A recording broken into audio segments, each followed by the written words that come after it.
508-924-5155. Board Member Madeline Lasalle Frazier, please announce in Spanish. Buenas noches.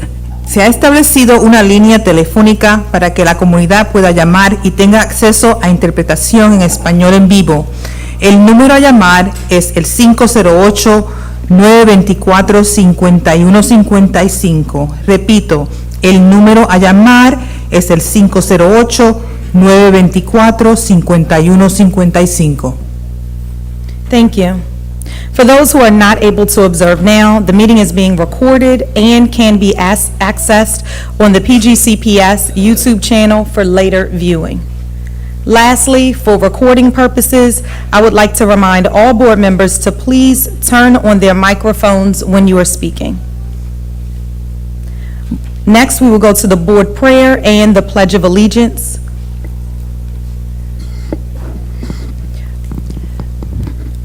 Board Member Jonathan Briggs, would you mind leading us in the board prayer and Pledge of Allegiance?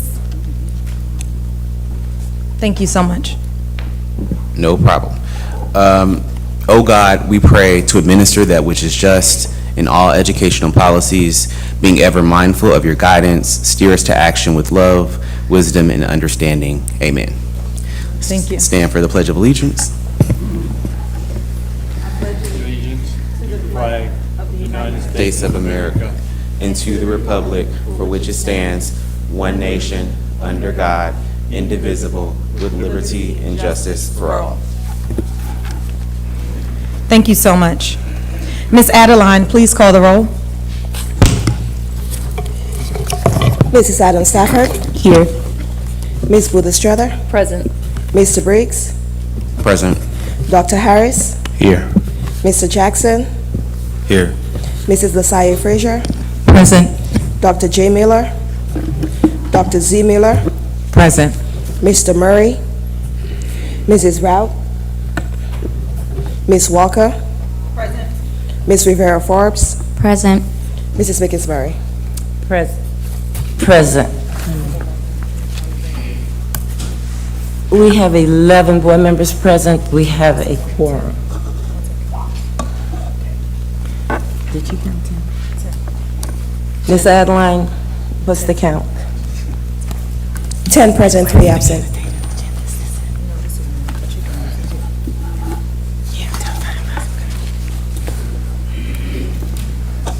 Thank you, Vice Chair Walker.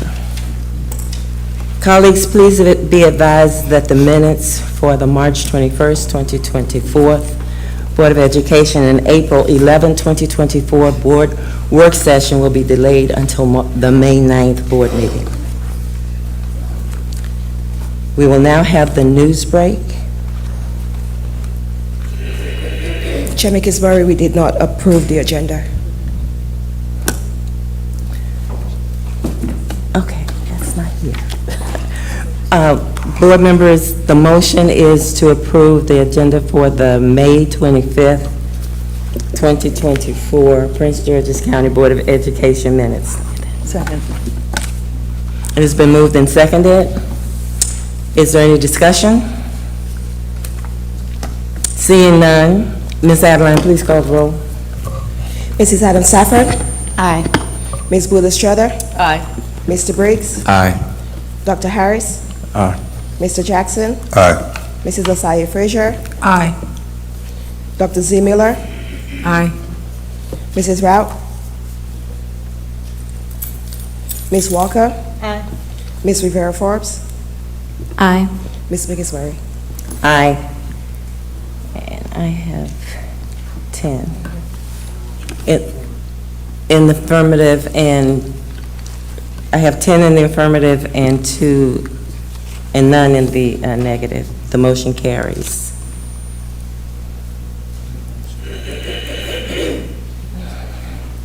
We will have the news break. We will now watch the news break entitled 2024 Prince George's County Annual Film Festival. And the winner is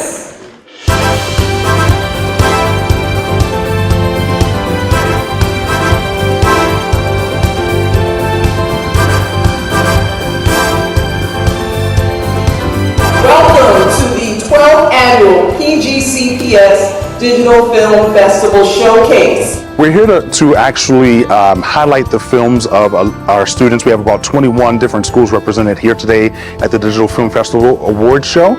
So we're going to be talking about the nominations, we're going to be talking about the nominees, and then we're going to also be awarding the winner of each of the individual categories. It's always a great pleasure to be part of the Prince George's County Film Festival. We have it every year where we celebrate broadcast, film, and podcasting now. The film festival was very important for my students. It gave them a target to focus on at the end of the year. It was pretty much their focus all school year. It was kind of their purpose in a way. It feels really nostalgic, actually. It feels really nostalgic because I came here my 6th grade year, and now that I'm a senior, it's like, wow, I'm coming full circle now. This is the time to get recognition from their students, from their teachers, and actually see what their work looks like in front of a larger audience. Feels great. Feels really good. Yeah, really good. The hard work paid off. I've never been a director of any film before, and winning is just like amazing because that's my first time directing, and it's really cool. I'm proud, number one, to see evolution happening as far as our growth, but I'm very excited just to really hear about the entries themselves, what the children are talking about in their films, the documentaries, the animation. I mean, I'm just so excited about the future of filmmaking. It's actually available online. All the entries were available for People's Choice, and they're still available to view.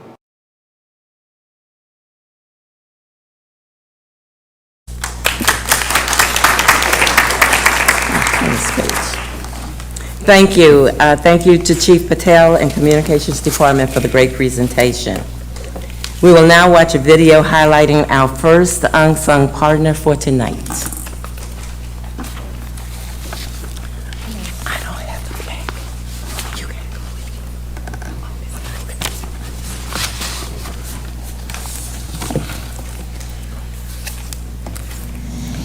You can see me, but can you hear me? Can you feel the history that drags my roots? The life that tugs at my branches to wave back at you, to protect you, watch over you, to fill your lungs, to breathe in what I see, the very same air once shared by those that long to taste the freedom sitting on your tongue, that rested silently so you could speak, that painfully crawled so you could walk, the trees, us that were cut so you could stand and walk over the same land I've wandered before. Unsung cries for a voice now yours, ringing in your ear but sealing itself beneath your lips, complaining of a dry throat, jumbled words, and a mouth with a slow leak. So there you sit, with a thirst for change but doing nothing as cotton clogs your tongue. But why? Why do you let it? Because I still wear chains, I say. I still carry baggage full of fluffed up hopes, some dragon and fjordy complex, but I guess I got that from you, from them, the cool iron that still chinks, and the loops of metal that still twists, that still rust, free throws in a game of tug of war. I pray not to lose my mind. My mind, they feed it, I eat it, consumed, I eat what they tell me to think, to hear, to listen to the media, to the reading. No, not that kind of read, see. And their eyes, it's because they want nothing but joy. And their eyes, it's because they want us to be happy, to smile. But really in their mind, it's to disregard your roots, cutting them from their page ground, shoving down queries of what it was like to wear a crown, to be royalty, still royalty, and take away the pamphlet that proves it, shows it. Our literacy testimonies, our destiny, destined to be challenged from the beginning, to Forget the forgotten, cover up the pretty garden of secrets left to rot. So when I finally get a chance to see you, I don't see you.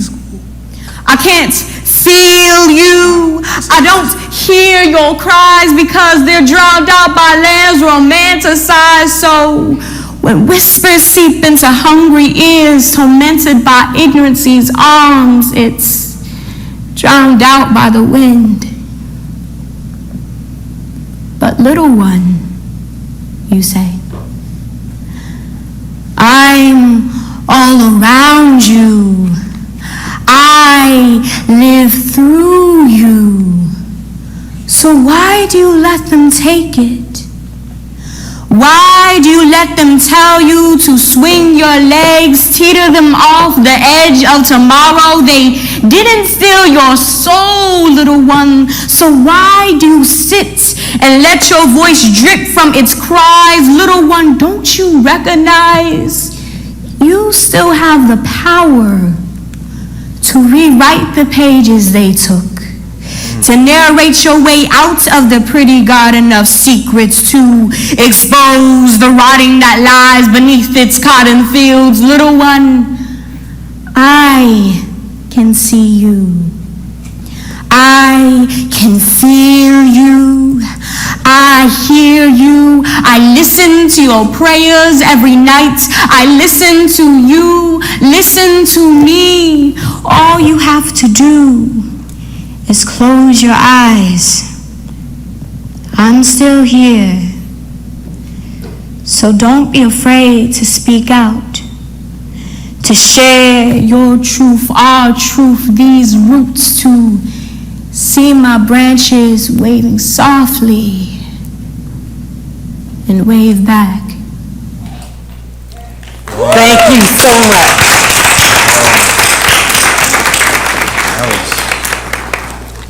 To our public, colleagues, how passionate was that video? At only 16 years old. Wow. She has already won the prestigious title of 2024 Prince George's County Youth Poet Laureate and International Baccalaureate. She serves as the president of her 10th grade class, participates in mock trial defense, plays varsity tennis, and contributes to the green team. Colleagues, please join me as we welcome our first unsung partner, Ms. Sanaya Adonye Pearson. Come forward.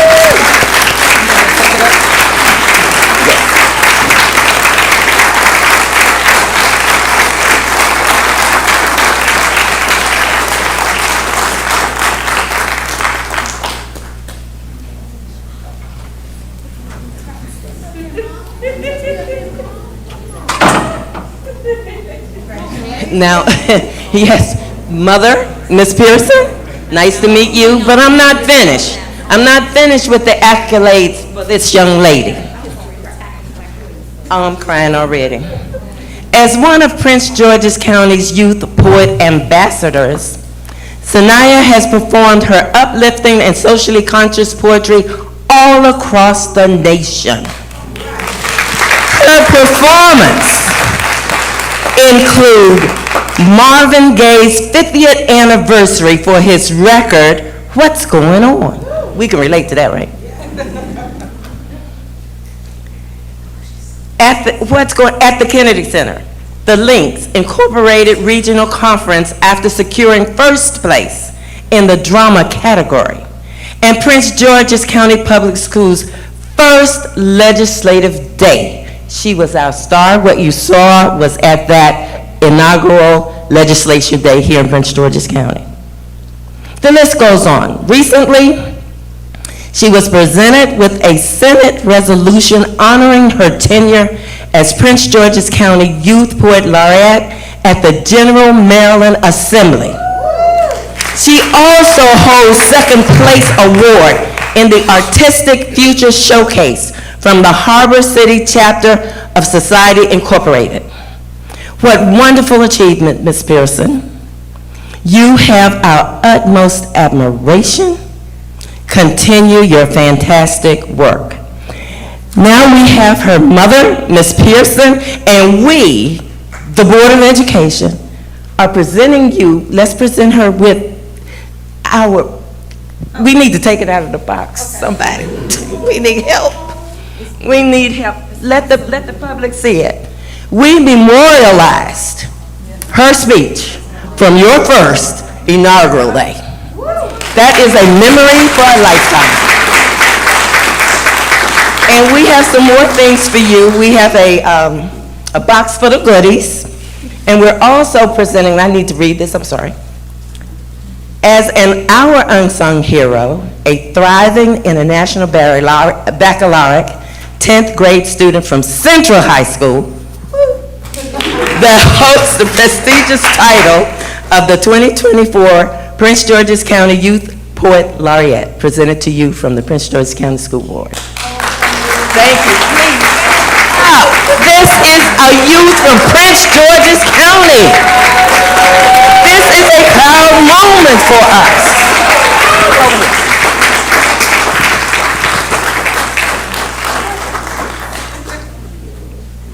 And before you take a picture, Superintendent House.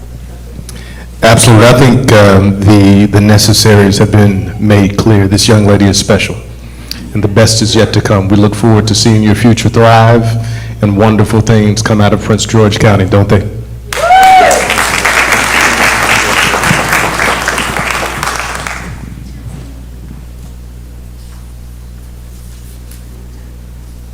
Is the basket still in the center? I don't think it is.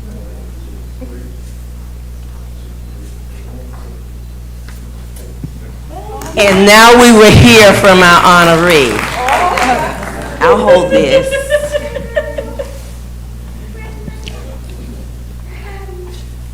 I am in disbelief.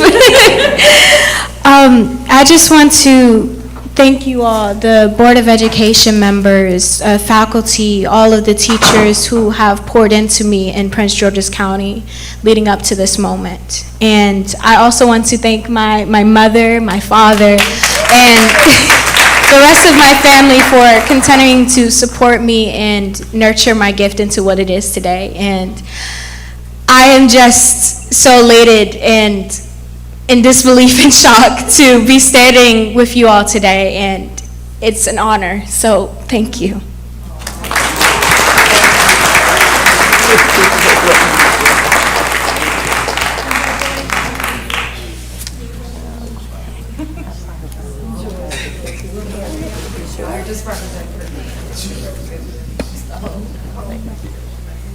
Oops, sorry.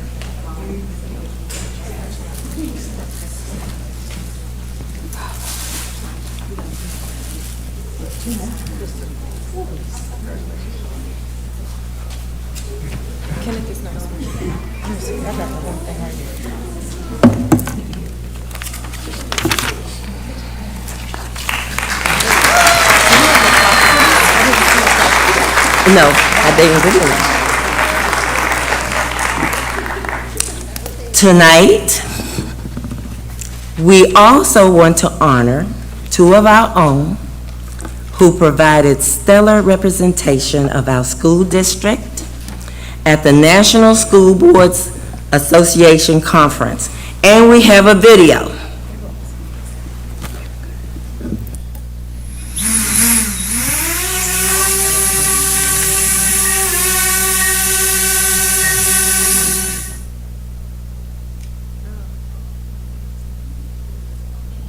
So, starting my beginning here, my freshman year of high school, I've always been interested in engineering. I've done robotics, I've done a lot of STEM-related activities, and to hear I got accepted into an engineering program, I was quite excited and in good for time.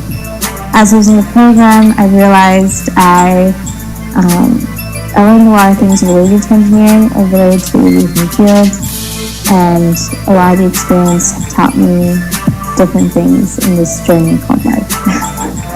So Bridge actually helped me a lot, actually, because I'm a freshman and transitioning from middle school to high school is usually kind of hard.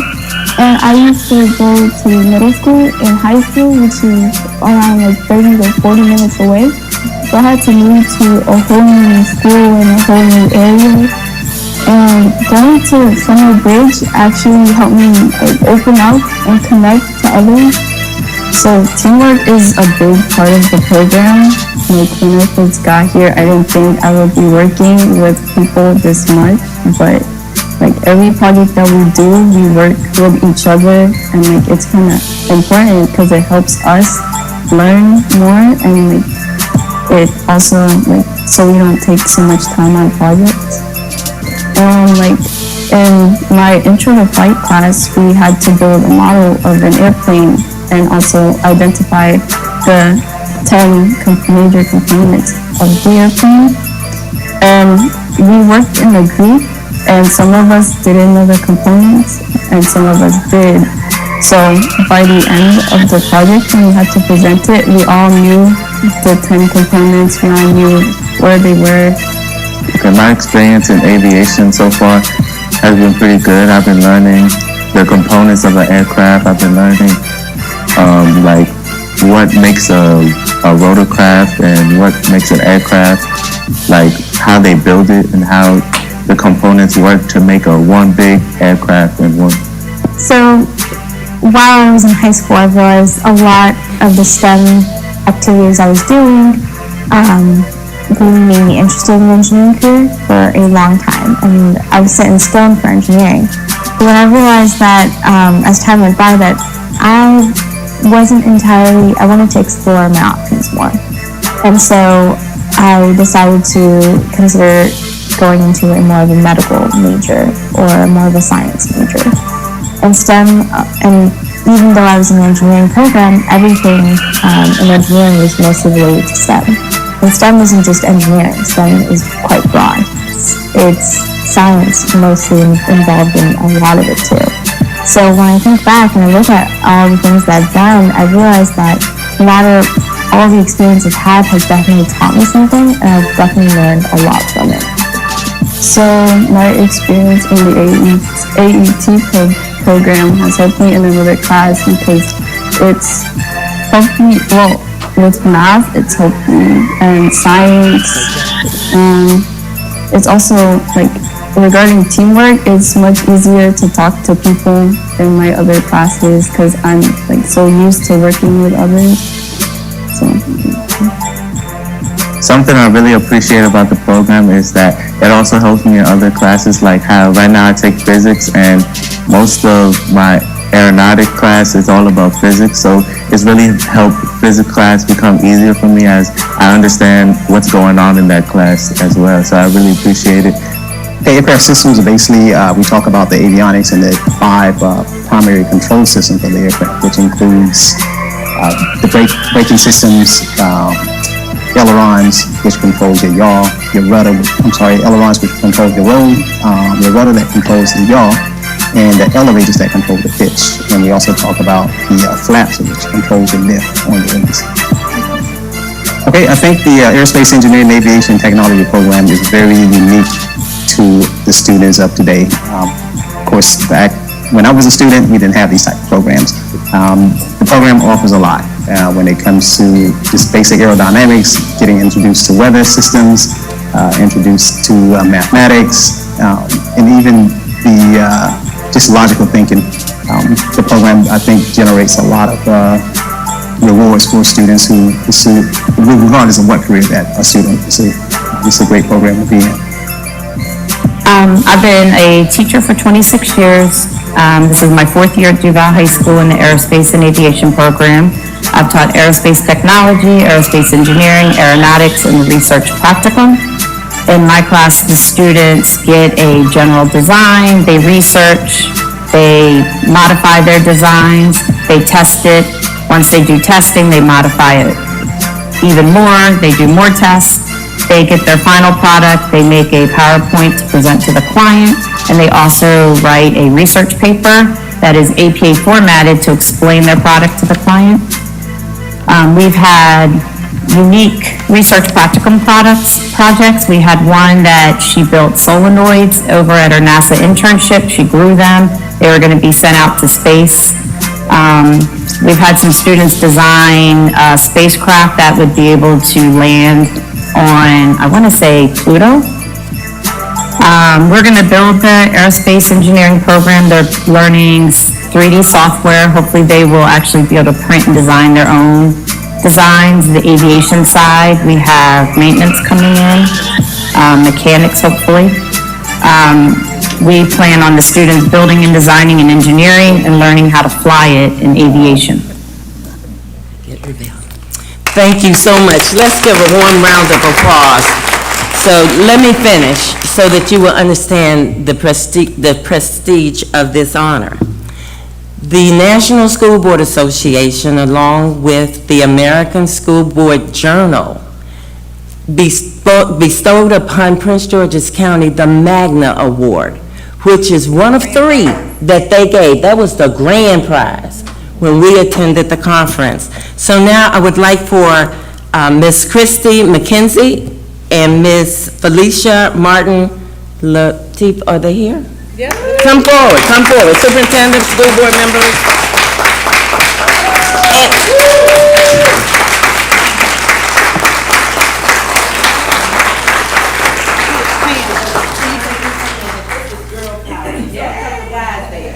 But I was so proud because these are women.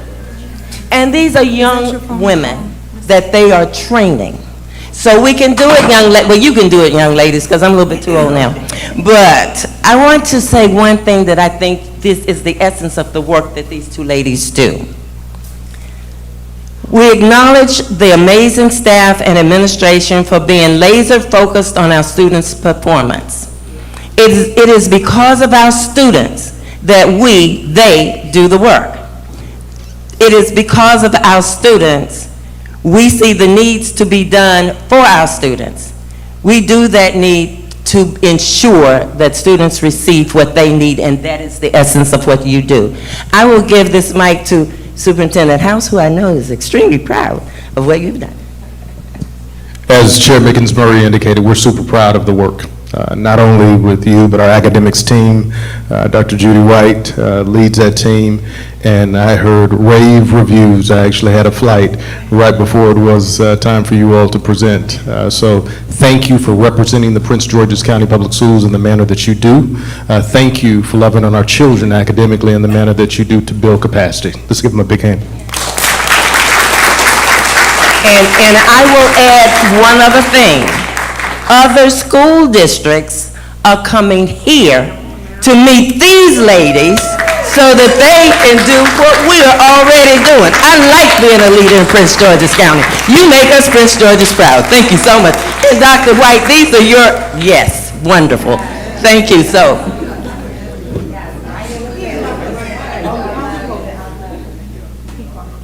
Okay, cool. Yeah.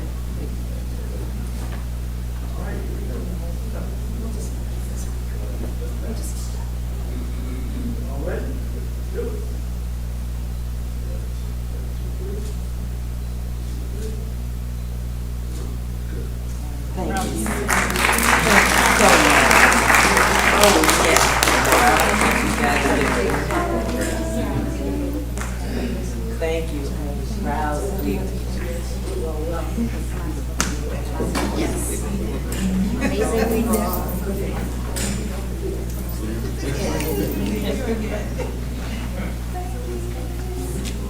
Awesome job.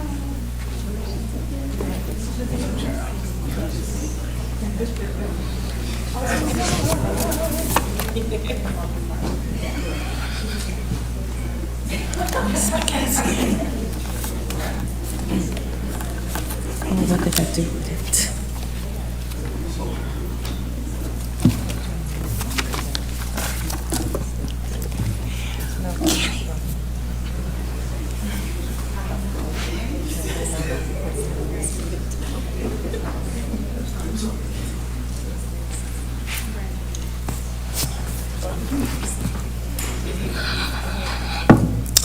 Do we have Mr. Dakari Holland in the room? He is a ninth grader who will be honored by Mr. Harris. Mr. Harris, I will let you speak to the audience on what you plan to do for this young man. So quickly, I'll briefly address it, and Dakari had something come up tonight, so I just didn't know if he was able to make it. He is a phenomenal 9-year-old from Andrew Jackson Academy. He's one of our students that has, to date, published 6 books. 6 books to date.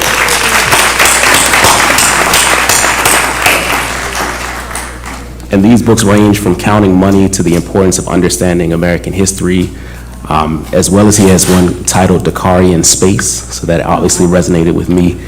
So what I'll do is I'll take his award directly to his school. I'll take it to his classroom for him, and we'll continue to honor him through those ways. Thank you so much, Board Member Harris. So as you can see, we do good things in Prince George's County. We have a lot to be proud of in the school system, and we're going to do more of this showcasing our students in the future. Thank you. Now you have the report of the chair. On April 22nd, we celebrated Earth Day. Leaders and activists took the world by storm to push for change and raise awareness of the problems that most seriously affect our planet. Let's continue to do our part in saving our planet. Another awareness that is celebrated in April is National Stress Awareness. During that time, let's emphasize the risk and draw attention to the detrimental effects of stress, concentrating on eradicating the stigma associated with mental health stress. The American Institute of Stress states that most common explanation is physical, mental, or emotional strain or tension. Here are a few common signs related to stress: headaches, stomach disorders, anxiety, depression, stroke, and heart disease. If you ever feel like you are experiencing these symptoms, here are a few tips to help you cope. Eat healthy, be active, get plenty of sleep, take breaks if you feel anxious, discuss your problems with a parent, friend, or trusted source. Avoid drugs and alcohol. We sincerely hope that you take all of the required action to reduce your stress. Remember that maintaining a healthy lifestyle requires effective stress management. At this time, is Miss Julia Weaver present? Would you come to the podium, please? Ms. Weaver is from the Maryland Council on Economic Education and asks for a moment of special privilege. Ms. Weaver, I give to you. Thank you so much. I appreciate you allowing us to be here tonight. I'm joined by Sue Rogan from the Cash Campaign of Maryland, and we came tonight to honor one of Prince George's County's wonderful educators, Mrs. Susan Bestranzen, who's here with us tonight. Susan has been an educator and now the coordinator of financial literacy and empowerment here in Prince George's County for 38 years. Wow. And April is Financial Education Month, and Sue and I, our organizations, the Cash Campaign of Maryland and the Maryland Council on Economic Education, we partner with the Maryland State Department of Education each year to recognize an elementary, middle, and high school teacher, as well as a community champion and community organization that are making a huge difference in financial education statewide. Susan has been selected this year as our high school teacher of the year for her lifelong dedication and work for the students of Prince George's County. We just can't say enough wonderful things about Susan.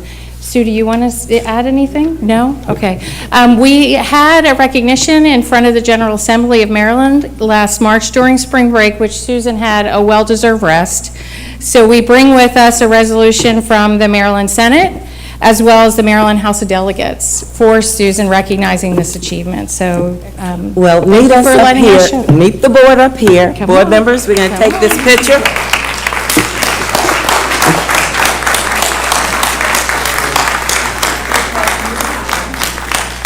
Have a teacher. Come. We have a teacher, remember those students we just talked about? See this teacher here? This is what we have in Prince George's County. I want everybody to know that. Okay, this is what we have, and this is what we produce. So don't let anybody tell you that we are not Prince George's proud. Congratulations. And we're going to give you a moment to say a few words. Let her say some words. Good evening, everyone. I'm so pleased and honored to receive this wonderful this wonderful award from Maryland State Department of Education, the Cash Campaign, and the Maryland Council on Economic Education. I have spent my entire 38-year career here in Prince George's County, Maryland. I was here 4 years ago in this very room advocating to make financial literacy a mandated course for our high school students. And I am thrilled to say that 2024 is our banner year. This year is the first year Maryland high school graduates in Prince George's County will be required to take a financial literacy course to graduate. So we are very excited this year. We've got so many wonderful things going on in the field of financial education, not only in high school. We've expanded to an extra elective course. We're moving into middle school. We're doing summer programs. We have a team going to a national competition for the Personal Finance Challenge next month. So great things are happening in the field of financial education in Prince George's County. We are truly a leader in financial education in the state of Maryland. So we hope every other county will join us in this effort. Thank you.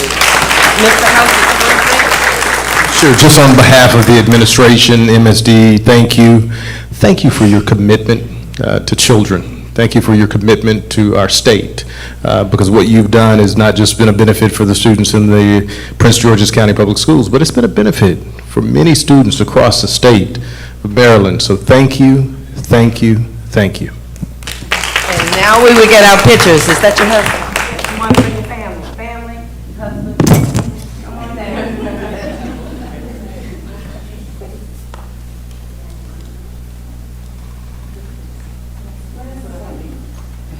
That's okay. He's proud. He's black. Yes.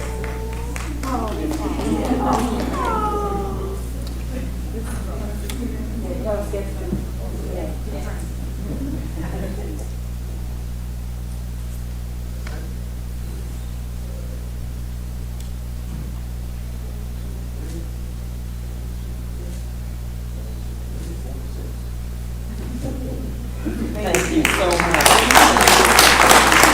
We appreciate your help, of course. One of our- Have an amazing video so much. At the CTE event.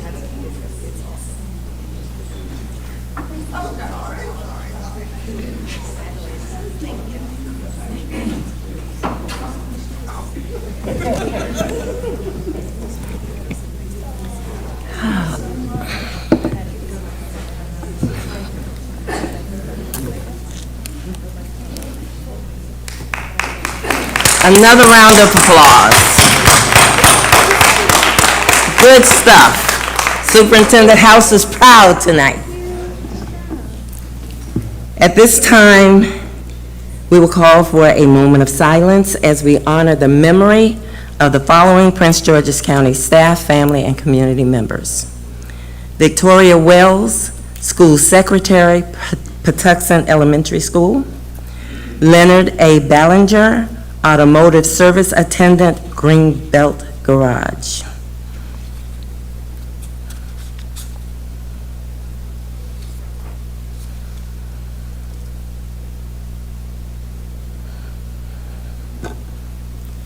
Let's keep these families in our prayers and our thoughts. Now we will hear from our superintendent. The chair recognizes the superintendent House. This report. Thank you, Madam Chair, and I have had 3 items, but I'm only going to share 2 of them because the transportation item is going to be separated out. I'd like to, first of all, I sent you guys a note just sharing, and we'll share it with the larger community as well, that U.S. News, which on an annual basis recognizes the best of ranking. And I'm really proud to say that U.S. News recognized 30 Prince George public high schools this year. That is in your text message that you have. We'll be sharing that on social media so the rest of our community can see those schools and the work that they've done. We're very, very proud of all of our staff, all of our students. It takes a village, from our bus drivers to our support staff members to certified members to do the work that we're doing on a daily basis. And I am extremely pleased that this recognition has come to the table in the manner that it has. The second thing that I'd like to mention is earlier today, I participated in a press conference that really just kind of shared our commitment to the well-being of the students in Prince George's County. Several of our council members, as well as our county executive, have moved forward to put in place a juvenile curfew, specifically at the National Harbor. I want to make certain that our community understands and knows what this means. We stand with our county executive and our law enforcement partners, and will do our part to ensure that families understand what this curfew means. This is a collective effort, and as we know, as I mentioned earlier, it takes a village.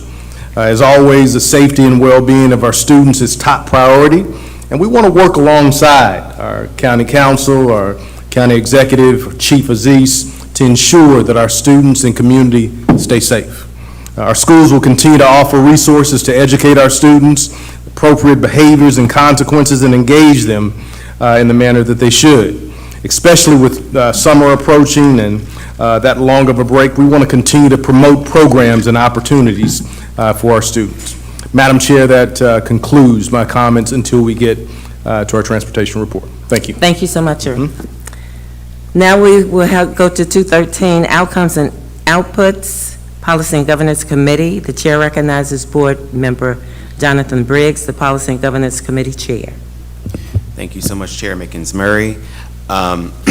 Since August 2023, the Policy and Governance Committee has been meeting monthly to review and discuss various policies that support the goal of Prince George's County Public Schools, which aims to empower our communities and provide exceptional education to all students.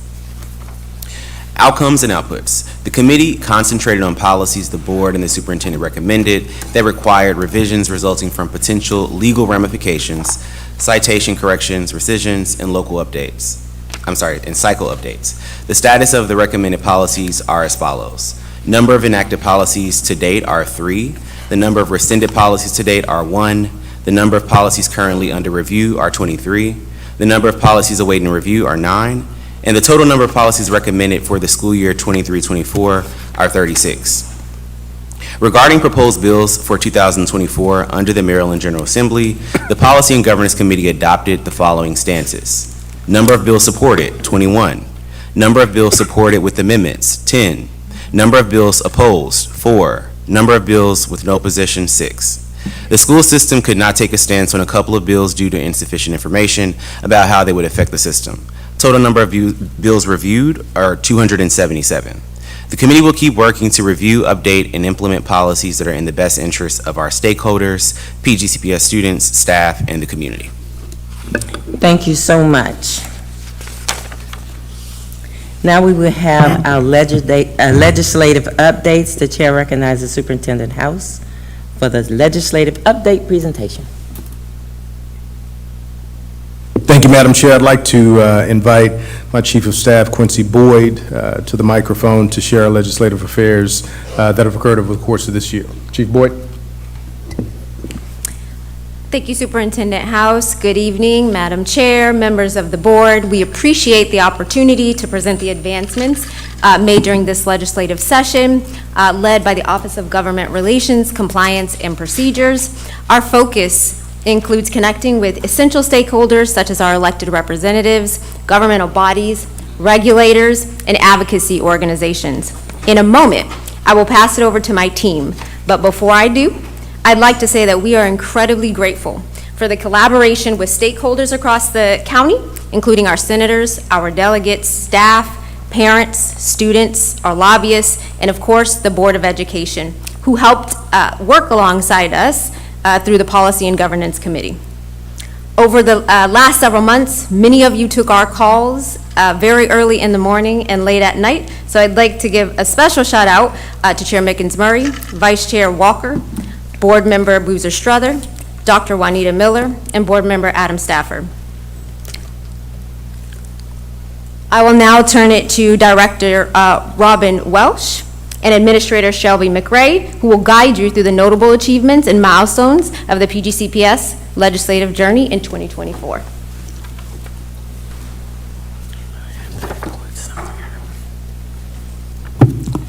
Good evening, Chair Mickens-Murray, members of the Board of Education, and Superintendent House. Thank you. Just briefly, I'd like to spend just a couple minutes going over the mission of the Office of Government Relations, Compliance, and Procedures. First of all, I think that you can describe this office as under a broad category of governance. And the reason I say that is it starts with the legislation, which we track and analyze and advocate for different pieces of legislation, followed by policy development. So we work with the Board of Education and the Policy and Governance Committee to develop policies that actually relate to and meet all the requirements of the legislation that is passed. And then from there, after the policies are developed, we then work to help divisions revise different types of administrative procedures or develop them that actually help the school system to implement what it is that you want to see happen based on the policies that you have developed. And then finally, the last piece has to do with compliance. So once we have our policy, the law, the policies, and the procedures in place, the next step is to make sure we're in compliance with those items. So that is sort of the big picture. Today's focus is, though, on the government relations. Let me change the,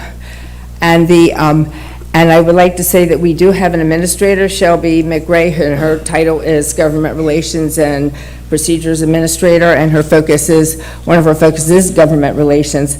And I'd like to say that not only in terms of tracking and analyzing the legislation, she is outstanding in identifying our key stakeholders, working with our elected officials, our community members, our advocacy groups, and building and maintaining relationships with them.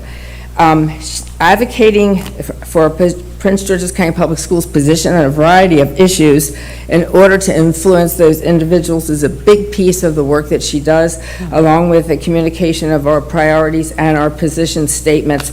So we're very fortunate to have her working in our office. We just hired her just a year ago, actually. She's been with us. So, and she has been in Annapolis many, many days, talking to the different legislators and really trying to advocate for our positions and also listen to what they have to say and where they're coming from, which I think has been extremely helpful. As far as the first thing we did this year, which had not been done, I think, for probably prior to COVID, was the development of a legislative platform.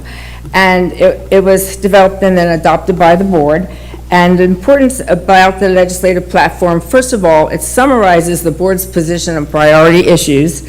It also serves as a foundation for our advocacy, and it enhances the effectiveness of administration and board's advocacy on legislative issues.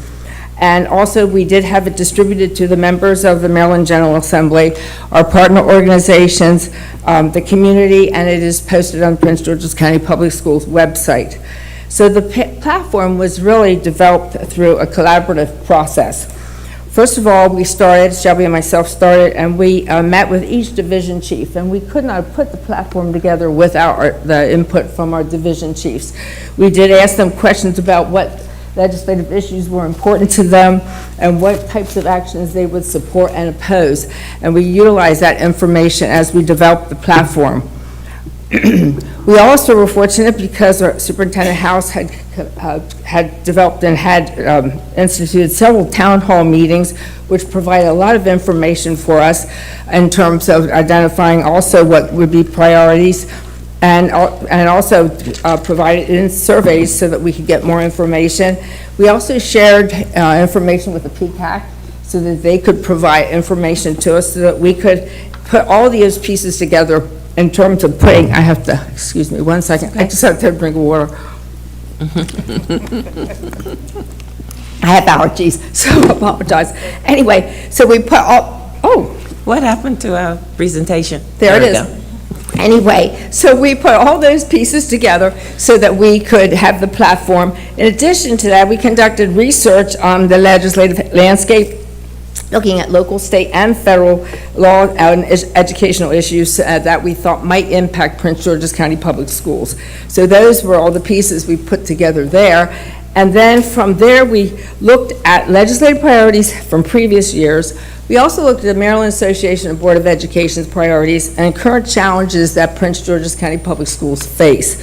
We also received input from the Policy and Governance Committee during the committee meetings, because we did provide them with a draft, and the committee did come back and give us good information, as well as at the time when we were in the process of developing this, Board Member Fields, who was chair at that time, did survey the board members, all of you, to find out what your thoughts were in terms of the platform, and we did actually put some of those, he did share information that we incorporated into the platform. Then we finally utilized all this information. We identified positions on a variety of subjects related to all of Prince George's County Public Schools legislative priority areas. And I just want to point out that probably the most important piece of all this is that it was truly a collaborative effort.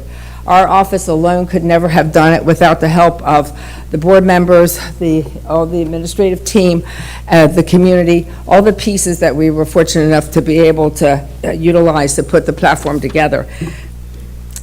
Another piece of the legislative process, though, has to do with the Department of Legislative Services is required to prepare a fiscal and policy note for each piece of legislation that's introduced to the General Assembly. So to do this, DLS sends to each school system copies of each bill being introduced and a local fiscal estimate worksheet for each bill, requesting that we complete them and return them to DLS within a few days. And I must say that during this legislative session, at times it was fast and furious, because these things would come in from DLS, they needed this. I'd be sending them out to the chiefs with a turnaround of maybe just 2 to 3 days. The fiscal impact information that they wanted in terms of the worksheet that they provided had to contain estimates for the cost of personnel, operating expenses, operating expense descriptions, breakdowns, as well as documentation to support the estimates, as well as any impact that we would perceive might happen for the school system for each piece of legislation. So it actually is a fairly complex worksheet that the divisions and division staff had to complete to be able to present to DLS. And so at the request of Chief White, who asked, couldn't we put together a tutorial or something? And with the assistance also of Chief Howe, we did end up putting together a guidelines for how to complete the worksheets. And I will say we had several divisions who did an outstanding job of completing them in a timely manner and really providing valuable information for us. And then the last thing that I have to share is about developing positions for the bills, because we did look at each bill that came through that we were tracking. We analyzed the bill, then we looked at fiscal and operational impact based on these worksheets that we had. So they were invaluable for us in terms of looking at the coming up with a position. We also looked at information from the legislative platform, because every time we would check it against, well, what does the platform say? Do we support that? Do we oppose it? And that was a piece of the puzzle when we looked at what position we would take. We had many times had conversation with staff from different divisions. We did receive information from MABE, Maryland Association of Boards of Ed, as well as other school systems. We did receive input from the superintendent and chief of staff, because we did meet with them weekly and discuss the bills and talk about the different positions for the bills. And then I would bring it over to Policy and Governance, of which the Policy and Governance Committee would then discuss the bills, and we would discuss the positions of the bills and get input from everyone to put together the positions. So it was actually, another piece of this process was that it was extremely collaborative, because we could not have come up with the positions without the input of everyone in this room. So it was extremely helpful, and we were able to come up with the positions, which we'll talk about in a few minutes, shall we will, in terms of sharing those positions with everyone. The last piece I want to share is that we do have a government relations webpage, and the purpose of that is to provide information and resources to everyone. And then a shared mailbox was created, and it was utilized to engage the stakeholders, such as the elected officials, government agencies, and advocacy groups about legislative matters. So, Quincy, the next. Thank you, Director Welsh. So one of the significant achievements was our very first legislative day. We've spoken to that note throughout the night, and so I won't belabor it. We are super excited to have had a successful event. There were elected representatives, entrepreneurs, parents, students, who all had the chance to engage with our legislative platform and the school's leadership. Attendees witnessed the outstanding work of our students who offered escort services, red carpet honors from JROTC, entertainment, and a prepared breakfast. Everyone present was encouraged to pledge their support for our school system, and so we are very excited and eager to begin planning next legislative session. We have some photos for you, but for the sake of time, we'll skip through. Shelby?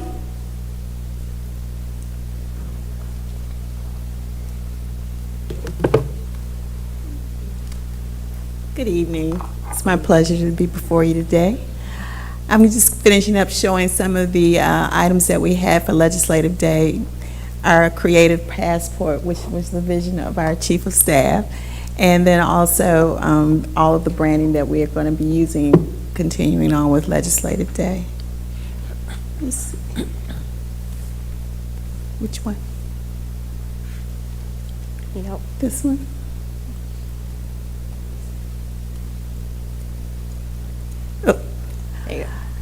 Okay, I'm going to introduce to you a key tool that we use throughout the process, and that is our legislative tracker.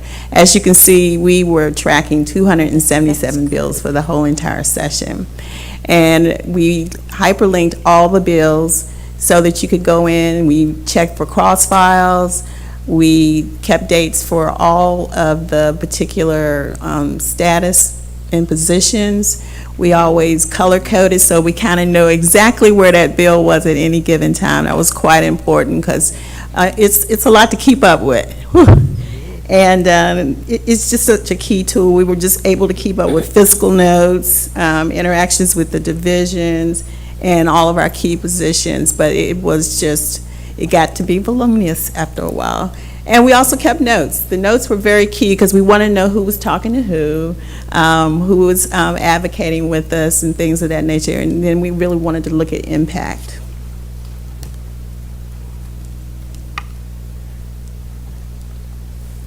It's not turning for me.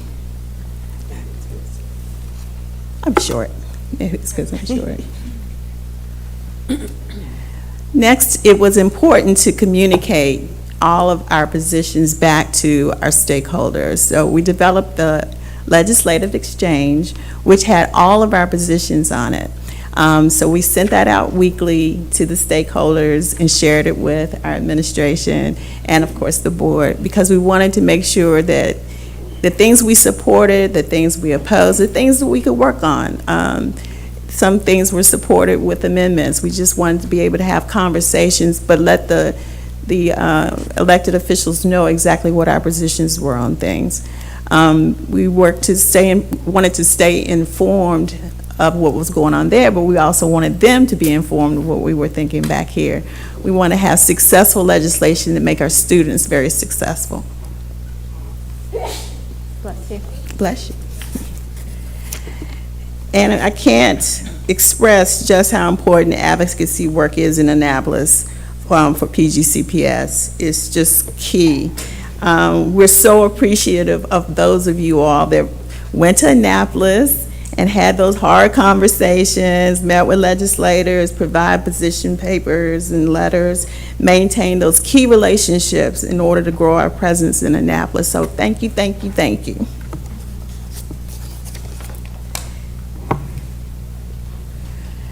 And last, we developed a newsletter just to tell our story, just to show the great things that we're doing.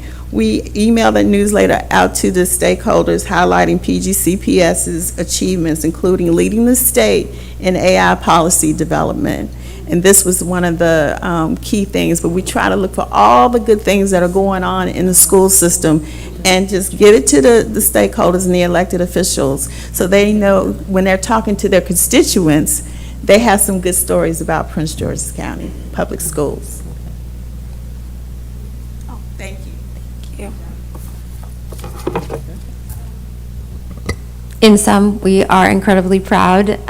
We're proud of the work, appreciate the opportunity to collaborate, and invite you all to engage with us next legislative session. That concludes the report.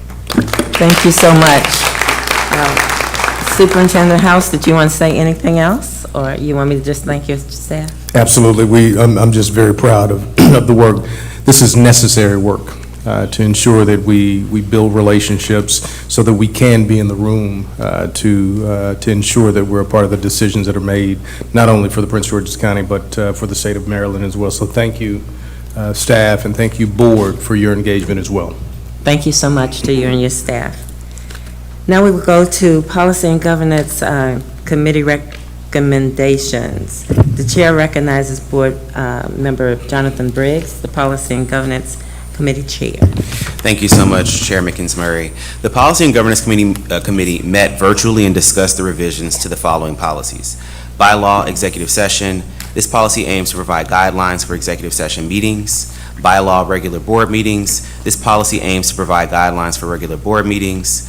Policy student information and records. This policy aims to provide guidelines that ensure compliance with federal and state laws for collecting, maintaining, and releasing information about students that is contained in student records. Policy 0101, educational equity. This policy aims to establish standards of behavior that affirm the rights of all students to have equitable access to a quality education that empowers them to receive a student-centered education and promotes college and career readiness.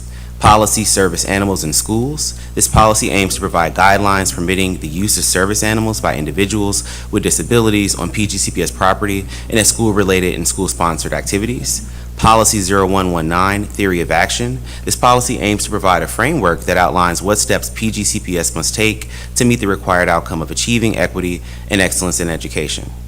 Bylaw 9210, chair. This policy aims to establish the responsibilities of the chair of the board. Bylaw 9271, student board member. This policy aims to provide guidelines for the election and rights and privileges of the student board member and the professional development requirements for the student board member. And policy 8371, appointments. This is a rescission, and this policy was developed to specify the authority to deliberate personnel appointments. The committee voted ununanimously to forward the policies to the full board, recommending they be approved to seek public comment. On behalf of the Policy and Governance Committee, I move that 9 policies be approved to seek public comment. Second. It's been moved and seconded. Is there any discussion, board members? Seeing none, Ms. Adeline, please take the roll. Ms. Adams Stafford? Aye. Ms. Woods-Strother? Aye. Mr. Briggs? Aye. Dr. Harris? Aye. Mr. Jackson? Aye. Mrs. LaSalle Frazier? Aye. Dr. Z. Miller? Aye. Mrs. Rout? Aye. Ms. Walker? Aye. Ms. Rivera Forbes? Aye. Ms. McInsmurry? Aye. There are 11 votes in the affirmative, 0 in the negative. The recommendation for these policies to go for public comment is adopted. Next, we will have the Parent Advisory Committee new members. The board recognizes Board Member Jonathan Briggs, the PCAT liaison for the committee's new member recommendations. Thank you so much, Chair McInsmurry. According to Board Policy 1500, the board believes that it is critically important to consider the voices of the community, parents and guardians, teachers, school-based staff, residents, community associations, and other key community stakeholders who all have a shared interest and investment in the well-being of children. To this end, the board office, with the cooperation of the liaison appointed by the superintendent, develops and implements the advisory committee application process, including announcements and application forms. Therein, the board liaison for the Parent and Community Advisory Council, PCAC, is responsible for sharing updates concerning PCAC with the full board. The application period for the most recent vacancies opened during January and February of this year for Districts 1, 4, and 9, led by the Superintendent's liaison and board office staff, and recommendations for the districts were shared. From the pool of candidates, the following were appointed, were selected by the Superintendent. Mashira Durden, District 1, Sade Davis, District 9. On behalf of the the Parent and Community Advisory Council, I move that the two candidates be appointed to the vacant seats that board members have had access to in board docs. Second. It has been moved and seconded that the board approve the two candidates for District 1 and District 9 to represent those districts on the PCAT committee. Is there any discussion? Seeing none, Ms. Adeline, please call the roll. Mrs. Adams Safford? Aye. Ms. Buller Strother? Aye. Mr. Briggs? Aye.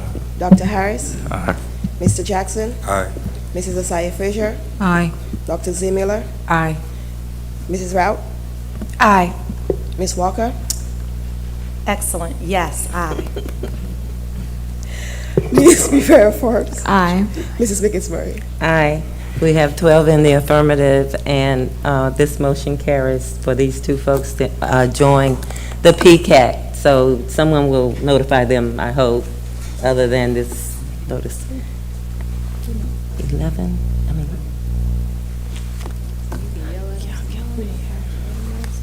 All right, next, we are finally to public comments.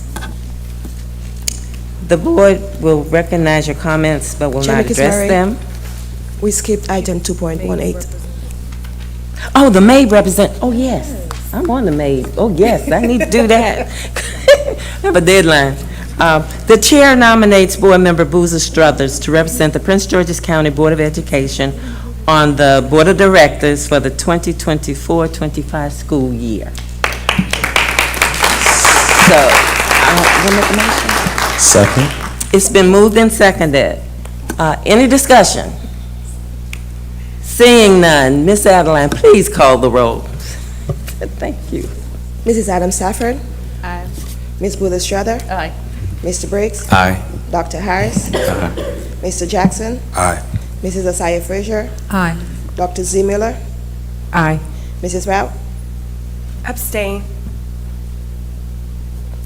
Ms. Walker? Aye. Ms. Rivera Forbes? Aye. Mrs. Mickinsbury? Aye. We have 10 votes in the affirmative, 1 vote in the abstention. The motion carries for Ms. Boozer Struthers to represent Prince George's County School Board on the May Board of Directors. Thank you, board members. Now we will get to public guidelines for registered speakers. The board will recognize your comments but will not address them. Registered speakers have 3 minutes to make their presentations and may not relinquish any of their time speaking. Speakers may not address individuals on issues with profanity or derogatory terms. You will be warned once. If you continue, your comments will be muted, and you may be removed from the meeting. Speakers are encouraged to use titles rather than names, for example, chair, board member, superintendent, principal, etc. There are 15 public speakers tonight. Our first speaker is Ryan Reed, student, athletics. Is Ryan present? Oh, okay.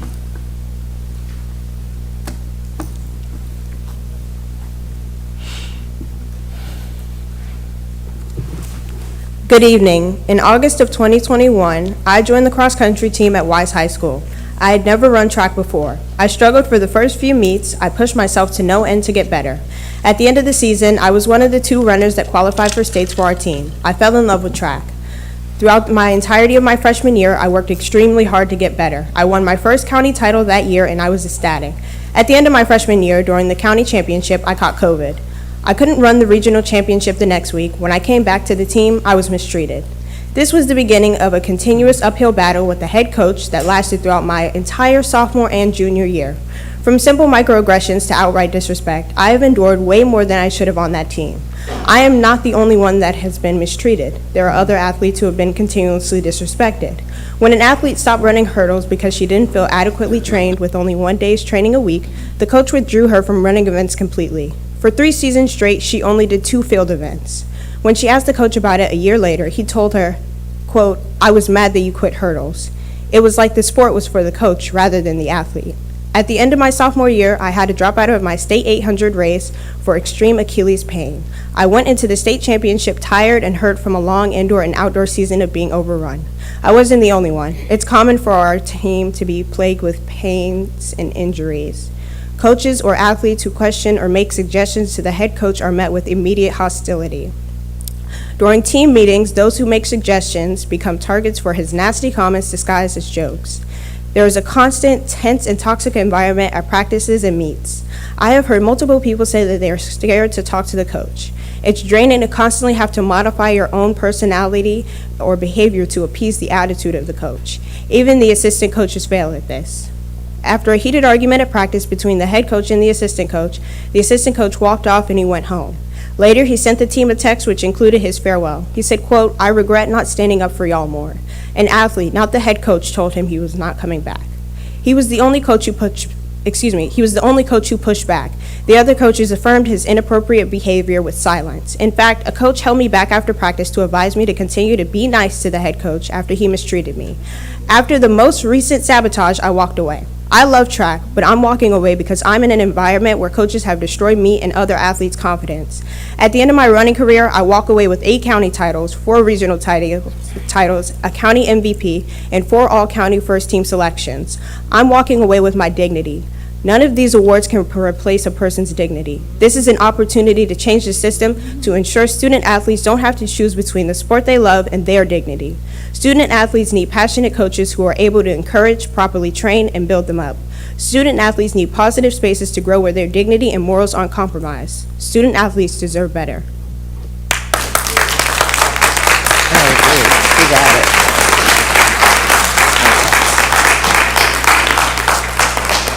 Our next speaker is Isaiah Smith.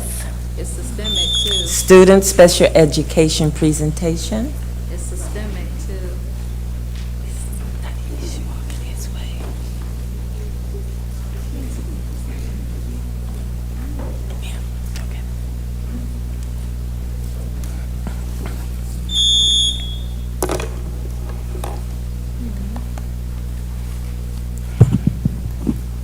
Hi, my name is Isaiah Smith.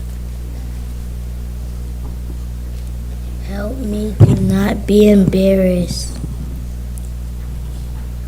Number 1, check to see what is good and what needs to be fixed. Number 2, build a toolkit. Number 3, You can start over.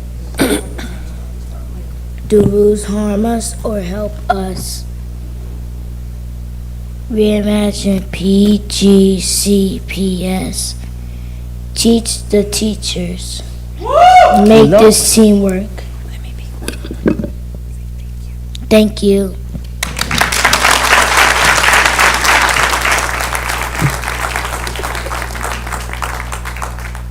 Thank you so much.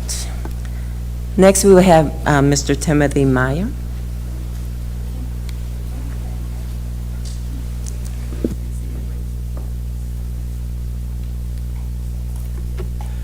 Excuse me, Timothy, before you speak, the mother of the last speaker, Isaiah, can we get his remarks in writing? Thank you, appreciate it, thanks. Okay, Mr. Meyer, thank you. Thank you all. We've heard a lot about transportation lately. So I'm here tonight as president of Mount Rainier Elementary PTO to talk about the greenest method of transportation that we have and invite other schools to join us in celebrating National Walk, Bike, and Roll to School Day on May 8th. We've been walking, biking, and rolling for 5 years now, and it's become a core of our school culture, a great way to build community. Participating is easy. Go to walkbiketoschool.org to register. It takes less than 2 minutes. Promote the event on social media And you can follow Safe Routes PGCPS on Facebook or Twitter for more details. There are a lot of optional things you can do, too. Hand out stickers to every student who participates. There's a template on the registration website. Invite special guests like Superintendent House or local officials to work with them and help ensure extra safety along walking routes. Measure progress by keeping track of how many students walked or biked versus arriving by bus or car. Create a walking school bus or sponsor a poster contest for students to show what walkability means to them. Set up locations for student walking groups to meet so neighbors can walk together. You don't have to do all those things, but use the day to raise awareness of walkability and pedestrian safety and lay the groundwork to advocate for real long-term change. In Mount Rainier, we've used years of promoting walkability to lobby our city council to lower speed limits citywide. We've pushed for and won more crosswalks, stop signs, and traffic calming. The city used our efforts and included both local schools in their Vision Zero planning to help secure $9.7 million in federal funding for safer streets. And we've lobbied Annapolis to help protect school zones and help push for a new stop sign enforcement law that will make our school zones safer. Safer streets for students means safer streets for everyone.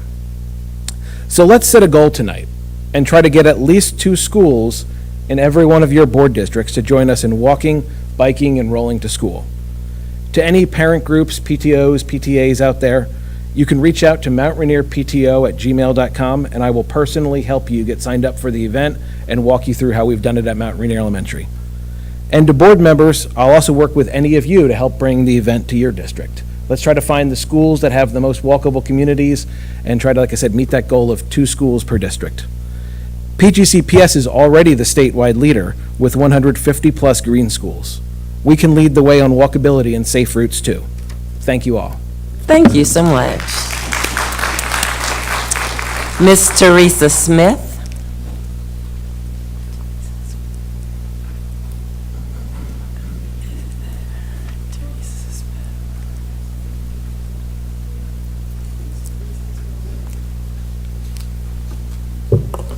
Special Education Report. Go ahead. All right. Good evening. Board of Education, I am requesting that you adhere to Board Policy 1700 and update it to align with the current laws for our scholars with disabilities. Administration, please know the depth of our experiences.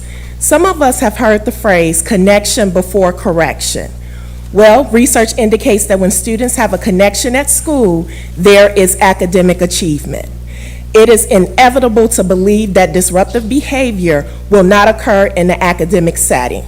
Seeing improvement is dear to my heart because my oldest son is a graduate of PGCPS and had attendance in a specialty program, but lost access to his education because the suspension process was used to control his disruptive behavior. And although I requested testing from special education, it was initially denied.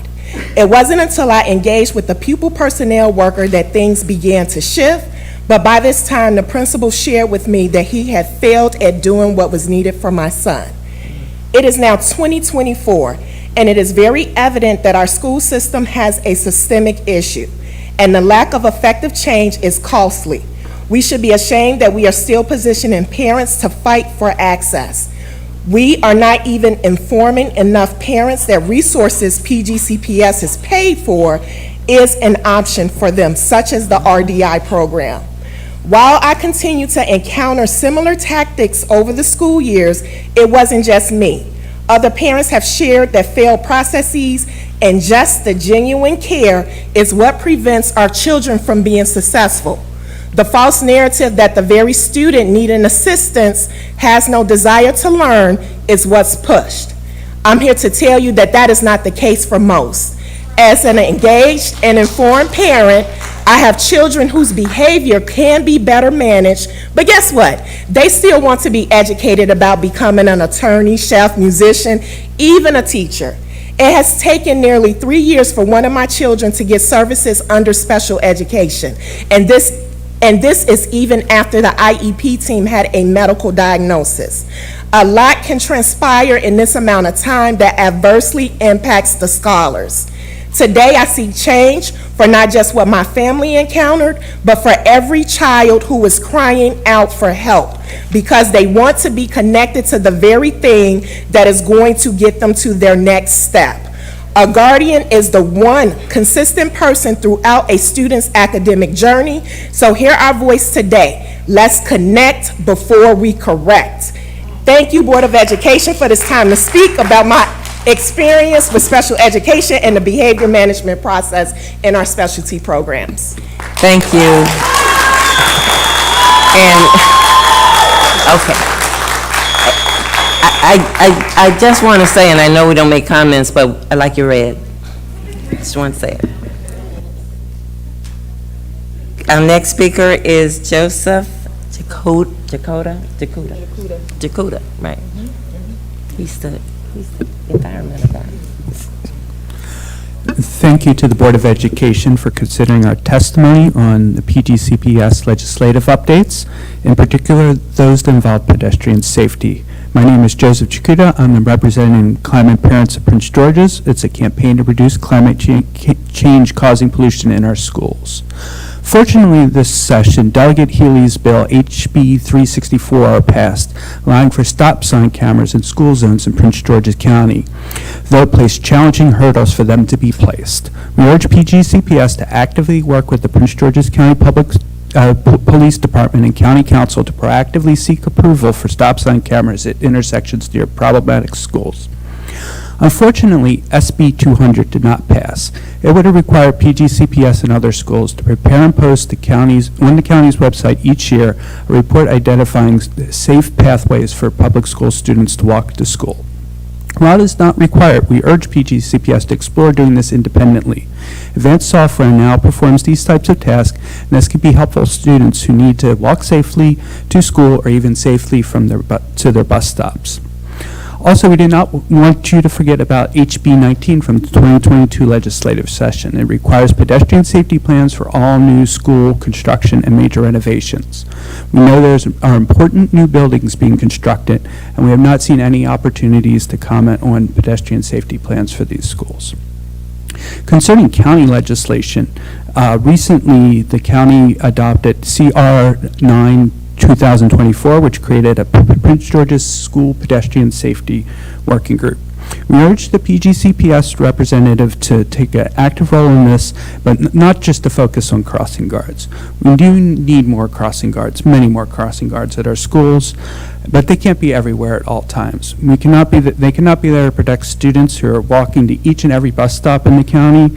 They cannot be there for students who need to walk home after extracurriculars, or even during the weekends when they're trying to get to football or soccer practice. We really need PGCPS representatives in the work group to hold the transportation departments responsible for our children's safety. This can include pushing for a DPWT and DPI to make sure they're building and renovating roads so they're safe for our children to walk along and cross at all times of day. This is especially as important as PGCPS alters its transportation system. We are optimistic about this change, but as students walk further to get to bus stops, they need to make sure they can do it safely. They really need the county government, especially DPWT and DPI, to act responsibly towards our most vulnerable students, and for PGCPS to push them on the Pedestrian Safety Board. While not legislatively focused, we also want to thank for the introduction of the Safe Passages program. It is a holistic approach to safety from all types of violence faced while children are walking to school. We thank you for your time. Thank you so much. Alita Jerry, Student Special Education.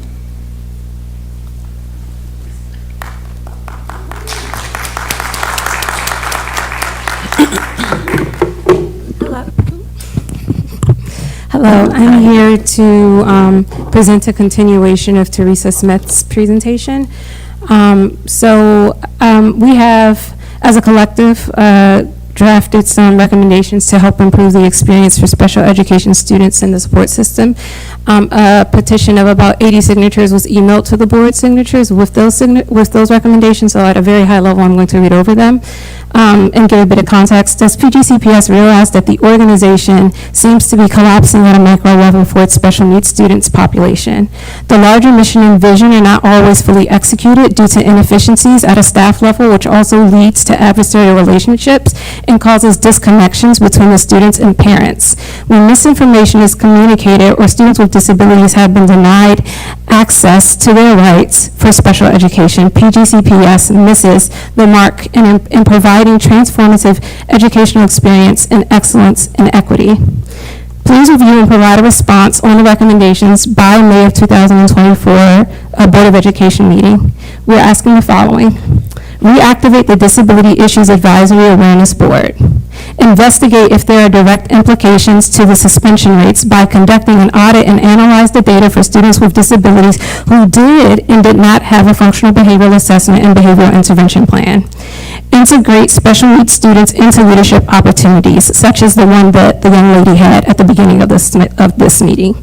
Conduct a minimum of 4 town hall meetings for special education and needs populations, to also include 504 students. Address the inadequacies of professional trainings that apply to staff. Improve how parents can provide suggestions to address the gaps with special education program and the behavior management process.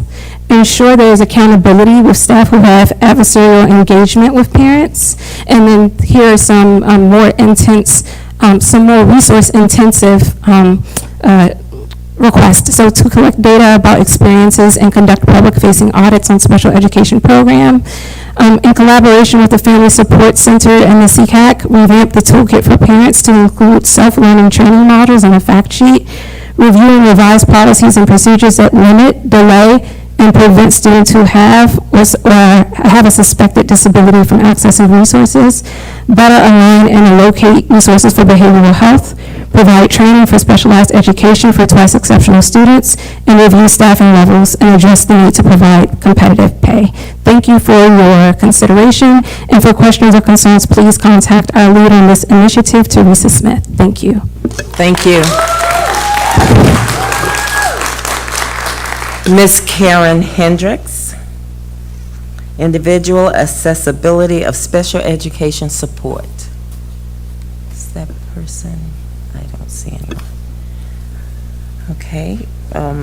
Ms. Alicia Baines. Oh, she's here. Neither one of those. The first person was Karen Hendricks. Oh, that's you. Karen Hendricks. Okay, and then Alicia Baines. Okay, Maurice Brooks. Matrice, I'm sorry, Brooks, thank you. Good evening, Chairperson Mickens Murray, other members of the board, and Superintendent House. Thank you for this opportunity to address the school board. I am Ms. Matrice Brooks, the Joint Base Andrews School Liaison Program Manager. As school liaison, I serve over 5,000 military-connected students across our servicing local education agencies. We're currently working to identify the exact number of military-connected students assigned to Prince George County. I'm here today to introduce myself and bring awareness about the school liaison program in an effort to strengthen and enhance the partnership between Prince George's County Schools and Joint Base Andrews community. The School Liaison Program is committed to outreach, advocacy, and partnership initiatives that generate real-time solutions for military-connected students in grades pre-K through 12th grade as they face global educational challenges and transitions. As school liaison, I serve as the advisor for the pre-K through 12th grade education for my installation team, families, and your direct link to the installation. What defines a military-connected student? The state of Maryland defines a military-connected student as a dependent of a current member of the United States Armed Forces, which includes serving in the Army, Navy, Air Force, Marine Corps, Space Force, or Coast Guard on active duty. Also as a dependent of a member of the Maryland National Guard, and as a dependent of a reserve force of the United States military, or a dependent member of the military or reserve force member who was killed in the line of duty. The school liaison program the goal is to strengthen the installations in their communities by advancing pre-K through 12th grade education to bolster recruitment, retention, readiness, and the future of our military force. You are currently molding our military leaders. Some of the services that I provide include helping with transition support, professional development, MIC3 challenges, Purple Star initiatives, and grant opportunities, just to name a few. We can also help military-connected families at any time with all educational related matters. In closing, I leave you with my business card and a few reminders as I look forward to sharing and partnering with each of you to discuss additional opportunities and partnership initiatives. Thank you for your time and your attention. Thank you. Our next speaker is Phyllis Wright, Individual Safety and Accountability.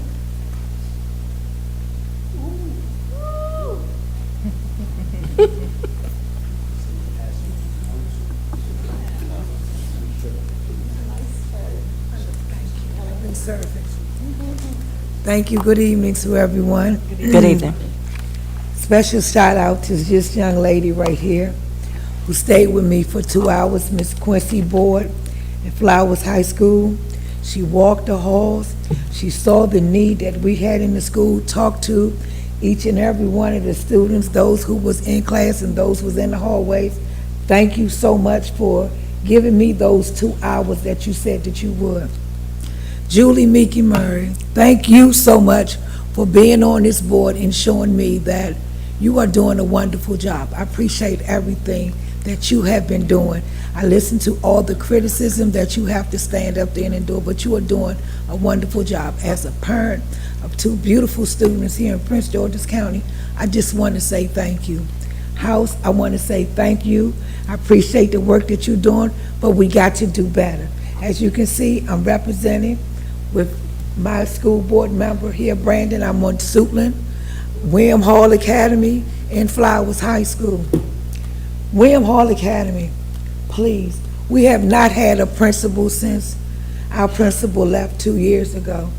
Please stop throwing anyone in there to fill these positions to represent our children, because it's unfair to us.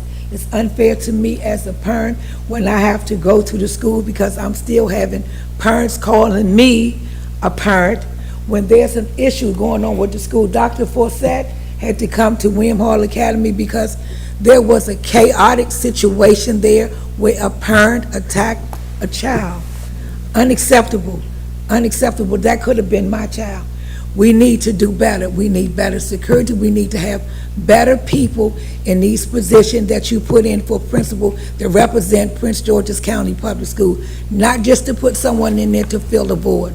We need someone that's going to represent our children, that's going to communicate with our parents, and going to communicate with the community as well. We need somebody that's going to stand up and show our children that there's a better way. I don't need somebody there that's not going to do the job that my tax dollars are paying their salary. So I need somebody there that can do the job. Please get me a principal at William Hall Academy. Flowers High School, we have the top of the line there. Dr. Brown, brother, you rock. I love you. I love you. You do your job. But please, and thank you. Now I need you to come with me at William Hall. You walk with me. I ain't gonna let you go yet, sister. But I tell you, I need you to walk with me. And thank you so much, because you did something that a lot of people wouldn't have. And your secretary, she said, oh no, she doesn't do that. But you did. And I want to say thank you. And those kids appreciated you too, didn't they? And the staff over there. So thank you. So PG Proud, thank you. And Julie Meeky Murray, keep doing what you're doing, my sister. Thank you all. Thank you. Ms. Wright, excuse me, I appreciate all the accolades, but can you follow the rules and don't call names, Well, just that's do okay. titles? Don't follow no rules. Don't worry about it. You know I took my own horn. Thank you. Our next speaker is Kayla Evans, Highbridge Elementary School, State of Disarray. Good evening. Good evening, members of the board, Superintendent House, and esteemed members of the PGCPS community. My name is Kayla Evans, and I'm a parent of a 5th grade scholar at Highbridge Elementary School in District 5. Over the past 3 years, I've been actively engaged in the Highbridge community, fostering positive relationships with teachers, staff, and fellow parents. Additionally, I'm involved in various local and state organizational affiliations, including the PCAC. In October 2023, our beloved principal was placed on administrative leave without any formal communication to the school community, leaving us in the dark about the transition. Since then, an acting principal has assumed leadership, and unfortunately, our once vibrant school community has deteriorated into a toxic environment. While 3 minutes is insufficient to detail every instance of egregious behavior and lack of leadership by the acting principal, I will highlight the most pressing issues tonight. Sexual assault on more than one occasion amongst 5th grade special education students in the bathroom, bullying, harassment, and intimidation of staff, students, and parents, retaliatory banning of parents from the school facility, including myself and Shannon Hayes, misuse of the approved county math curriculum, inappropriate disciplinary actions against staff, including violations of staff contracts, lack of supervision of students during recess, leading to instances of physical violence. Despite our relentless efforts, which include emails, formal ethics compliance hotline grievances, meeting requests, phone calls, dojo messages, curriculum research, and collaboration with fellow parents and teachers, our concerns have been met with silence and inaction. We have reached out to various levels of PGCPS leadership, from the instructional director, area instructional specialists, associate superintendent, chief of schools, chief of staff, the superintendent, as well as the District 5's school member, with little to no response. Furthermore, my advocacy for accountability within the school has resulted in a retaliatory ban letter from the acting principal, citing baseless claims of trespassing and posing a threat to the school community's safety. Our scholars are enduring daily hardships in this toxic environment, with teachers demoralized and losing hope in administration. Talented educators are submitting transfer requests, and we have already lost a 5th grade reading and language arts teacher to another school due to the untenable conditions. We cannot afford to lose more teachers or subject our children to further harm under the guise of protecting inadequate leadership. In light of these grievances, I implore the board to take immediate action of the following. We are calling for the immediate removal of the acting principal from eligibility from principalship within PGCPS in the future. Hold PGCPS leadership accountable for their lack of action and responsiveness to formal grievances from parents and staff, and conduct an immediate review of the decision regarding the return of Dr. William Kelly as principal of Highbridge Elementary School. Thank you for your time and attention to these urgent matters. I am committed to collaborating with the board to ensure the well-being and academic success of our scholars at Highbridge Elementary School. Please leave a copy of your testimony. Thank you. Yes, ma'am. Thank you so much. Our next speaker is Ms. Shannon Hayes. Ms. Shannon Hayes, okay.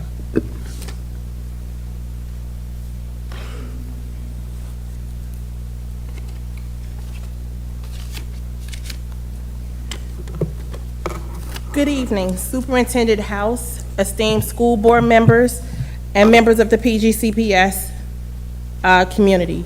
My name is Shannon Hayes, and I am the parent of a 5th grader, Perry Williams, at Highbridge Elementary School. Tonight, I come before you as a concerned mother advocating for the safety, security, and academic well-being of my child. Since October 2023, I've been voicing my concerns regarding the quality of instruction in my child's 5th grade math class.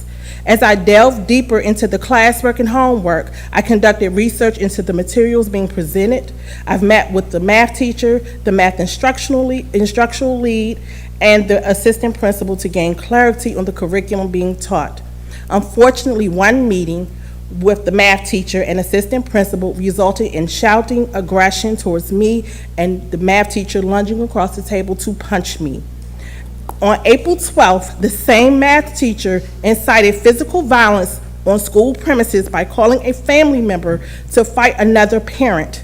Despite this incident being brought to the attention of the acting principal and associate superintendent, the teacher remains in the classroom. I have faced resistance and still lack a clear understanding of the approved PGCPS math curriculum being used. Consequently, my child's math grades have suffered, and she struggles with basic 5th grade math concepts due to insufficient instruction in the classroom. As a result, I've had to hire a tutor to bridge the gap. Moreover, my child has been unfairly targeted in the classroom, with the math instructional lead punching the desk and putting her fist in my child's face. During this recent interaction, the math teacher has isolated and embarrassed my child in front of her peers on multiple occasions. My attempts to hold the teacher and acting principal accountable have led to a retaliatory banning me from the school. Managing my child's academic journey at Highbridge Elementary School this year has been a nightmare. The trauma and stress inflicted upon my child have compelled my family to seek therapy for her. Despite reaching out to various authorities within the school district, including the instructional director, instructional specialist, associate superintendent, and even the superintendent, I have received little to no response. Tonight, I stand before the board in a final attempt to enforce accountability at Highbridge Elementary School. My call to action is as follows: immediate removal of the 5th grade math teacher, immediate dismissal of my band from the school. Thank you for listening to my concerns today. I am committed to collaborating with you to resolve these issues, particularly regarding the 5th grade math teacher, for the sake of my child's safety, learning, and well-being. Thank you.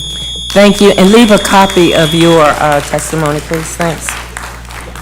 Our next speaker is Lisa Wilson, individual extended school year.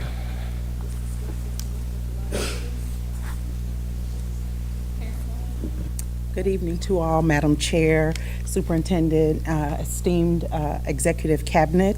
Please forgive my attire being a little less casual than I would have wanted, but I wanted to stand in representation of Autism Awareness Month.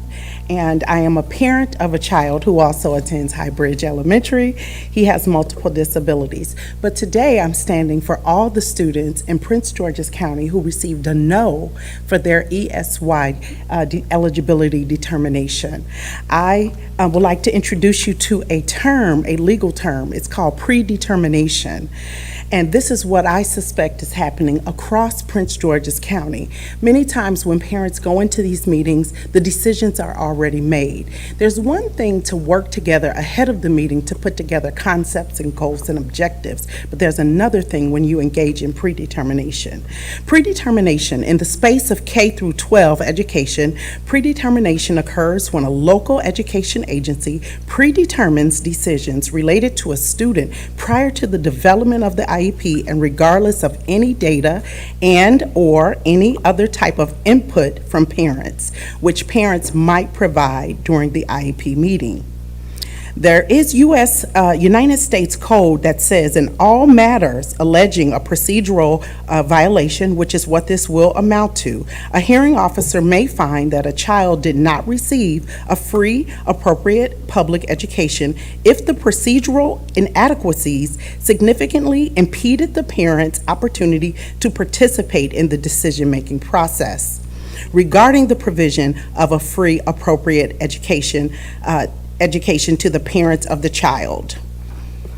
I did find some case law that talked about something that was very important. The title of it is IEP attendance does not equal meaningful participation. And a lot of times that is exactly what's happening. It's documented that the parents were there and that they participated. But attendance alone does not equal meaningful participation.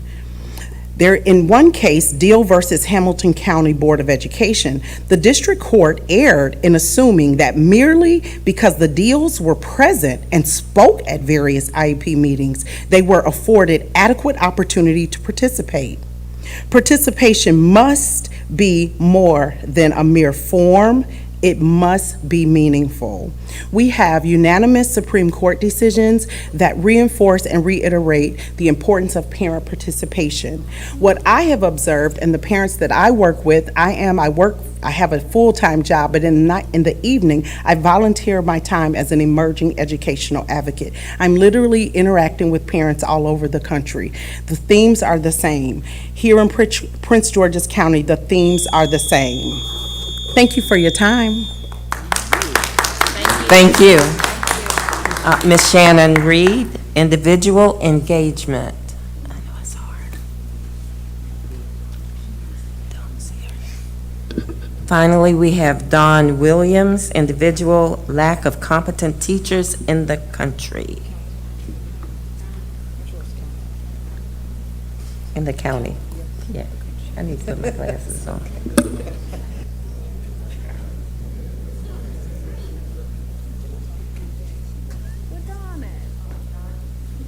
Excuse me, Don is not here? Okay, thank you. That is our last public speaker. Thank you all for your comments. We appreciate it. Now 4.0 Memorandum of Understanding created between Prince George's County Public Schools and the Prince George's County Educators Association. The chair recognizes Superintendent House for the update on the Memorandum of Understanding, MOU. Thank you, Madam Chair. I'd like to recognize our senior advisor, Luis Morales, to provide us with an update on this item. Thank you, Madam Chair. The MOU is incorporating a position not originally included. Can you please speak up, speak into your mic so we hear you. The MOU is incorporating a position not originally included in the negotiated agreement salary tables for the duration of the current contract with PGCEA. The position was created as a part of the budgeting process. After further discussion and collaboration with PGCEA, we concluded that the position should align with the other SPED differentials. So this MOU would ensure that back pay for individuals that have been in the position since July 1 of 2023, as of last count, this would affect 44 positions.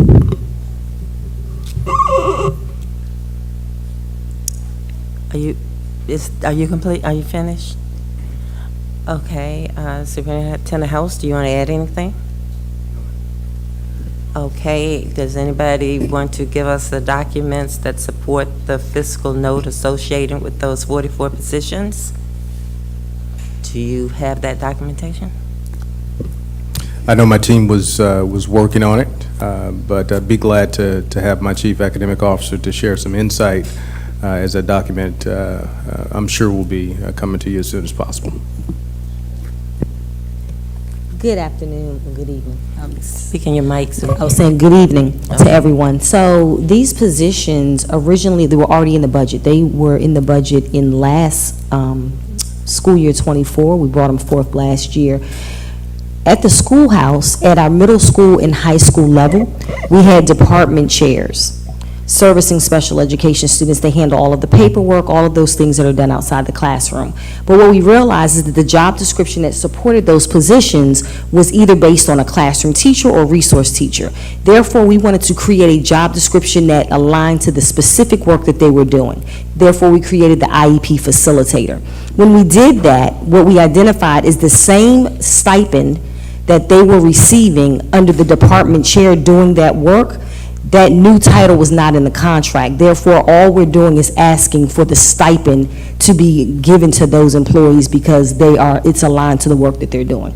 This board, I know, agrees with that level of work, as we've talked about providing them with extra days. I think we talked about that at the last meeting to get their paperwork done. It's just that the new job title is not in the current contract. So all year long, they've been doing work, and we're just trying to make sure that we can go back and compensate them on that stipend track. So it's not new positions, it's positions that already existed. The only funds that we are now aligning is the stipend component. Okay, appreciate that. Board member, you're finished. Okay, board members, the motion on the floor is to approve the Memorandum of Understanding created between Prince George's County Public Schools and the Prince George's County Education Association.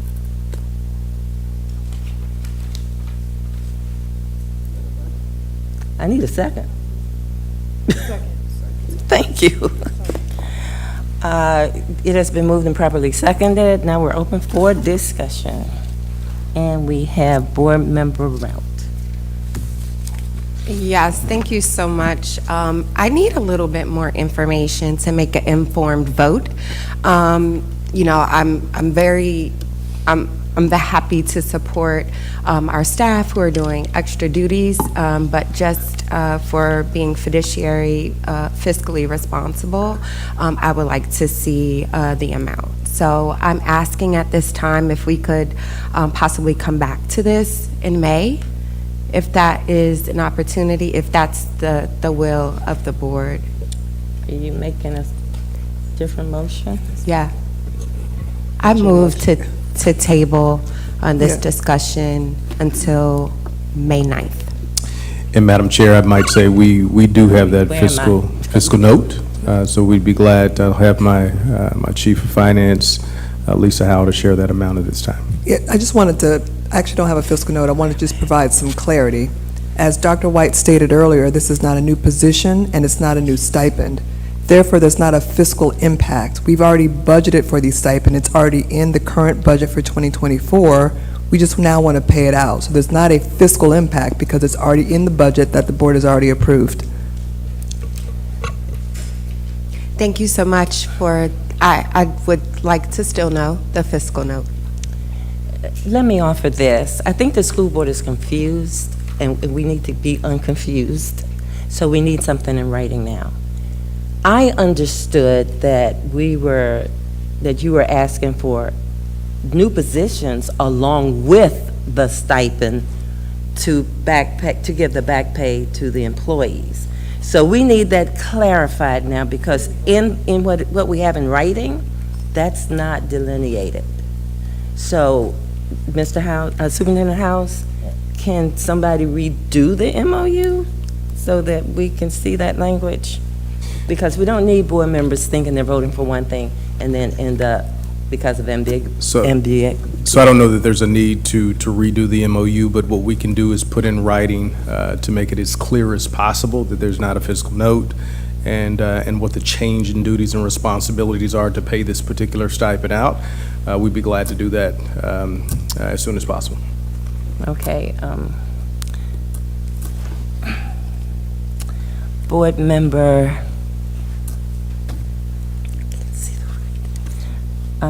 Rivera Forbes.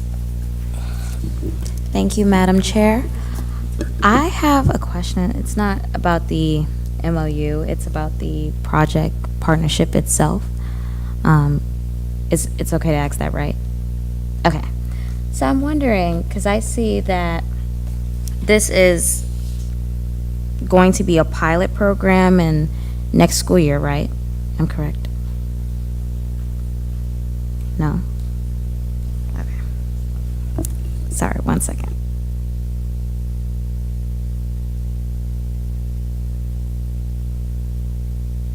My apologies. I've been given the wrong MOU. Okay, you're talking about the foundation one. No, we're talking about a different one. Okay, here it is. Yes, here it is. Thank you.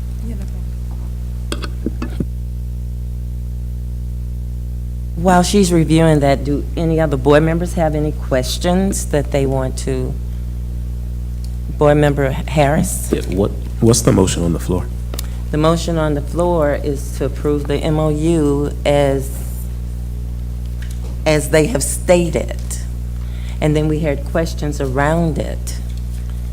And there was a motion to table. What was your motion? Yeah, and it fails because nobody seconded. Oh, nobody seconded, right. So the motion, the first motion is still on the floor.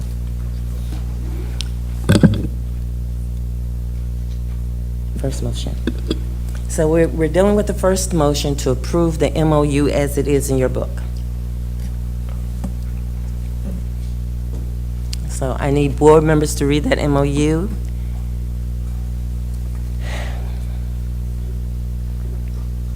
And the understanding now is we're talking about the back pay for the employees that have already done the work with no additional FTEs, and that's the piece we need. Vice Chair Walker? Were you done, Board Member Harris? Okay, Vice Chair Walker. Were you finished your question? Yeah. Rain, did you want? Okay, say what you're waiting for then. So, thank you. Okay, now that I'm on the right document, I'm also looking just to see the fiscal note, please. I don't have that document either, just to clarify. Okay, there has to be an amount of money that we owe for the back pay. I think that's what people are looking for. Okay, Vice Chair Walker.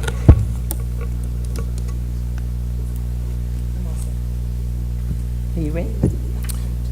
Ms. Howell, do you have any additional information? As she indicated earlier, there's not a fiscal impact. This was approved in last year's fiscal budget. Any additional insight that Chief Howell wants to provide at all? No, I don't think so. I'll just try to add, thank you for recognizing me. I'll just try to add a little bit of clarity to what might feel like confusion on the other side of this table here. So we did have an opportunity to briefly chat this. I think this is the one with the 44 employees for the IEP position, yes. And so there was just a little bit, a couple of questions for the comeback. And if you have 44 people now, what does that mean to the other people that were taken out of position?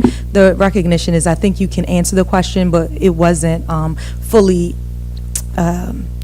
understood when we talked this. So I think that's the reservation that you hear. And although you might already possess the information, just providing some of that clarity might help us to vote on it. I think that there was no one who said, hey, no one deserves retroactive pay. Absolutely, people should get retroactive pay if they've been doing the job, hands down. It was just, what does that mean if it's 44 coming over? Does it mean 44 there, et cetera, et cetera? There were a couple questions, and it's just that follow-up that the pause is.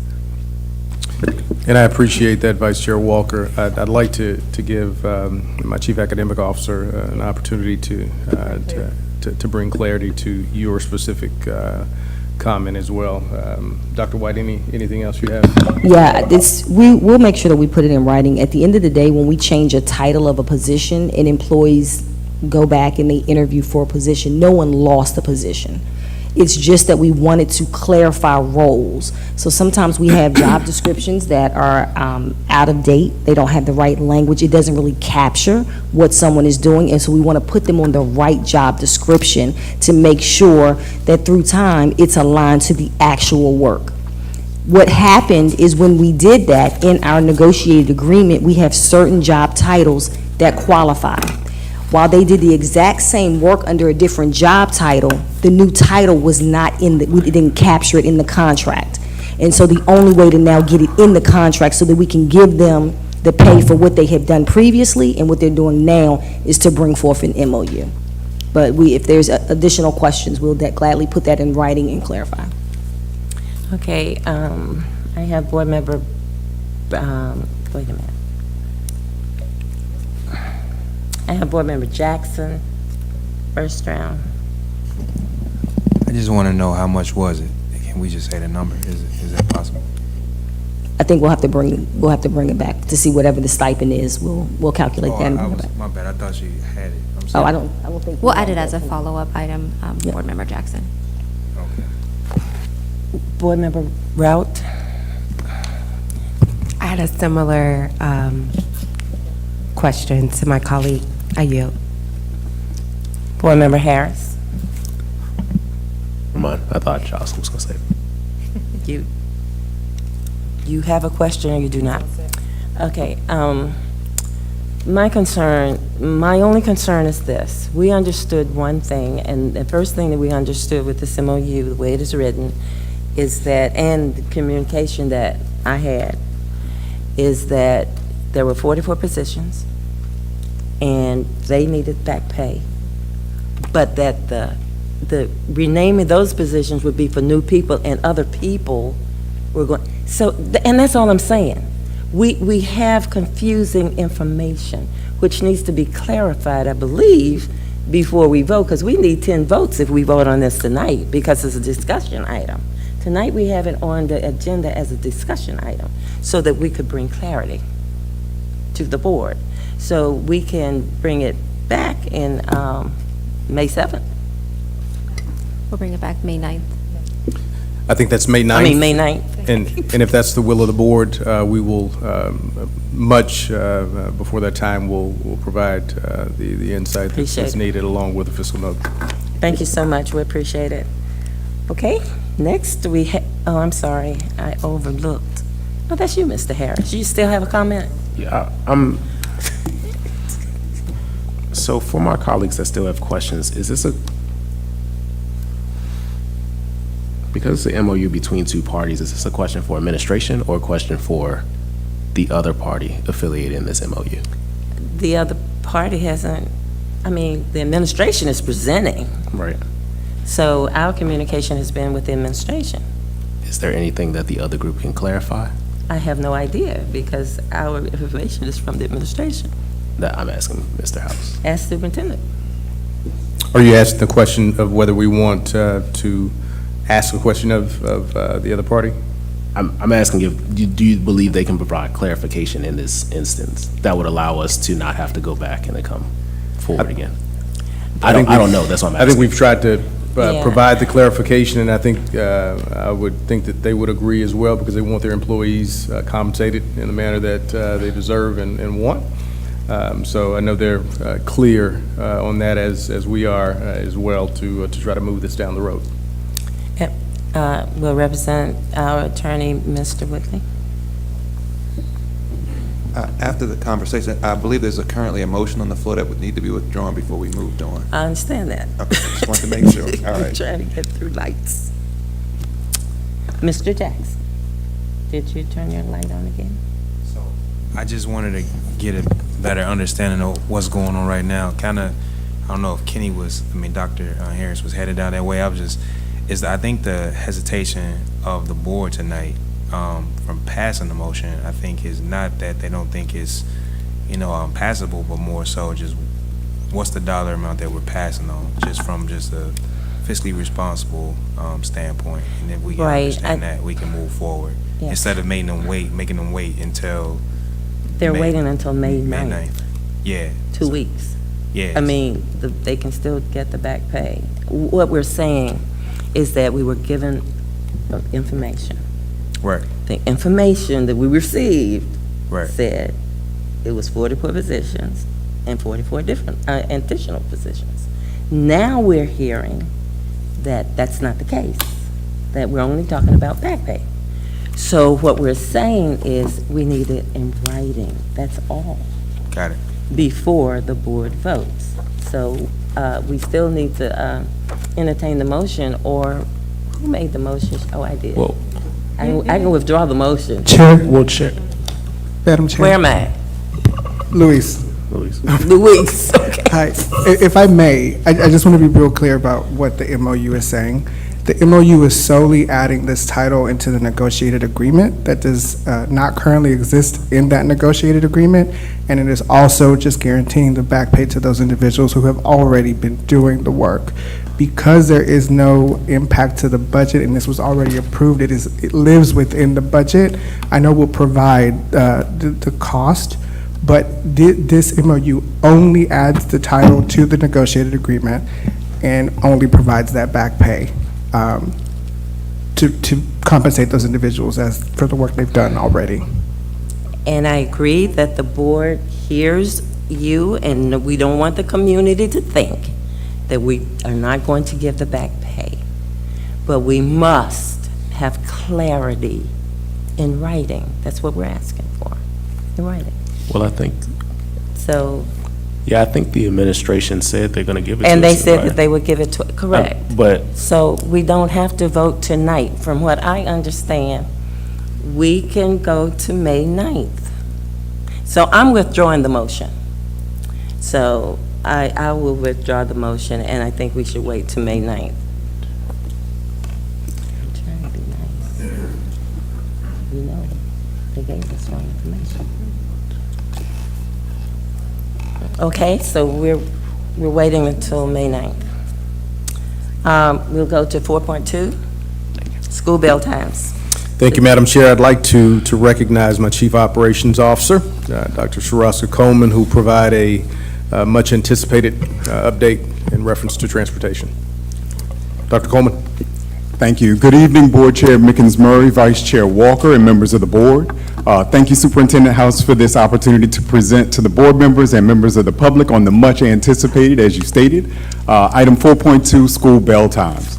Joining me this evening to deliver this information is the Director of the Department of Transportation and Central Garage, Mr. Kiba Baldwin, the Chief of Communications, Ms. Tejal Patel, and key members of the Student Transportation Strategy, Technology, and Management Company, Formative, with CEO Carl Allen, Mr. Carl Allen, and the Chief of Client Services, Ms. Mary Dillman, who we appreciate for being here in person this evening from out of state. Tonight's presentation is a follow-up from the April 11th board work session and will include the following: the actual school bell times beginning school year 24-25, a project management tool that shows a 6-month transportation timeline with key actions, communications and engagement activities, and reporting measures that will keep stakeholders updated to our progress for each of the 5 prioritized recommendations. And finally, a brief summary of feedback from the 6 community information sessions held across the school district since last week. It's important to note that we celebrated National School Bus Driver Appreciation Day this week, so I would like to begin by first thanking our hardworking and dedicated school bus drivers for their daily service.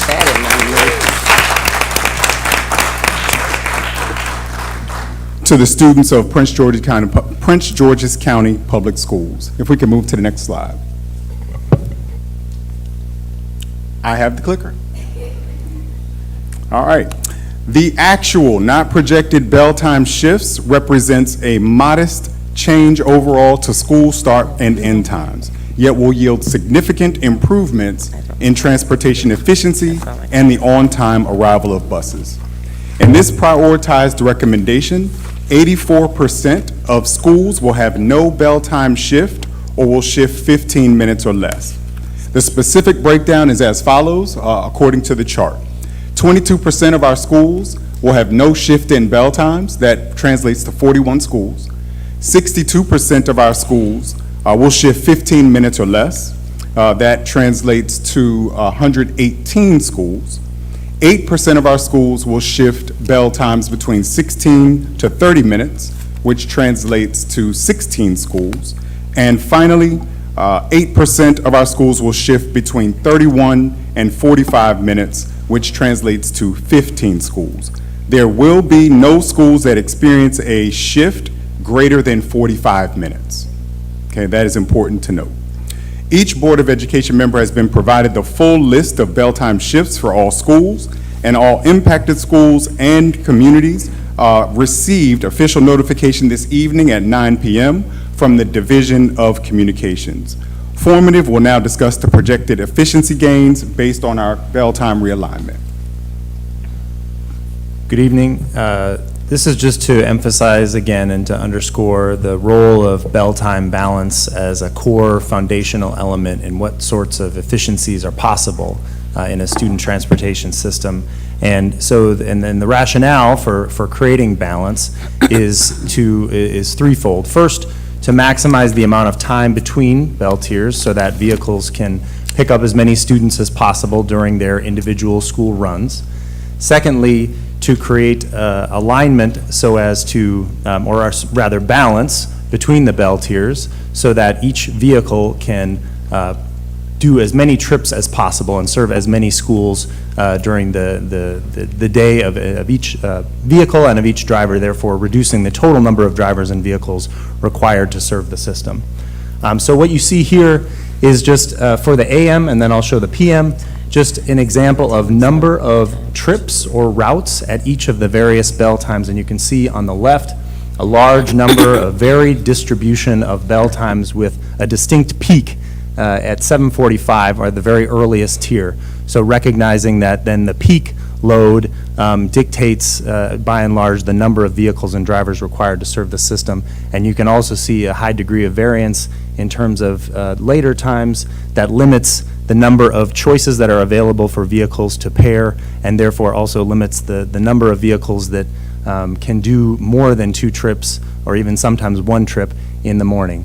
Under the new proposed scenario, you can see a much higher degree, not perfect, but a very high degree of alignment and also balance, right? That's going to allow, again, both more bus trips to be able to run longer, and then more buses and more drivers to be able to do multiple trips during their morning.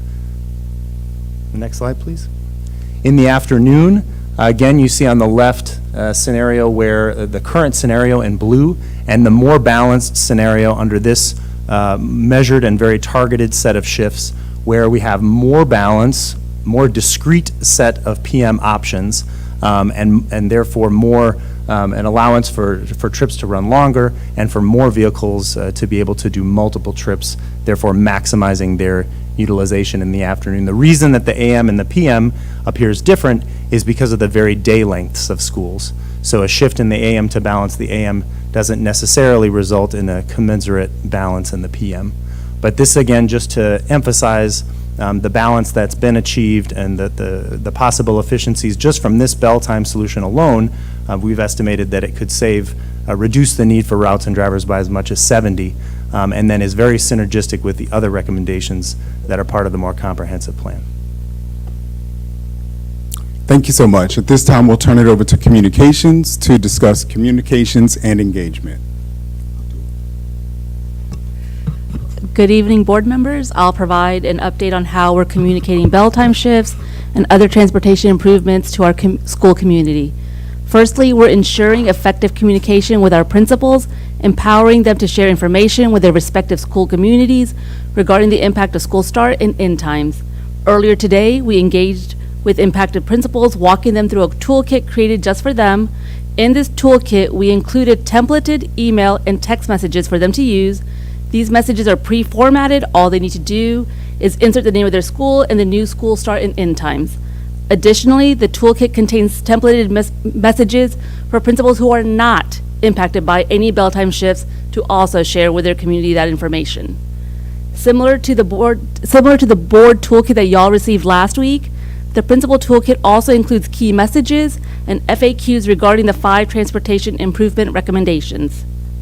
To ensure comprehensive communication, we have refreshed our transportation improvements portal tonight to include the list of the new bell times on pgcps.org/bus. Because we know parents go to their school's website for information first, every single school's website now displays a banner with information regarding revised bell times for the 24-25 school year. Furthermore, we'll be sharing this information through our social media channels and notification systems at both the district and school levels.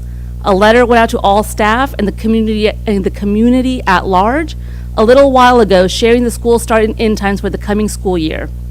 Additionally, we'll send a news release to our media partners later tonight to help us amplify the message of the bell time schedule to our community. Next slide, please. Moving on to our information sessions, I'd like to provide a pulse check. We have hosted 6 out of 9 information sessions in our member districts. The final 3 sessions are scheduled for Saturday, Monday, and Tuesday. Last week, we streamed 1 session, and the recording is available on the PGCPS YouTube channel for viewing. The majority of our attendees at these sessions have been parents, which is exactly what we have wanted. Based on the feedback we have received from these sessions to date, we are planning another round of information sessions in mid-June to provide further clarity and gather additional feedback. We're also planning on holding sessions as part of our back-to-school strategy plans, knowing that new parents will be joining PGCPS over the summer. We want to provide as many opportunities as possible for parents and community members to get the information firsthand and have any questions answered. I'd like to take a moment to share some of the feedback we have received regarding the information sessions themselves. I also want to express my gratitude to the board members who have attended the sessions in their districts. Your support is greatly appreciated and made an impact in ensuring the sessions went smoothly. At the end of each information session, we asked attendees to fill out a survey so that we may capture their feedback and collect data to better inform our engagement efforts and make any adjustments based on that feedback. I'm pleased to report that 85% of respondents rated the overall execution of their session as good or excellent. Next slide. On this slide, you'll see a few direct quotes pulled from those surveys. These comments reflect what we have heard in the 6 sessions to date. Parents and the community are wanting change. They want to be consistently informed throughout any changes to bus stop locations. And yes, we heard plenty about the Stop Finder app. Next slide. As part of the survey, we asked respondents which recommendation they are most concerned about and which recommendation they are most confident about.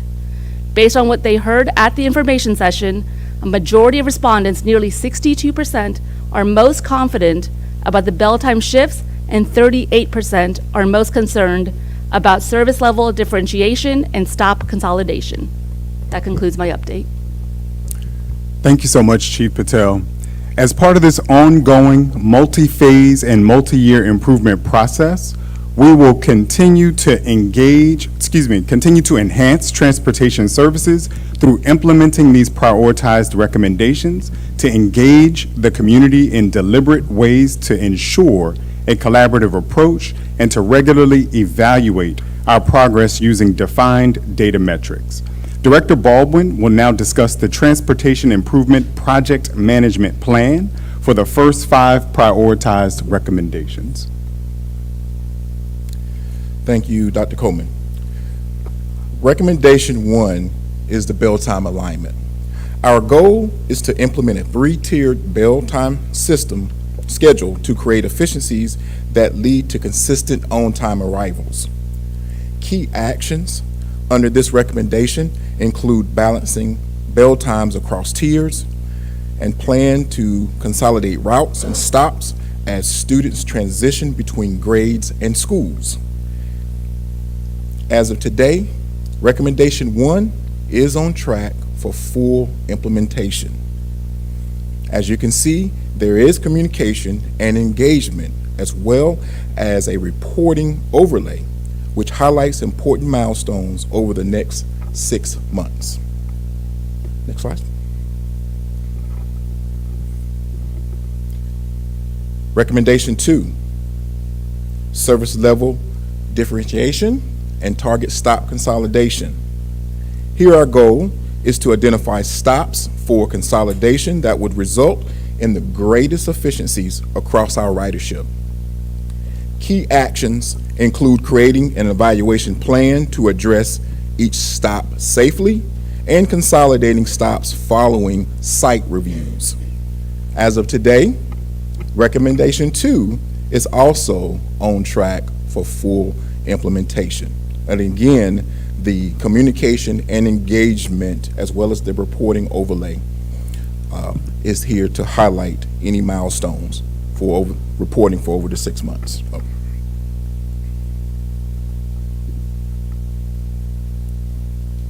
Recommendation 3, the walk zone audit. Our goal here is to reassess the current stops within the walk zone through a defined criteria for safe passage. Our key actions include creating an evaluation plan to address each stop for safety and also training staff on the use of this evaluation tool. This recommendation is also on track for full implementation. And again, utilizing our communication and our engagement as well as the reporting features as progress measures over the next 6 months. Recommendation 4 is our codified opt-out. Our goal here is to embed an opt-out option for our parents and our guardians in the online registration process. Some of our key actions here are to include integrating the opt-out process into the student information system and optimizing trips from the decisions of the opt-out process. As of today, this is also on track for full implementation. And again, utilizing the communication and the engagement with the reporting overlay as well as milestones. And finally, with recommendation 5, the enhanced customer service, our goal is to improve the service of the parent app by enhancing communication methods and training staff. Key actions include refining key deliverables for the Stop Finder app and collaborating with our technology partners to troubleshoot issues while completing a diagnostic review of our Zone R and our TransFinder applications. As of today as well, this one is looking to be on track with full implementation. Still again, utilizing our communication and engagement and our reporting with an overlay as milestones over the next 6 months. All right. Thank you, Director Baldwin. We won't spend time this evening walking through the items in the appendix, as it will be uploaded to board docs as a follow-up item for your review. However, I'd like to mention that in the appendix, you will find an evolving glossary of terms that we will use throughout our multi-year implementation process, as well as an overview of the early engagement during the data collection phase of the formative audit. We stand ready to take any questions. Thank you so much. And Madam Chair, I'd just like to mention in closing, thanking both our community, thanking the board. There was a call to action for change, and this is a big step, and change is difficult, and we know that. But we're trying to do it responsibly with a nationally recognized organization like Formative to really be on the forefront and guiding us to do this work in the manner that we know will make a difference in the servicing of our students from a transportation standpoint. Thank you. Thank you. We have 4 lined up, so we'll start with Board Member Adam Stafford. Questions? Thank you so much, and I just wanted to highlight that last slide, which was really what board members were looking for, was just to understand how the different departments were working together. And so I'm really grateful and thankful for that information. And thank you also for Formative for being here to answer some of our questions. I just have a question specifically around the toolkit that we've been given. Is that the finalized document that we can begin sharing with our community members? The most recent version of that toolkit, or and just generally, I know that you all just sent information out regarding the bell times. Just give us some guidance on how you'd like for us to share with our broader community that we have access to. Thank you so much again for that last slide especially. Thank you for that question. Yes, the toolkit is a living document, so as we get new information, we will be updating it and providing y'all with an updated toolkit. The information you have currently is ready to go, so as we have sent the proposed language around social media, the flyers, that is free for y'all to share now. And also, we're going to be sending y'all the new language around the bell times as well. That's being worked on. Thank you. Dr. Harris? Yeah, I'll be brief. Thank you for the presentation, and thank you again, team, for the Gantt chart. I think it really helps as a visual cue for what's happening within the district. And I know, me personally, I don't know about Adam Stafford, but I'm gonna need it blown up as big as possible on a poster board for me, so I can take it out and around. I'm really appreciative of you all for that, in all seriousness. When it comes to seeing the expected changes versus the actual changes, and board members, I boiled down this chart into something that's a little more digestible to me, and so I'll send it out to you all after I finish here. But I was happy to see, Dr. Coleman, where we landed, and informative where we landed in terms of percentages across the district. So I'm seeing we had some expected changes for the 15% mark. I mean, the 15-minute mark, somewhere around the 60%, and we hit somewhere around 61%.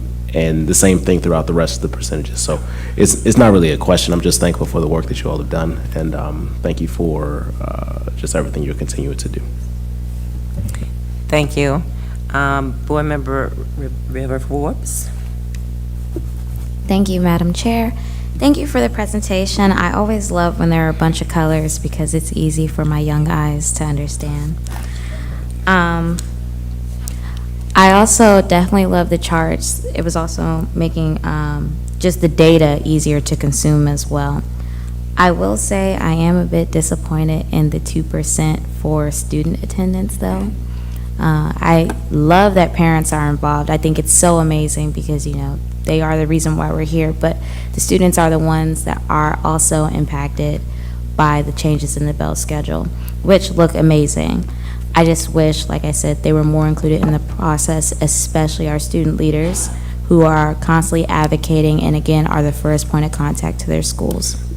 So in the future, just to keep this in mind, I would love to have more communication with the teams that are working on this to possibly set up specifically a student forum for SGA students to come and attend, and so they can learn and know how to reach out to their community, because all this information is great, but it's geared towards an adult audience, and it's not going to be easy for students to understand.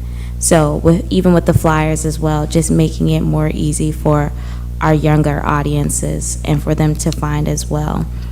So again, everything's beautiful. I love it, but I would like to see more student engagement and awareness in the future. Thank you. Board Member Rivera Forbes, one of the things that we can do, I can speak to a piece of that, which is that we can invite you to the superintendent student stakeholder group, so that way you can engage alongside those 25 students for the rest of your time here. That would be awesome. I would love our regional SGA to be involved, our regional SGA president representative to be involved as well. Okay, thanks. Thank you. Dr. Sephora Miller. I want to echo the thank you for the sessions, and thank you for, after the sessions, coming and as student board member Rivera Forbes mentioned, the colors are great.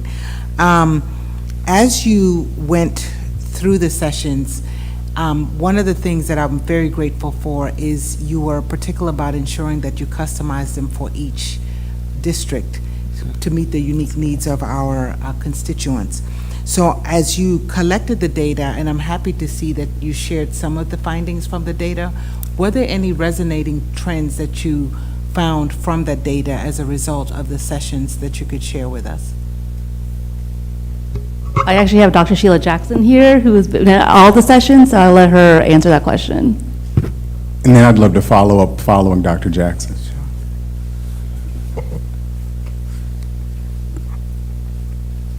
Good evening.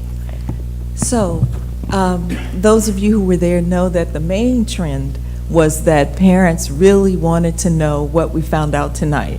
They were anxious about finding out the actual changes that were going to be happening in their school communities. That was number one of the trends. The second one was about making sure that as a school system, we communicate effectively. And so we've talked about in the presentations all of the different ways that the school system will be communicating this information on a regular basis to families, on the website, through, I was going to say School Max, but it's changing to Synergy. All of those options will be available, and the toolkits will help with that as well. But that was really the major trend, is that we want to know what the changes are going to be, how's it going to impact my family, and what can we do. Ms. Rivera Forbes talked about that, how we engage others in all sharing this information. And if I could add, I agree with Dr. Jackson on those 2 points, and I would add one additional, and that was the urgency of moving forward. We had testimonials at multiple sessions from families, from students who were tired of inconsistent bus service, who wanted to be in school on time as students. One young lady at Gwynn Park, as a matter of fact, stood up and talked about wanting to be on time to school every day. And isn't that music to our ears? The child who wants to be in school on time every day. And so we want to make certain that we're able to provide that, and that level of urgency resonated at each of the sessions. I just want to say again, thank you so much, because as we talked about at the last meeting, it was really important that we gave the parents in the community an opportunity to give feedback. And so I wanted to just hear some of the feedback that came out and how changes would be made based on their feedback. So thank you for doing that. Thank you. LaSalle Frazier, board member. Thank you. I personally really enjoy having the session at Oxon Hill High School. Thank you for doing that. I love the presentation today. I love the clarity that you provided today. So thank you again for that. I do want to talk a little bit about some of the things that parents shared with me after that meeting at Oxon Hill. I think that one of the biggest concerns that our parents have is the fact that some of their students may have to be en route prior to 6 o'clock in the morning, and the call center is not open until 6 o'clock in the morning. So that's a big issue. So I'm advocating that if there are routes that are starting before 6 a.m., that there's a live person ready for those students and those parents, because it's a request that my district has made. The other piece is looking at the idea of making, through communications, the idea of community routes, and having groups within that route to be able to communicate with each other if they opt in to that. So parents can provide support to each other and students can support each other. So if we can work on that, if it can be worked through the app or another way, let us think creatively on how we can do that. The other piece that our parents talked about is, of course, making sure that the app works. And something innovative that I thought was really, really great that one mom shared with me is the idea of creating a bonus system for our bus drivers, where the parents are the driving force that incorporates, we incorporate a rubric for them, and they can then share their recommendations, and based on X number of recommendations by parents, that our bus drivers get bonuses. So I think that that's a very innovative and creative idea, so I want you to consider that. Thank you. Thank you. We'll move forward with Board Member Rout. So I am so PGCPS proud to see your presentation today. I know our last meeting, I was very passionate about speaking up for our parents. I've had a host of our parents contact me via social media, email, saying thank you, and really, I think that this information is going to bring music to their ears. For one, to explain to their children what's going on, right? There are a lot of things that are out here about what we think we're doing or everything, and we have to be able to communicate that clearly to our students. And I think this is the first step on parents being able to really tell their students this is exactly what's going to happen. So I thank you for this presentation. I would like to know, are there any internal pathways for our staff to provide any type of town halls, information feedback loops? I've also been contacted by some of the staff members in various capacities, externally as well, through our vendors, where they just want to just share a suggestion, or they want to be a part of the solution. And then I was talking to some of our federal partners about some of our programs, some of our needs in Prince George's County, looking at lighting, because the shift, I think Formative talked about the darkness. So I wanted to know, is there any type of traffic simulation that will look at the darkness as it relates to any of our routes, our passages, so when we do our walk audits that we can further understand? And will we be getting support from the state for that, for any of those recommendations to our state roads? Thank you. So thank you for that. I'll respond to part of the answer, then I'll turn it over to the team to respond to that second half. So first off, with respect to staff input, thank you so much for that comment. I know that during the initial audit phase where we were doing the data collection, we did have several staff focus groups to include our principal advisory as well as a teacher advisory group. So that input was taken in the beginning. What I would also like to point out is that this is an ongoing multi-year process, and so there will be multiple opportunities to engage with our different stakeholder groups as we implement phase 1 and then move into phase 2. What I'd like to add before turning it over to the second question is Director Baldwin, myself, and the team have already engaged with Prince George's County Police Department and their crossing guard unit to begin to collaborate around these bell time shifts, and we have decided to collaborate with one another as we advocate to the Department of Public Works and Transportation and to the State Highway Administration around needed traffic improvements and mitigation strategies as more students may become walkers.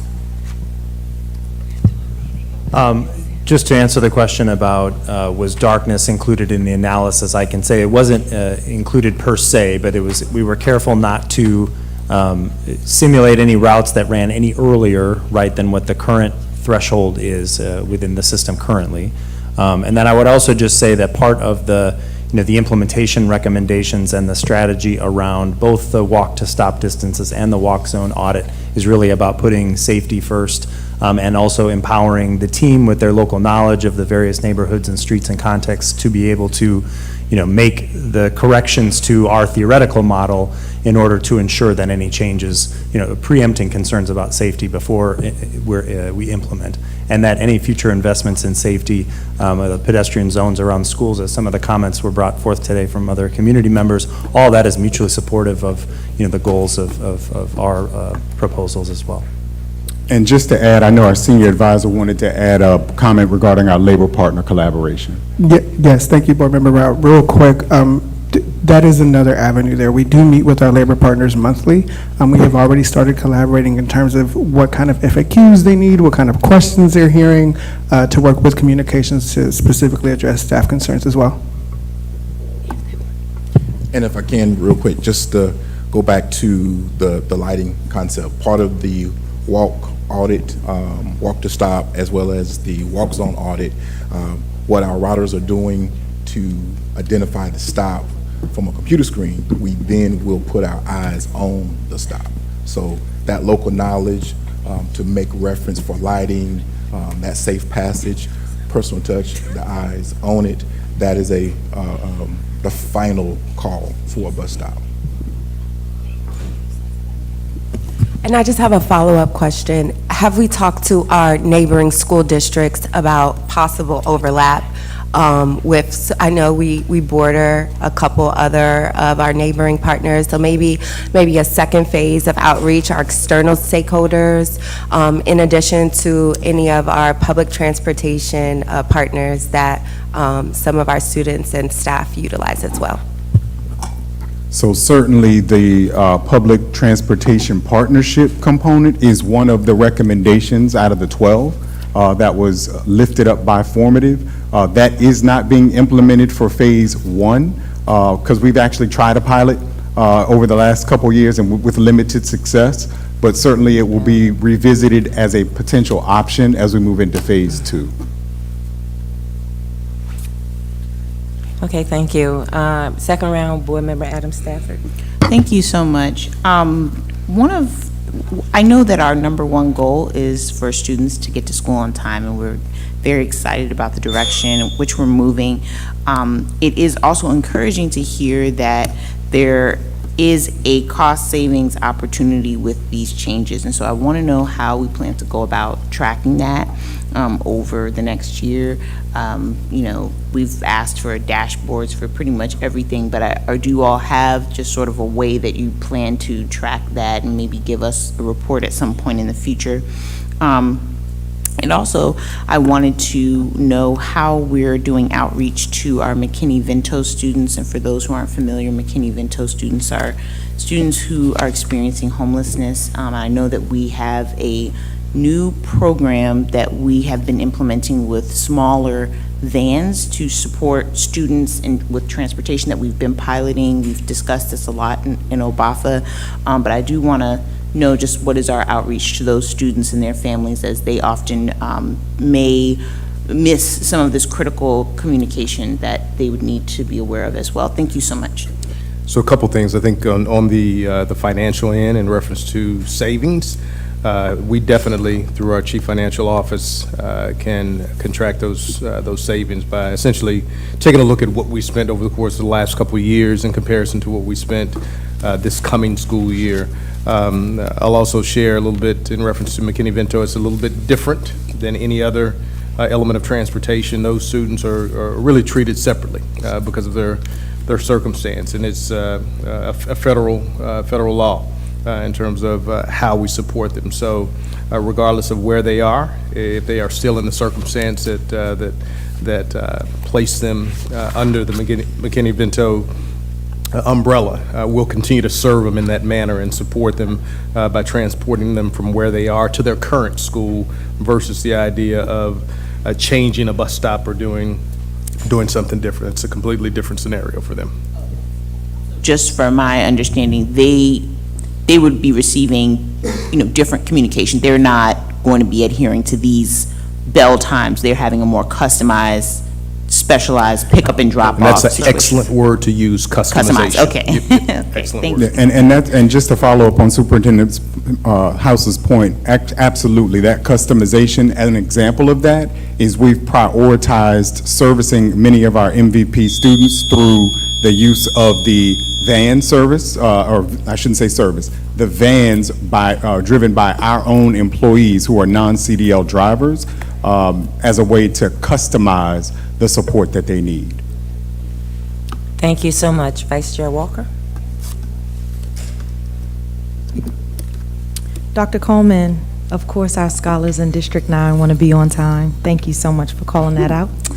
Although I was physically teaching my class at the time of our District 9 Connect, I really just wanted to say thank you so much for the additional clarity that the entire team has provided to us as a board, which is really going to help our constituents moving forward. All of my questions were asked and answered, and so I appreciate that. I know the only thing I am just looking for is as we start and those milestone dates happen, just to keep us updated so that if there's anything we need to communicate differently, then we can as well. Thanks so much. Thank you. And seeing no more lights, young man from Formative, I'm sorry I didn't get your name, but I want to thank you for coming into our home. We appreciate all the help that you have given our transportation, Mr. Coleman, Dr. Coleman, and his staff. So thank you so much. We appreciate it. I see one more light. There were no lights when I started talking, but there is one more light. Dr. Zipporah Miller. Thank you so much for recognizing me. This was just a follow-up. I think this was a question that was asked at one of our sessions, so I just wanted to follow up, and I know you're probably already working on it. And the high school particularly, parents were wondering about the opt-out. And so if this child has to opt back in, you were very clear about ensuring that they had a means in which to opt back in. And I know you're still working on the process, but in order to develop a goal that if they opt in, there isn't a lapse in them in terms of coming to school. So I'd really appreciate that. Thank you. And thank you. Just one comment. We will be presenting at the May board meeting in collaboration with the Division of Accountability to provide more clarity around the opt-out process.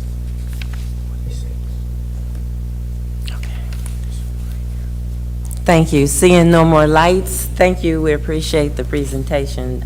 Superintendent House, do you have any more comments? No, ma'am. Thank you. So at this time, we'll recognize Superintendent House to report on the consent agenda's items 5.1 through 518. Thank you, Madam Chair. I move to approve items 5.1 through 5.18 as read. Number 5.1 is textbook adoption for advanced placement. 5.2, textbook adoption for dance. 5.3, textbook adoption for digital textbook extension. 5.4, textbook adoption for English language development. 5.5, textbook adoption for experiential learning. 5.6, textbook adoption for international baccalaureate. 5.7, textbook adoption for immersion programs. 5.8, textbook adoption for health, middle and high school health. 5.9, textbook adoption for reading, English language arts. That's grades 6 through 8 and honors. Textbook adoption 5.10 for mathematics. 5.11, textbook adoption for social studies. 5.12, textbook adoption for world languages. 5.13, proclamation for National Physical Education and Sports Week. 5.14, proclamation for observation of National Asian Pacific American Heritage Month. 5.15, proclamation commemorating May 8th, 2024 is National Nurse Day in Prince George's County Public Schools. 5.16, proclamation commemorating pupil personnel worker. 5.17, proclamation commemorating positive behavior interventions and supports. And finally, 5.18, proclamation commemorating Children's Mental Health Awareness Week. And I believe we may have a video at this time to kind of share what some of that work has looked like in our schools. I like about the PBIS is that it makes people happy. It's a great reward for students when they're doing what they're supposed to do in class.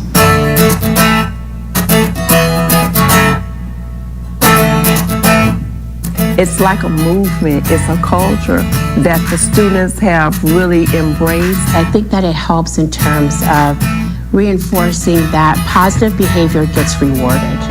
Not also, there's the negative that we talk about also all the time, but the positive. And if you do the right things, you will get rewarded. What's clearly working in PGCPS is PBIS. 4 letters that define a program that has increased civility and pride across the county.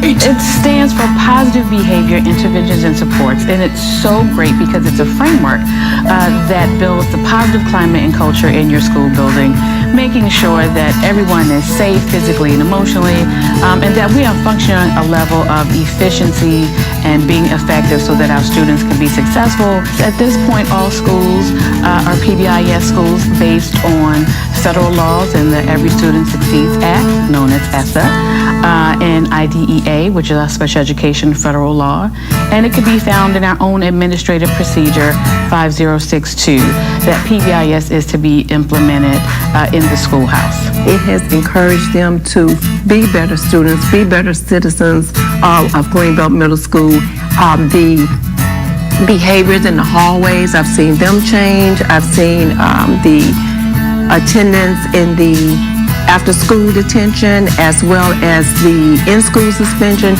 It has been decreased because of the positive behavior of the students. The PBIS Awards for Good Behavior are very tangible and they're lots of fun. Whatever they call their reward tokens, from bear bucks to tiger paws to roar bucks, students across the county, from Greenbelt Middle to CMIT South, from Rockledge to Northview, can't wait to redeem them for exciting prizes. A lot of times kids who are that good kid, they get overlooked. A lot of times you feel like you spend, 90% of your attention on 10% of the kids. So we really try to make sure other kids feel acknowledged and seen. Students start looking at the token economy. They learn about budgeting and financial literacy as well, because they start deciding, do I want to save up my points and spend 200 points to go to the game truck once a quarter? Or do I want to spend them each week? If I spend them each week, then I can't have enough to do the big incentive. Kids always just stay focused more. Like that's how you earn points. You just always stay focused. When you're good, you always get points, and then that's how you go to PBIS. We have had students go out and play with bubbles. In fact, one of my students today said that's one of the reasons she loves the PBIS celebration, because it does get them outside. Because last month the students got extra recess, so today we're actually celebrating the PBIS for the students who earned enough points to attend the extra recess they get to go. When those behaviors, those expected behaviors are noticed, there's positive feedback, there's recognition, there are rewards, there are special monthly recognition. So schools go all out to make sure that everyone who exhibits the expectations, be they staff, families, or students, are recognized for their efforts. For teachers, PBIS may stand for Positive Behavioral Interventions and Supports. But for students, PBIS could be spelled F-U-N. Thank you.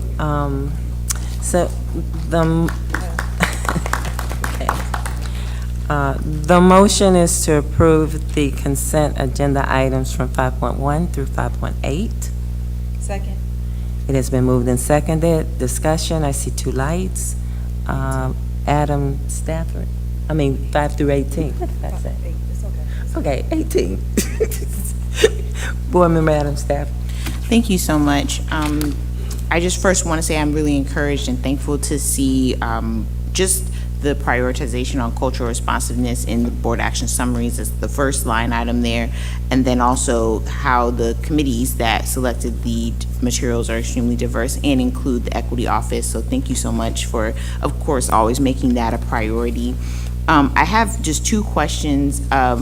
Just for the price that we're paying for all of these materials, does that, I looked and I did not see whether or not it includes content-specific professional development that comes along with the curriculum. That may not be included in this board action summary, but if we could get that, because I know that, you know, from academic achievement, that has been a priority to provide content-specific professional development. And then lastly, as you know, we are, you know, our goal is to be in alignment with the blueprint, specifically around high-quality instructional materials. And so I'm just asking if we could be provided with some type of chart that shows where each of these titles land on ed reports. I'm so happy to see the continuity in some of the curriculum, as I know we've adopted, for example, like illustrative math with our elementary school, and now I see it going into middle school, and just the purposeful way that you all are approaching that is very, very, very encouraging. But just for us, for our sake as board members, just being able to very quickly see sort of where all of these titles stand in terms of their score as high quality instructional materials, that helps us to make even more informed decisions about these topics in the future. But thank you, and again, I'm encouraged to see some of the growth in a lot of this information. Sure. For reading and mathematics, both were strong on ed reports. Your other contents you're not going to necessarily find on ed reports, so we're constantly trying to make sure that we have the most aligned to what the content is. But one of my processes when it comes across my desk for reading and math, especially also looking for science, social studies a little rougher to look for, is to make sure where it falls on ed report. So I do have that information I can share. Can you repeat your first question again? Question was just for the price that we're paying, and also I'm glad to see that we're getting some discounts. Yes, professional Great. development. Are we getting PD? We include it in all our contracts. Okay. As a part of our contract, the vendors come. The other thing that we'll do, just for you all to know, is that for any new adoption, once it comes across and you all approve it, is that we'll reach out to every new teacher that teaches that content before we leave this school year to introduce them to the new materials that are going to be coming. Okay, thank you. And thank you, Board Member Rout. Oh, thanks so much, Chair Mickens-Murray, for calling on me.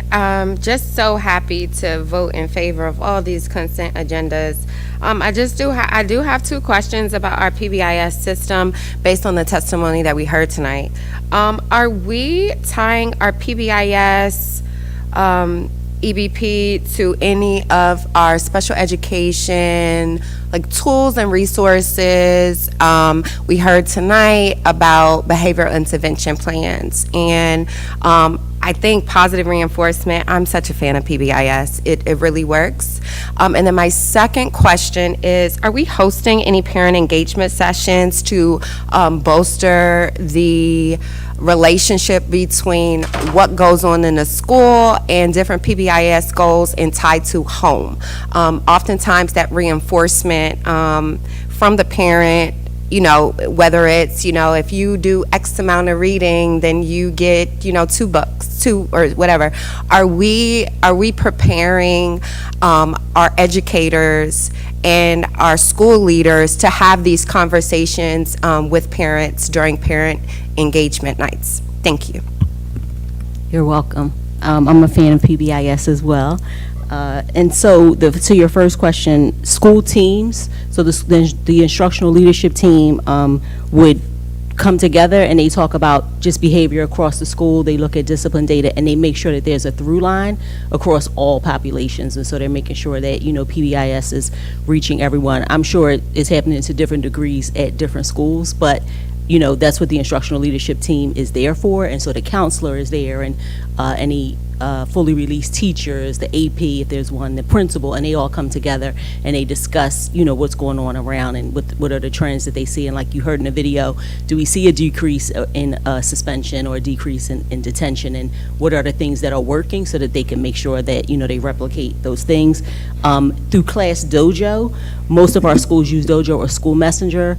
Whatever that method is, it is always the communication, and they always share out, you know, what's going on. So through Class Dojo, sometimes the PBIS lives there because kids will get points and it lives in Dojo, and that's immediately shared with the parents. And so the parents are constantly, they can even go on and see, what their children have earned and things like that. Yeah, the problem with that Class Dojo is that it's not implemented across the board. So some schools elect to use Class Dojo, some then don't. I mean, I got 4 different options. Somebody uses email, one school uses Class Dojo, and then one child gets points, and the other child doesn't go, why don't I get points? It's chaos. Yes, so different schools use different things, but they all at least have a thing, right? That's like their main communication. I was just making a point with Class Dojo, but I'm excited to say that Class Dojo reached out to Prince George's County about a month, maybe 2 months ago, the founder of Class Dojo, to ask if he could do a district-wide partnership, and we're going to be one of the first districts to do that with them, free of charge. Is no charge to us because they make their money in other ways. And the reason they reached out to us because we had such high numbers of teachers using it on their own. And what they explained to us when they met with us was that they do no promotion, no marketing. Teachers hear about it from word of mouth, and one teacher finds out about it and tells a colleague. And so we had Dr. Zuckerman pull the data of our schools so that we could see who was using Class Dojo and the high usage. And then I reached out to our top 5 schools just to start with them first so that we kind of build whatever this partnership may be with our top 5 schools. So I've already connected those leaders, and then we're going to be meeting with Class Dojo leadership again. And so we're going to build it out, and our hope is that we can begin to spread it throughout the system. Thank you. I don't have any more questions. I yield. Thank you. Board Member Rivera Forbes. Okay, I'm going to be very quick because I do have school tomorrow.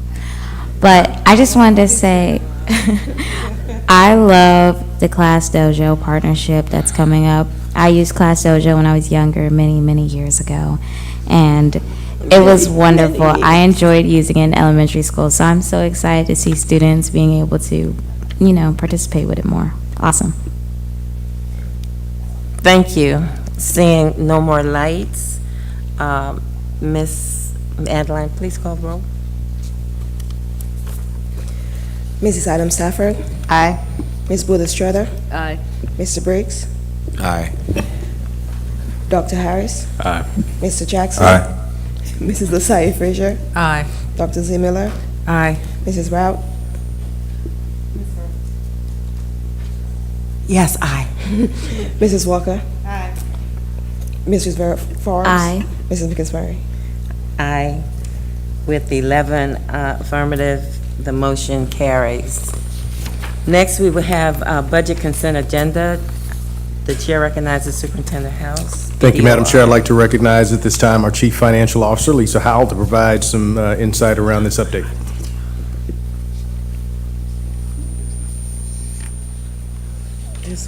It's actually the budget consent agenda. There's nothing. Oh, I'm sorry, there's actually nothing on it. I didn't know if the BDO was coming back or not. I apologize. I apologize. We did it in closed session. It's getting late. Okay. New business, the chair recognizes Superintendent House to introduce the new business first reader agenda items from 7.1 through 7.3. First of all, we're going to get this one right. Okay. So I do thank you, Madam Chair. I'd like to recognize our Chief of IT this time, Dr. Andy Zuckerman, to provide this update. Dr. Zuckerman? Thank you, Mr. House. Good evening, board members. Item 7.1 is a new business item for a first reader for a virtual education plan for use during a prolonged state of emergency. So I'll just be brief because there's a lot of information in board docs for you to review between now and second reader on May 9th. But essentially in the 2023 legislative session, the General Assembly adopted and the governor signed a bill that requires school systems to be ready in the event of another pandemic or other prolonged state of emergency where a school district would need to convert to remote schooling. And so we just very recently got a memo from the state superintendent, as well as the rubric and template of what our plan or any school district's plan should include, from staffing assignments to instructional plan to health services to food nutrition. We are fortunate that we had a very well-received COVID continuity of learning plan, which the state in the technical assistance sessions that they provided to districts said that should be your starting point. So we were already starting well ahead of the curve. And so kudos to Dr. Libby from a couple of years ago for coordinating that and our team. So long story short, we took that plan, we've updated it, we've made sure that we've hit on all of the components that the state requires of us. It's there for you to review. I'll certainly be available to answer questions tonight or between now and May 9th. But I think it's pretty well established. It's an overall framework. It's there for us to use if we need it. Obviously, if we have to convert to virtual learning, there'll be some more details that we'd have to address depending on the context. But we think we're well positioned and ready, and we think this plan should meet the requirements of the legislation and of the state. So thank you.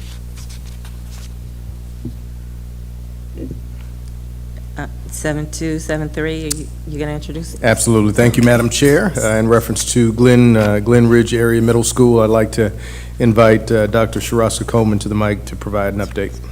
Thank you so much, Superintendent House. I will defer to Associate Superintendent for Supporting Services, Jason Washington, to provide this update. Good evening, Board. Good evening, Board members. Before you is the recommendation for the naming of New Glen Ridge Middle School, as determined by the naming committee set up. The recommendation is Ellen Ochoa Middle School. And this process began last August under the direction of Dr. David Reese, working with the feeder elementary schools and the 36-member committee that was nominated by the principals.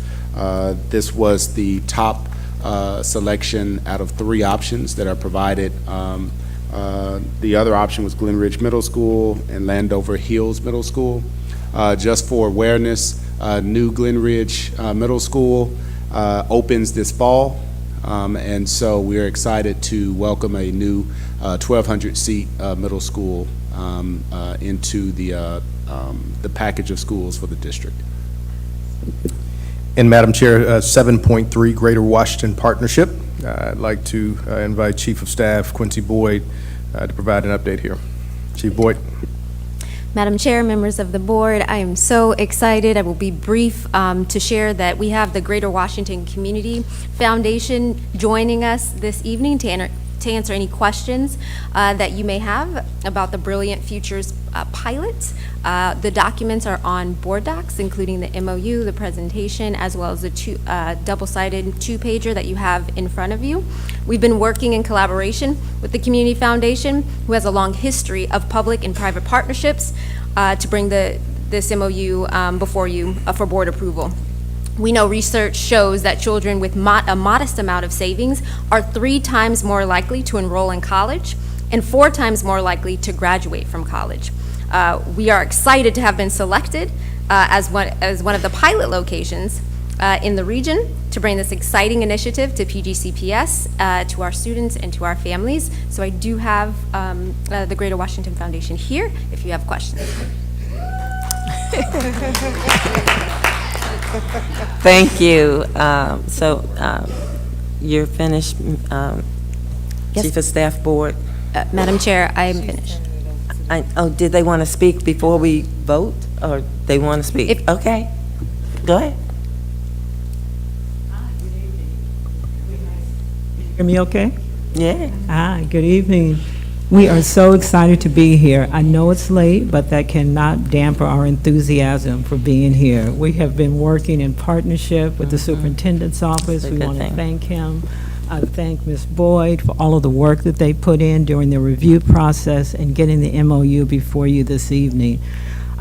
We have launched this initiative in Montgomery County last month. It was approved, and we hope that with your approval this evening, we'll be able to do something similar here in Prince George's County beginning this fall. The Community Foundation has spent much of its history, about the last 50 years, working to improve conditions in low-income communities, and we believe that Brilliant Futures will make a tremendous difference in the lives of families and the students that attend PGCPS. So we're here today. I'm here with my colleague, Danielle Yates, to answer any questions that you might have and to again encourage your support. Thank you so much. You want us to make the motion, or did you want to say something?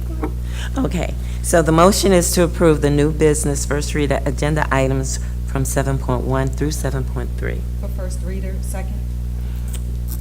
It has been approved, it has been moved and seconded. Any discussion? And I see one light. Board Member Adam Stafford.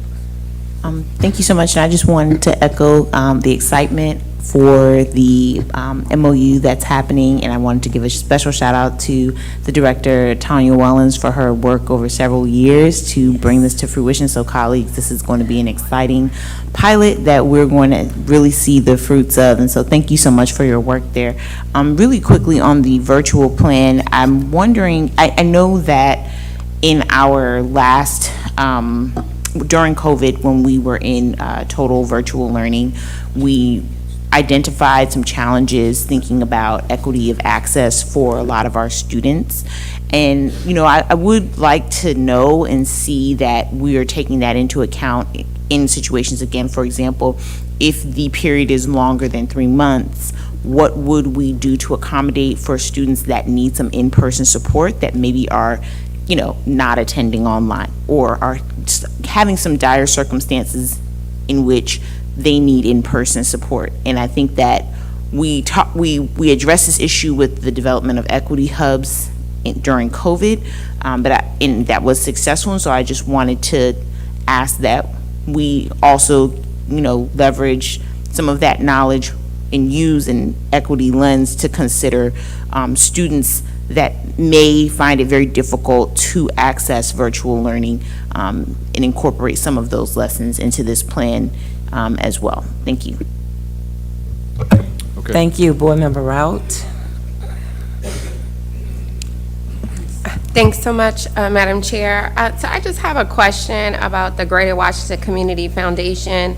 What would success look like for this program to expand to more than just one pre-selected elementary school?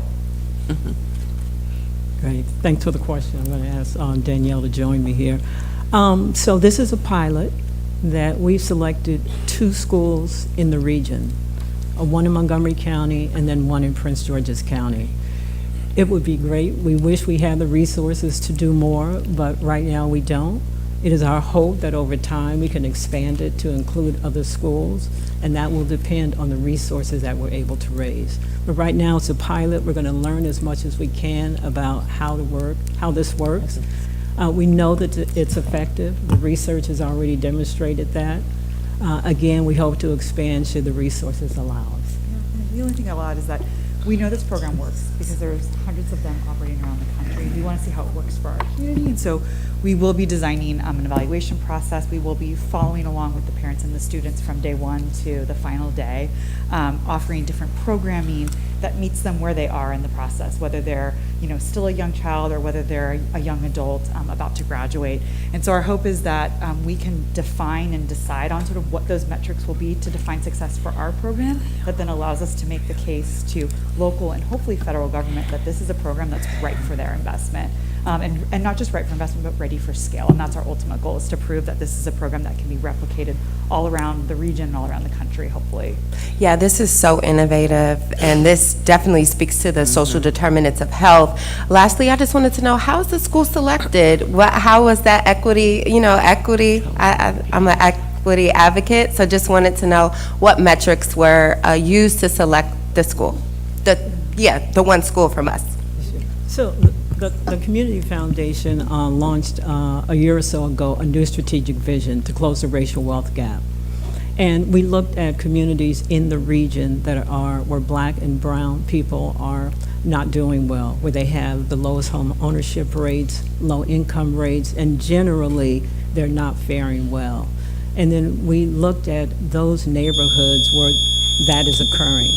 And our investments are being made in those neighborhoods. And so we selected a school from one of our priority neighborhoods. Anything you want to add to that? Yeah, the only thing I would add is, so that was sort of the Community Foundation's frame for what we Talk in call the mic, our please. priority neighborhoods. And then on top of that, as we were looking within those priority neighborhoods, we sort of said, there's some other indicators of what we call high opportunity neighborhoods. Lowest income, lowest life expectancy. Low is what we always use, but we really see them as high opportunity. There's high potential. And so we use things like farms data, multilingual education, demographic information, and that was layered on top of those zip codes to help us really look a little bit deeper to sort of say, where are these targeted investments going to make the deepest and broadest impact? Yeah. Thank you. Board Member Harris? Sorry, mic wasn't on. Yeah, really quickly. So 7.3, thank you for the presentation for the Greater Washington Partnership, and a shout out to Bradbury Heights for being one of the school partners. So no question there, just shouting out one of the schools in District 7. And then for item 7.2, just fun fact for my colleagues, the Glen Ridge Area Middle School, the name Ellen Ochoa, thank you, is actually, she's a 4-time astronaut and the first Hispanic woman to go to space. So just some background for you all there.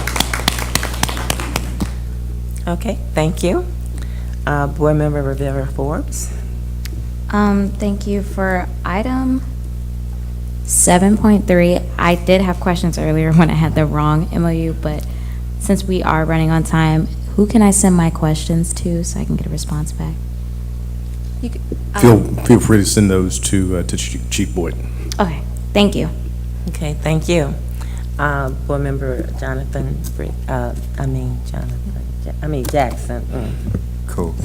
Thank you. I just want to say congratulations for, to the Greater Washington Partnership. I know I had an opportunity to meet with you guys earlier. I know there's been a long overdue process, and I know the scholars from District 6 and District 7, because me and Kenny share some of the same students, will be very, very happy about this program, and the parents as well. And shout out to Councilmember Oriother for helping us tee this up as well. Thank you. Thank you. I am excited for the program too. So, seeing no more lights, Miss Adeline, please call the roll. Mrs. Adams Stafford? Aye. Ms. Wood-Estrada? Aye. Mr. Briggs? Aye. Dr. Harris? Aye. Mr. Jackson? Aye. Mrs. Asaya Frazier? Aye. Dr. Z. Miller? Aye. Mrs. Rout? Aye. Ms. Walker? Aye. Ms. Rivera Forbes? Aye. Mrs. Pickensbury? Aye. 11 votes in the affirmative, none in the negative. The 3 are approved, adopted. So let's move right on. The chair recognizes Board Member Briggs to introduce the new business first reader agenda items from 7.1 through 7.5. 7.4 through 7.5, I'm sorry. Thank you so much, Chair Mickens-Murray. The Policy and Governance Committee met virtually and discussed the public comments on the following policies. Revised Policy 0125, Non-Discrimination. Revised Policy 2600, Records and Documents Management Program. The committee voted unanimously to forward the policies to the full board, recommending that they be approved as first reader. On behalf of the Policy and Governance Committee, I move that the 2 policies be approved as first reader. Second. It has been moved and properly seconded that we approve the new business items 7.4 through 7.5. Any discussion? Seeing none, Ms. Adeline, please call the roll. Mrs. Adams Stafford? Aye. Ms. Wood-Estrada? Aye. Mr. Briggs? Aye. Dr. Harris? Aye. Mr. Jackson? Aye. Mrs. Asaya Frazier? Aye. Dr. Z. Miller? Aye. Mrs. Rout? Aye. Ms. Walker? Aye. Ms. Rivera Forbes? Aye. Mrs. Pickensbury? Aye. With 11 votes in the affirmative, the motion is adopted. The chair recognizes Superintendent House to introduce unfinished business, second reader, agenda items from 8.1 through 8.2. Thank you, Madam Chair, and I move to approve items 8.1 and 8.2, which are, of course, the renewal of Imagine Leland Charter School and Imagine Andrews Charter School. You can't move. You can't move. I'll stay there. Oh, it's a long night, but we appreciate that. Thank you so much. So I move for the board to Introduce. approve. Introduce. Introduce. That's fine, thank you. So I will move to approve items 8.1, 8.2, renewal for 8.1, 8.2. Second. It has been moved and seconded. Is there any discussion? I see two lights. Dr. Zipporah Miller. Thank you so much for recognizing me. And I was going through the Imagine Leland application. Are there any staff members here from? Yes. Good evening. Thank you so much.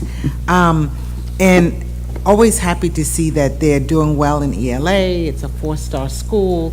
And as I look through it, you know, one of the areas that they were deficient in was in mathematics. So did the school identify where the deficiencies were? Because their data shows that they're performing below Prince George's County Public Schools students. So, you know, whether it was staff capacity, the instructional materials, did they identify where they were deficient? So there are two things that I wanted to say. First of all, again, good evening, everyone. I'm Elizabeth Saunders, Public Charter School Office Instructional Director. I want to make sure we're talking about Imagine Leland because it's two separate schools, and I missed the school name. Leland. Leland, yes. I also want to add that staff are here. The operator is also here, and I would like them to speak to the areas that they identified in the report.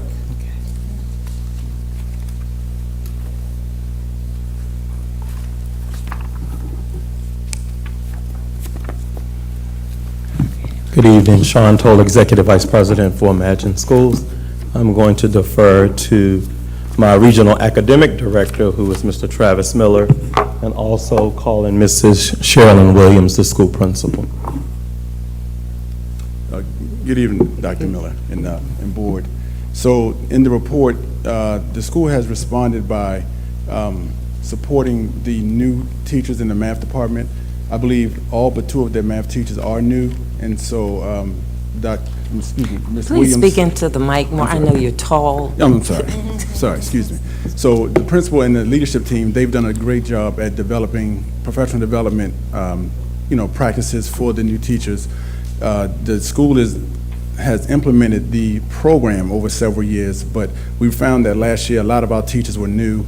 There were some vacancies at the end of last year, and so the school did a great job at filling those vacancies. And this year they've really done a great job at providing professional development. They've hired consultants. We've been working with the school weekly and monthly through our turnaround work to really focus on the math instruction and having students demonstrate mastery through their work in the program. And Ms. Williams can elaborate as well. Okay, well, good evening to everyone. Just responding in similar to Mr. Miller's statement that this year, out of our 9 teachers, 7 out of the 9 are new to teaching. In addition to being new to teaching, they're also conditional licensed teacher. So there's a lot of work that has gone into being with a new team. At the time of our site visit, it was September.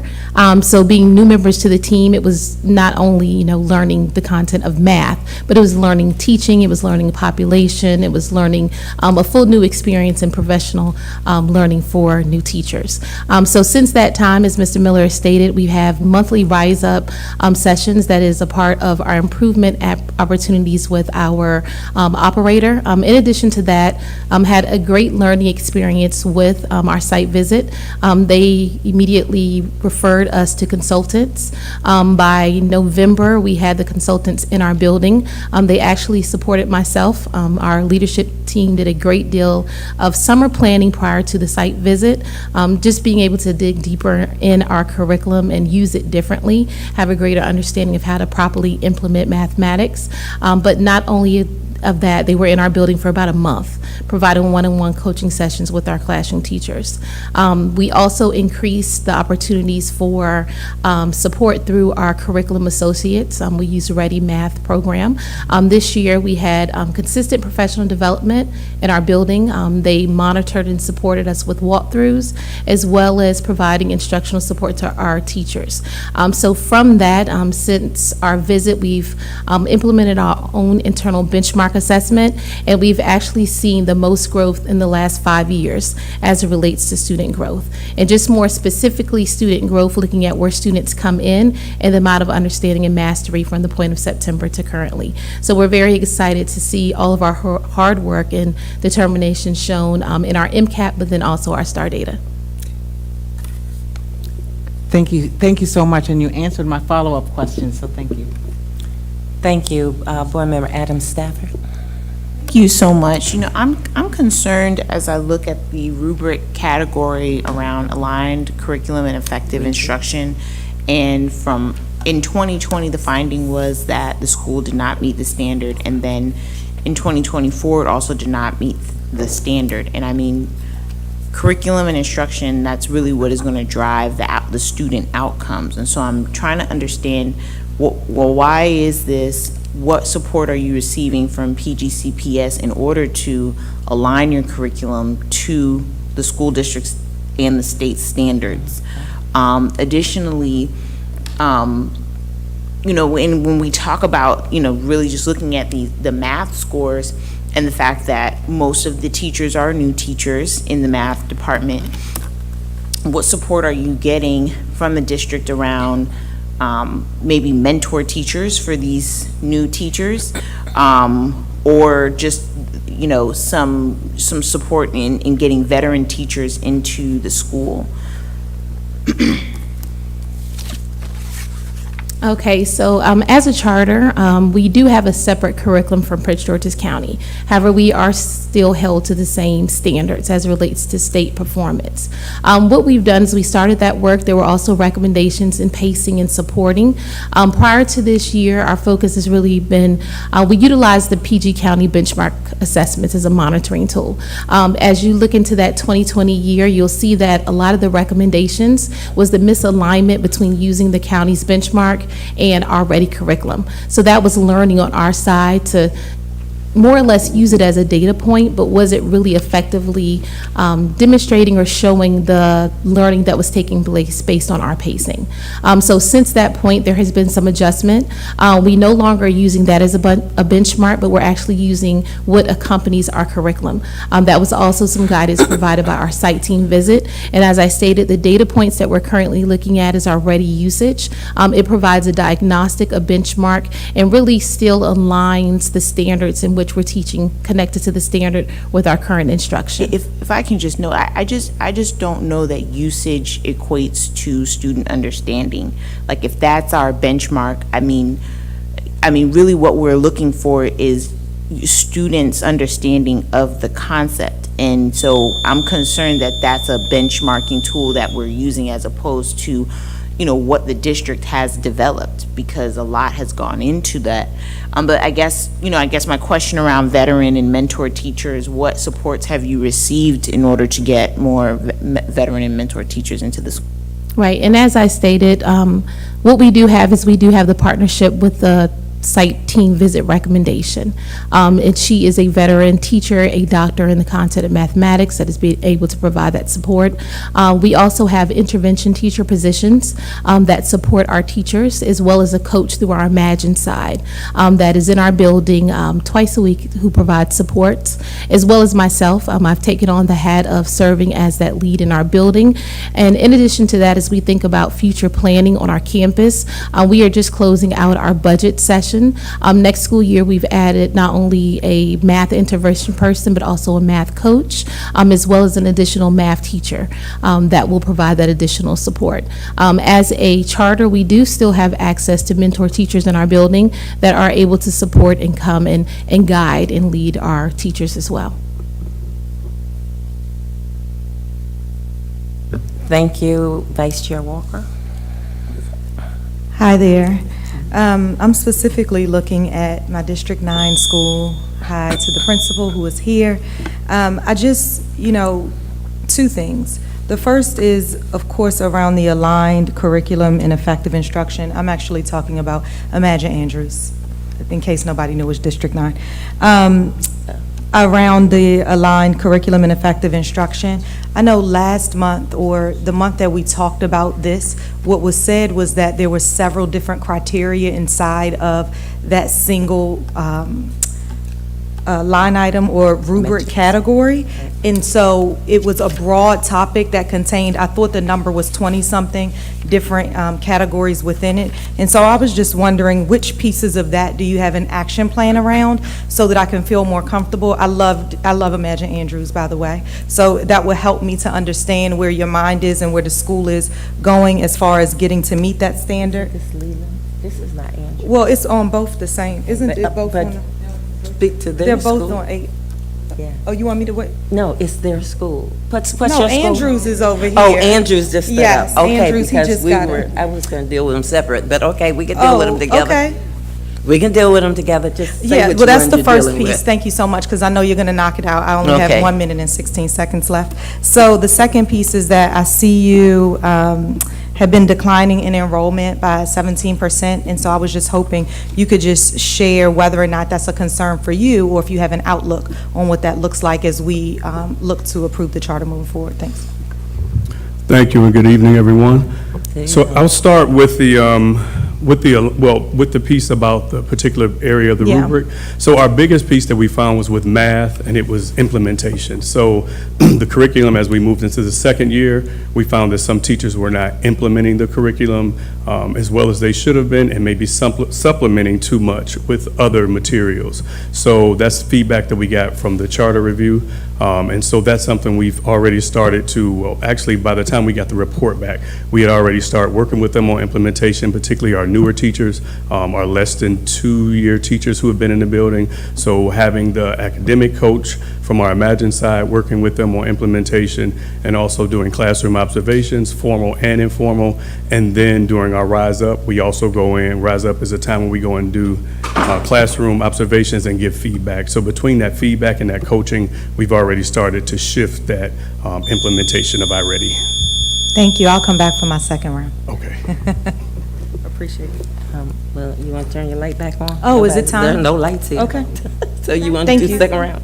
Could I clarify? You want a second round? Did you want to clear, what, yeah, Oh, just. I'm right- sorry, go ahead. And I just wanted to clarify iReady, because I know that we may be aware of iReady as only our intervention, but Curriculum Associates has a math implementation curriculum, a math program. So it extends outside of just the intervention tool, and it is a curriculum that is accompanied with a math program. So in using the word usage, I didn't want it to be aligned with usage as it relates to just the iReady, because Prince George's County does utilize the platform, but they utilize it as an intervention for special education usage. However, it is a curriculum. So Curriculum Associates has a math program. So I just wanted to clarify that when I stated the absence of the benchmark and the usage, it is with the program that is more aligned with the standards and pacing that is being taught for the schools. And both Andrews and myself use Ready Math curriculum.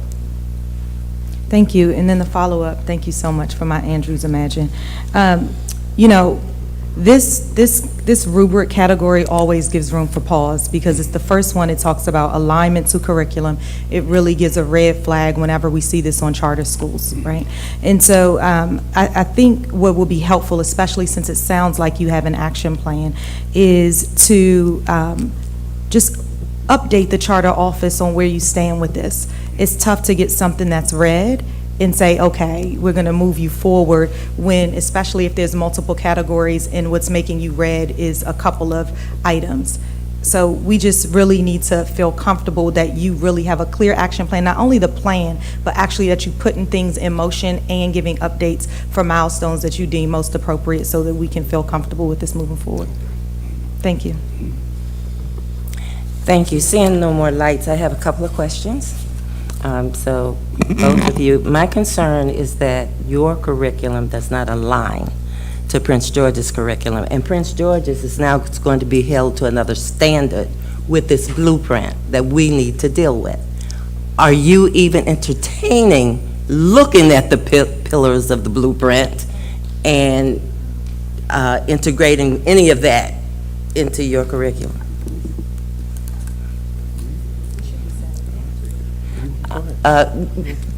Each one of you can speak. And I was coming to the charter office next, but anyway. So so we do know that our charter schools do have the autonomy to select their own curriculum, but they are held accountable to the Maryland Performance Program. So we do look at outputs. One of the things that we are currently in process of doing is looking at the blueprint, and our operators are well aware of the blueprint and beginning to look at it and make curricular decisions. But they do have that autonomy, but we still hold them very accountable to mastering our Maryland Common Core curriculum. Excuse me, don't leave. Okay. My question is for you. What oversight do we provide from this system, or do we? And why are you recommending to approve them for 5 years? Okay, well, it's with no conditions. So, okay. There are conditions in the BAS. There are recommendations of things that they will be held accountable for. Both schools do have to supply a mathematics improvement plan, and that is when they dig deep into what they're doing now. We'll also be able to look at 2024 scores, see where they fall, and then they'll develop a plan, they'll hand it in, just as they've done for other schools. They'll receive feedback on it, and then we do track the progress that they're making. One of the things that they talked about was their Rise Up initiative, which they do have their national group comes. They meet at the school once a month. They do walkthroughs. We at the charter office join them, and we come up with plans together to test the progress and where they are. We also look at the benchmarks that they use in their school on a quarterly basis to see how well that they are performing. So what I see here with Leland, and I haven't looked at Andrews. When is your plan due? I see here that we've asked for a plan, but they didn't say when. Well, the plan will be due July 31st. And this is what we've done in the past. And then we give them feedback on the plan. 2024? 2024? Yes. Okay, see, you had no date in here. You're giving them 5 years. That could be 2 years from now, 3 years from now. Okay, I appreciate that. Thank you. Sir, you wanted to say something? I would like to add, so we do also include the charter school office in all of our Rise Up initiatives. They do have access not only to our data, but they do have access to all of the recommendations. They work alongside of us during the Rise Up initiative.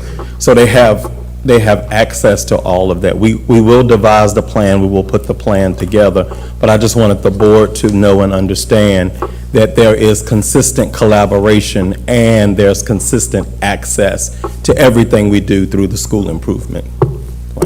I appreciate that. I have 2 more lights. Okay, I have 2 more lights. Now I have 3.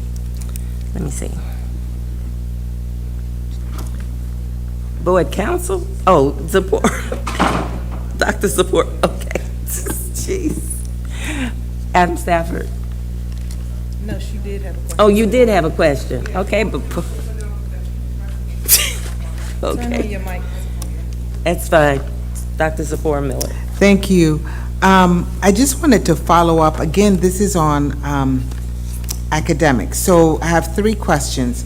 The first one has to do with, when you look at the rubric, in 2020, you met the student assessments and tiered instructions and adequate learning time. And then in 2024, you are, does not meet. This would be Imagine Leland. Sorry, I should have clarified. Imagine Leland. So in 2024, it says it does not meet. So my question to you about that is, what happened? And what steps moving forward to make sure that you meet that standard? Thank you, and I'm sorry, I missed the standard. Can you say that again? I couldn't hear you. The student assessment and tiered instruction and adequate time for learning. And then I have 2 more questions. I only have 2.5 minutes. So then the next question would be around social studies, because it says it's the lowest. The rates are lowest around amongst PGCPS. And the third one would be, and I'll repeat them, I just want to make sure I get them out, would be with the, it says that out of the 14 academic goals, the school has only met 3. Okay, so starting with the first one, year 2020, I would definitely say during that year, the largest impact has been vacancy and new teachers. So going back to that year 2020, we did have a large number of teachers who were certified but had been with the program for a while. Entering into this school year, as I stated, our visit did take place in September. And during that transition time, we were still in the motion of getting our teachers accustomed and just having a stronger understanding of the math curriculum as a whole. So how did that impact students? How did it impact the instruction? It definitely impacted their ability to stay along pacing and timing, and that was observed during the visit. Teachers, if you continue to read, they did note that teachers did a wonderful job at sticking to the curriculum, not much modifications to the instruction, making adjustments as needed. But again, it's kind of just the pedagogy of new teachers coming in and learning how to teach and what to teach at the same time.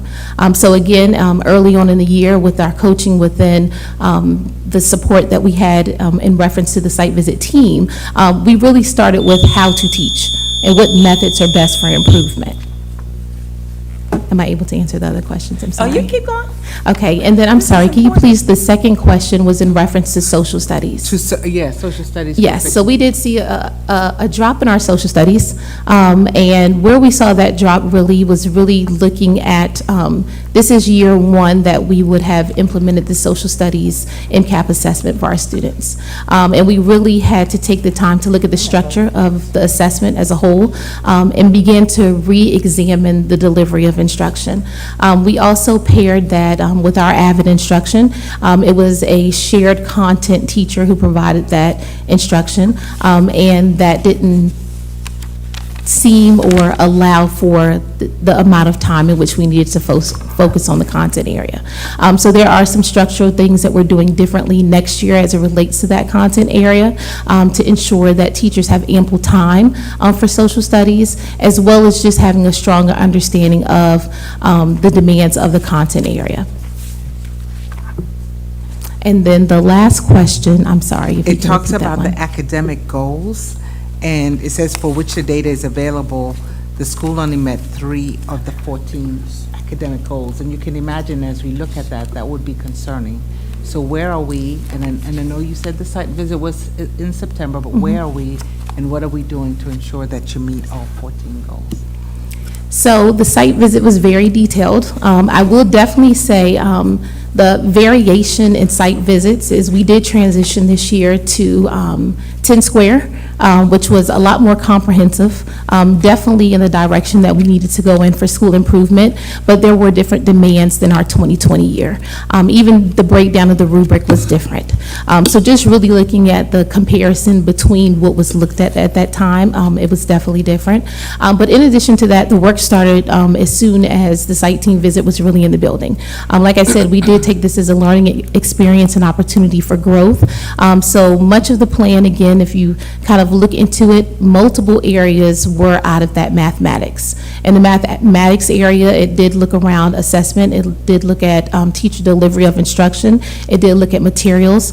So many of those goals were misaligned in that content area. And as I stated, we have definitely put in a lot of work as it relates to our outside consultation, as well as our charter office, as well as our operator, to ensure that those areas are met. And you will see that in the forthcoming plan, in which you'll receive in July.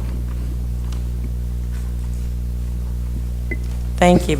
So I just want to say sorry. thank you, and then with the plan that's coming, I'm not asking another question, but with the plan that's coming, just the charter office, you generally oversee and monitor to ensure that they're in line. They're turning in a plan to show how they're going to meet the goals that were not met, right? So Yes. that plan would articulate, here are the structures we're going to put in place in order to ensure we meet those goals, and then that's monitored by the charter office card. Yes, part of my role as instructional director is that I'm also the principal supervisor. So the operator and I meet at the beginning of the year. We discuss goals. We have the beginning of the year conference alongside with the principal and other staff from the operating team. We have a mid-year as well where we're talking about the progress made. And we also meet, the operator and I, before the end of the year to discuss the progress we've seen in the school and to give leadership the areas where we're seeing growth, areas that we think that the school needs to look at in previous years. I also just wanted to point one thing out too. When we went and used an external consultant, the metrics did change. Previously, site visits and performance reviews were done with an internal team, and their 10 Square goes all over the country. They do this all the time. It's known as a best practice to have some internal and some external when you're doing authorization. So there were some different metrics that they looked at. And so the site visit report is that one-day snapshot, but it's also a review of performance. And then there's the charter application, which is review of performance throughout the term. So I just want to make sure that that's clear. Thank you. Board Member Adam Stafford. Thank you. Colleagues, I really think that we should, I don't know how we can do this in a parliamentary procedure, but we should table these two decisions until we receive the plan. I mean, personally, I think having the plan in front of us will allow us to make a more informed decision. And I think that as authorizers, we should really consider this school, I'm speaking about Leland right now, in really a turnaround status. And, you know, what that means is that instead of a 5-year extension, maybe it's 2 years, and in turnaround status, they are given additional support in order to meet these goals. Because, I mean, the reality is we're talking about students. We're looking at data, but we're talking about actual humans and students and people and families. And, you know, I think that there is room for innovation, but we need to also have some room for accountability as well. And, you know, I think that in a turnaround status, we could see some innovative things happen with the charter office. So, for example, perhaps the school system could provide an innovative program where veteran math teachers in the county can receive a bonus for doing like a fellowship at one of these schools or something, so that they can get a veteran math teacher in one of these classes, because they're performing below the district average with their curriculum. Perhaps the innovation is that they need to use the district's curriculum that is showing results, because we are seeing results in math in some pockets and areas. So I think that for me, I'm just asking sort of where we can get a bit more information before we make a decision. You making a motion?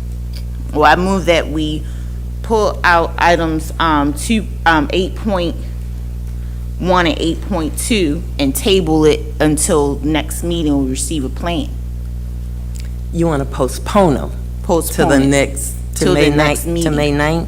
Yes. Is that your motion? That is my motion. You want? Second. Okay, it has been moved and seconded to postpone. Madam Chair. Who am I talking to? I don't know where these people are. Okay. So there's before you vote, I just want to give a important point around the timeline and when we have to give a decision based on the state. So I'm going to ask if you could just hear from Director Saunders first before you make that motion. So she's already made the motion, it's been seconded, but you can talk, because discussion. So the timeline would be their current contract ends June 30th, 2024, so you definitely would want a decision before that, 100% on what your renewal decision is. The one thing I will say that you mentioned was a 2-year. The issue with that is that you do not have enough time to collect data, particularly trend data, to tell that there was any improvement. In Maryland, we traditionally use 5-year, 3-year, or we begin closure activities. Why I would not advise a 1-year or a 2-year is we'll be right back here with no additional data, and we will be you will be unable to make a decision. I will be unable to make a recommendation. Board Member Rao. Yeah, thank you for the presentation. I'm wondering if we would like to, I'm sorry, it's late. Can you tell me when we need to make our decision by in order for us to have the appropriate adjustments? I'm sure parents already selected these schools. and Absolutely. These have schools are an open and functioning. expectation. Absolutely. So can you tell us what is, I know you said before June 30th, but is this a decision in your subject matter expertise? Should we be making this decision immediately, or do we have time to wait until our next board meeting, which is in 2 weeks? One of the things that you can do is you can make it a condition of the renewal that the plan is handed in and give a firm deadline. Thank you. I don't have any other questions. I yield. The contract does end June 30th, 2024, so we would need a decision. And you're absolutely right. It would be incredibly inconveniencing to all the parents who are assuming that their children are matriculating into the next grade next year. Vice Chair Walker. Thank you. I do actually agree with Board Member Adam Stafford when we take a look at the results for Leland, specifically around what turnaround can look like and additional stipulations based on the data we have in front of us. And it could be because it's a new vendor, it could be because it's a new assessment, I'm not sure, but based on the data that's in front of us, it does look like additional stipulations should be put forth for plans and milestones to be made, and it sounds like that's in our purview to be able to do. I do think for Imagine Andrews, I don't necessarily see it in the same aspect just because of what I see for overall outcomes and data. However, a plan I do believe is essential for us to have and to ensure metrics are there. So here's the thing is that we get charter school recommendations all of the time, and there are many people who want to be charters inside of Prince George's County. So it's very tough to be able to see when we're not meeting standards around our curriculum being aligned, or we're not governing our boards the right way, or things like tiered instruction and adequate learning time is not being adhered to. And so these are real things that we need, and recognizing that it is an inconvenience is also an inconvenience. I think not to see these things as well. So I am a fan of, I will vote to ensure that we have updated timelines and requirements for the plans and what they look like for these gaps that we see. And I didn't, just if you could just tell me one more time, is the minimum 5 years for us to be able to do the work and get data in order to see the difference? The minimum would be 3 years. It's minimum 5 year, 3 years. 3 year, or closure. Thank you. Yeah, so the motion that Adam Stafford made did not include the 3-year turnaround. I'm a proponent for adding that in for Leland. I honestly don't fully remember my motion. Oh, okay. Can we go back to that? Thank you. I think I need some clarity. To table. It's to postpone it. Her motion was to postpone it. Yes, the motion is to table the decision until, postpone until May 9th. Right. With the plan, and then at that time, what she's saying is, instead of shortening the approval to 2 years, she said the minimum would be 3 years. Mm-hmm. Turnaround for Leland, based on the data. Harris, Board Member Harris. Yeah, so quickly, colleagues, I want to encourage you that we can be a bit flexible here when it comes to the terms of the renewal, having to Imagine schools in District 7. We've seen renewal times for both of the Imagine schools in my district for 3-year time periods, not including the 1-year renewal that we had for that COVID time. And so I believe 3 years is fine to propose if you all are having pause with the 5 years. I would rather see those data points after 3. Okay, well, the motion that's on the floor is to postpone the, this action until May 9th. I see no more lights, so we need to vote on that motion. And a vote Yay is the board member, okay, there's another light. Dr. Miller? Oh, this is you? This is actually- Really? For real? Okay, this is the council. Yes, sir. Madam Chair, I just want to make sure if we're postponing until May 9th that we will have additional information before so that the board can actually take action. Yeah, I hadn't finished. Oh. I was getting there. God, I was getting there. Okay. The motion on the floor that we are voting on is to postpone the action to May 9th and have the two organizations bring back a plan. Right? We have a math plan in this one. So is it a math plan or do we want a curriculum, action plan? So, do you understand that? And a vote a yay vote means you're postponing it. A no vote means we're going back to the original motion. Is that understood by everybody? Was that your comprehensive motion? All right, so are we ready to vote, board members? Ms. Adeline, please call, excuse me. Go ahead. Yes.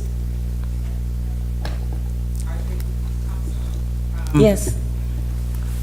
Are there any ramifications for us postponing till May 9th in terms of, because we'll take action, right? We plan to take action May 9th. I'm wondering what you're asking for in the 2 weeks. I think we need to be really clear and specific.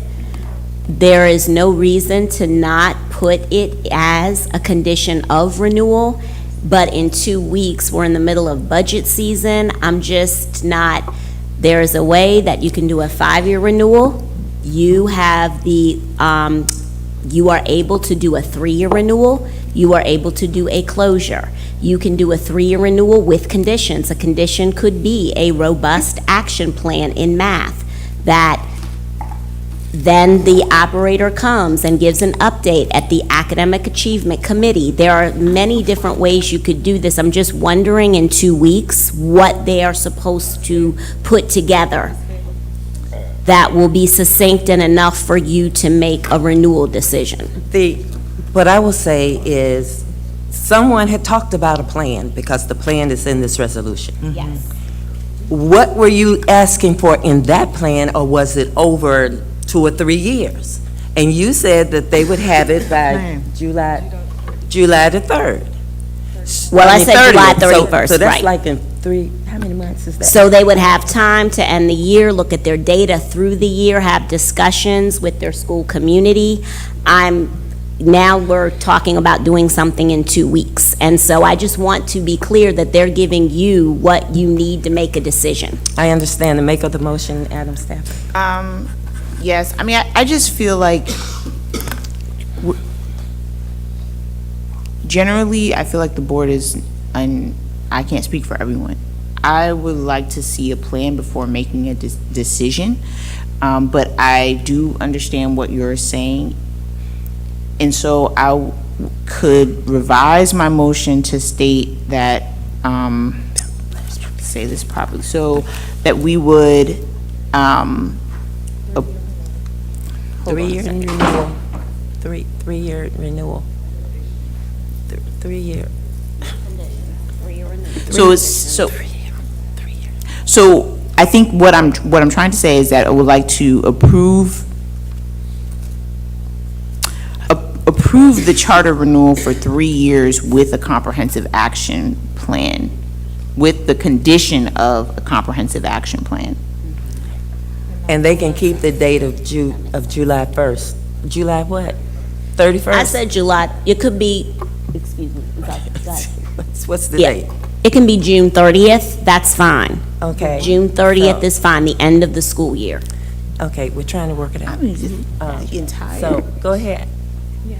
Make of the motion, Adam Stafford.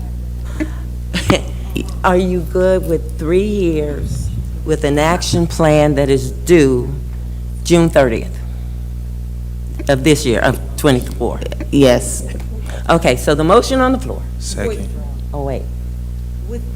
She modified her motion. But, okay, I have 3 lights now. I'll come to you next. Mr. Jackson, Board Member Jackson. Oh, Jackson is off. Okay. Board Member, well, Boozer Struthers, is your item? Okay. Oh, that was you. Okay, Vice Chair. Yeah, can I add a friendly amendment that just says with the update, insert date for the operator to be able to come back with the update?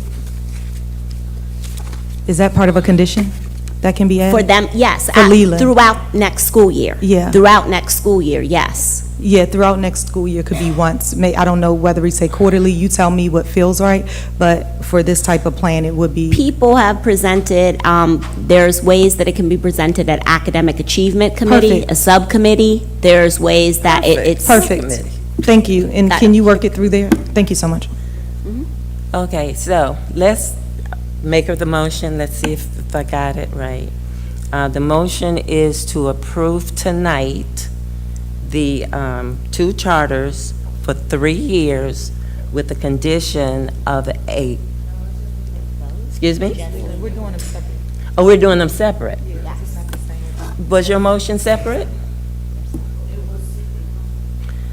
We were presented with 8.1 and 8.2. That's the first motion. For both. Right. So when you changed your motion, did you move both to the 3 years? Or did you set, okay, so her motion is to make it both for 3 years. Okay, so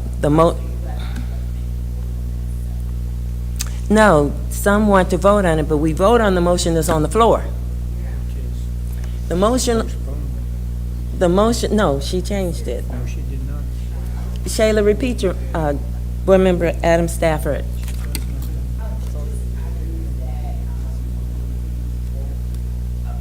I move that we approve both charters with a 3-year extension on the condition that we receive a comprehensive action plan due June 30th. She can do that.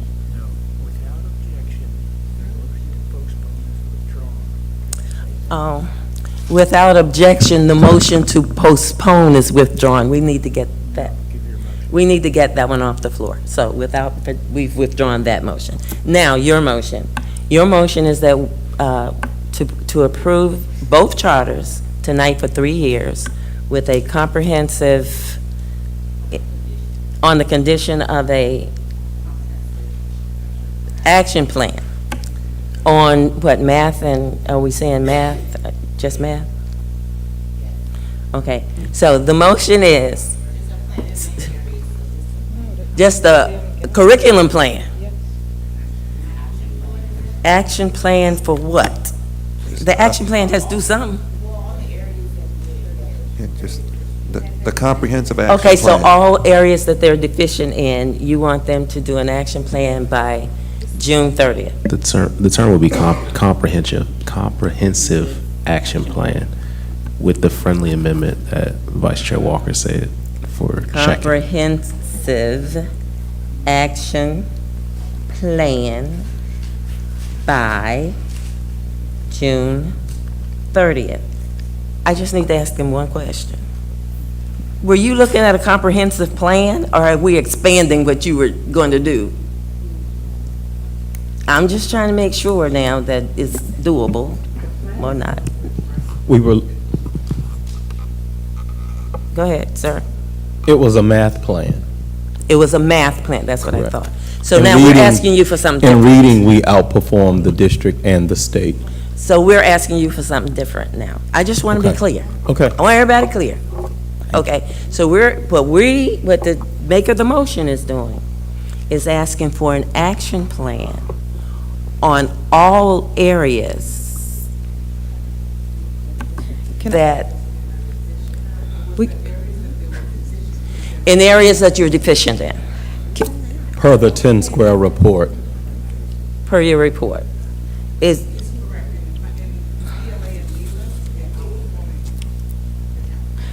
except the curriculum also didn't meet something. Okay, so I think I'm understanding now, but I need to go back to the maker of the motion. Maker of the motion, is it your intent for your motion for the Leland and the Andrews to give us an action plan of the areas that each one is deficient in, which could be different? Because it is different in these documents. Okay, now I got the motion. So board members, I got 4 lights. Gonna be here till 1 o'clock. Okay.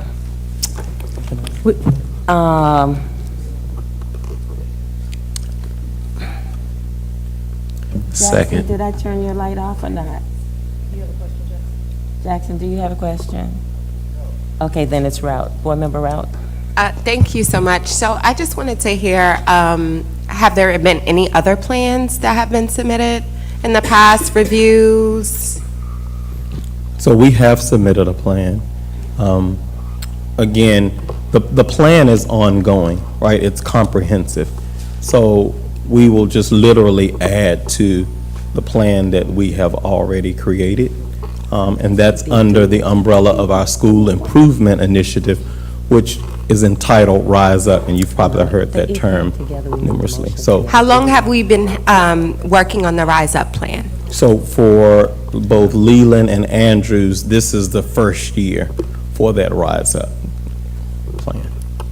And This is the first full year. And we won't see change for 3 years, you said? So that's what's put on the table, but That's what we're putting on the table. I would like to interject What's standard practice? that standard practice, if 5 years, if we want to see some true data trends. It's a 4-star school. Both Andrews is a 4-star school, but I want to also reiterate that in reading, we're outperforming both the state and the district. So when we talk about 3 years and we talk about our parents and, you know, people begin to get a little leery in terms, if we don't. Time, ladies, staff, time.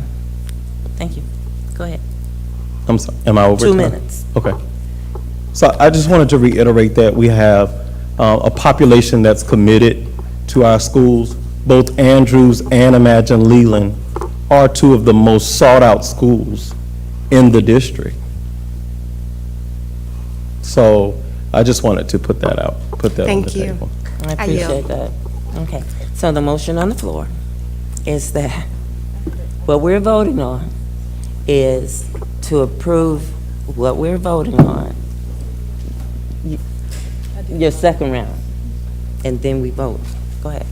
Vice First Chair is to Board Member Adam Stafford. Would you be amenable to separating the schools? Thank you so much. That would be ideal. And then the piece for, at least Imagine Andrews, that for what a comprehensive plan might look like, I wanted to see if you would be amenable to specifically looking at where they're read for the findings, which is the details around their action plan, around the aligned curriculum and effective instruction, and then the effective governing board, which is the 2 findings, at least for Andrews, that I'm looking at.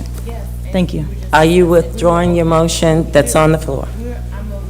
I'm sorry, I'm open to the friendly amendment, and then I think my other colleague has another amendment as well. Thank you.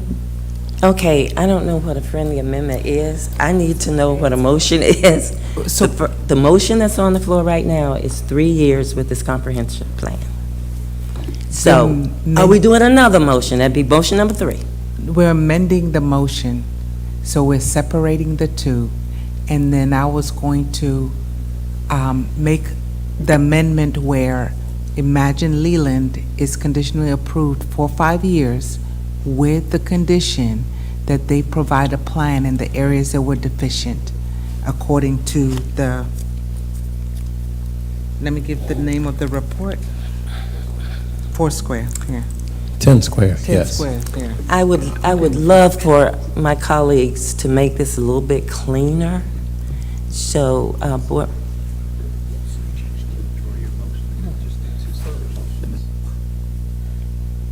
I'd like to withdraw my motion, and I'm going to make 2 separate motions at this time. without objection, we're separating the 2. Okay. Okay, so the one that we're going to do first is 8.1. And 8.1, which 8.1 is is Leland. is Leland. And that is for a three-year, 3 years. So your motion is to approve it for 3 years. 3 years with the condition of a comprehensive plan due by June 30th. And then the second. No, we're going to do one at a time. First one at a time, sorry. We're going to do one at a time. So this first motion, 8.1, is for Imagine Foundation at Leland. The motion is to approve the renewal for 3 years with the condition of Leland is 4. them providing It's 5. providing a comprehensive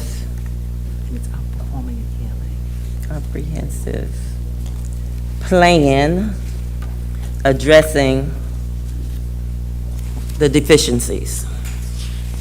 Just for point of information, we're just trying to clarify something. Okay, just give us a minute. Y'all can sit down for a minute if you want to. You sit for a minute. I'll stand all night. He's like my husband. He stands all the time. It's true.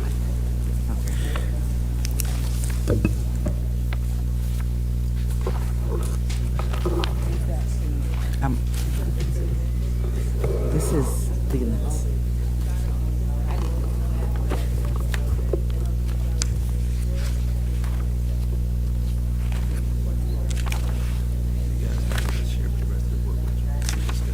Okay, yes. We're just clarifying which school was a 4-star school that was outperforming in reading. We're just making sure that we had the language correct. And because that determined how many years that I was going to make the motion for. And I think that I had it backwards. And just, so, my question is just, is Andrews, I'm just trying to clarify, is Andrews rated as a 4-star school? It's outperforming in reading. It is, yeah. It's outperforming PGCPS. So then, Just give me 1 second, because I need to make sure that I'm saying this properly. And so the question was, is Andrews was it rated as a 4-star school? Andrews is a 4-star school. Leland was a 4-star, but they declined. 1 point away from a 4-star school. it says here it's a 4-star school. though, It says in the report that Leland is a 4-star school. Is that's the confusion. So Leland is 1 point away from a 4-star school.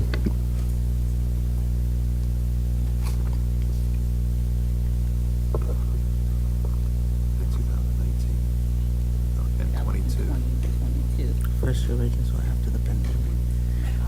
And the ELA proficiency rates are outperforming the Prince George's County Public Schools. So Imagine Foundations at Leland is currently a 3-star school. We're 1 point away from a 4-star school. Imagine Andrews is currently a 4-star school. Which is why at the last board meeting,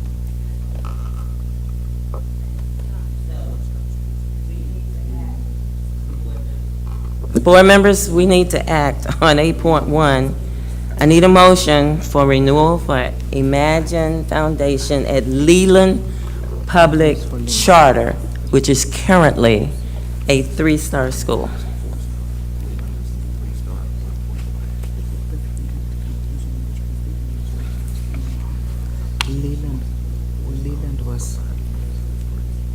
It was Leland for 5 because they are outperforming. You can do 4 stars for 4 years, you don't have to 5 years. Yeah.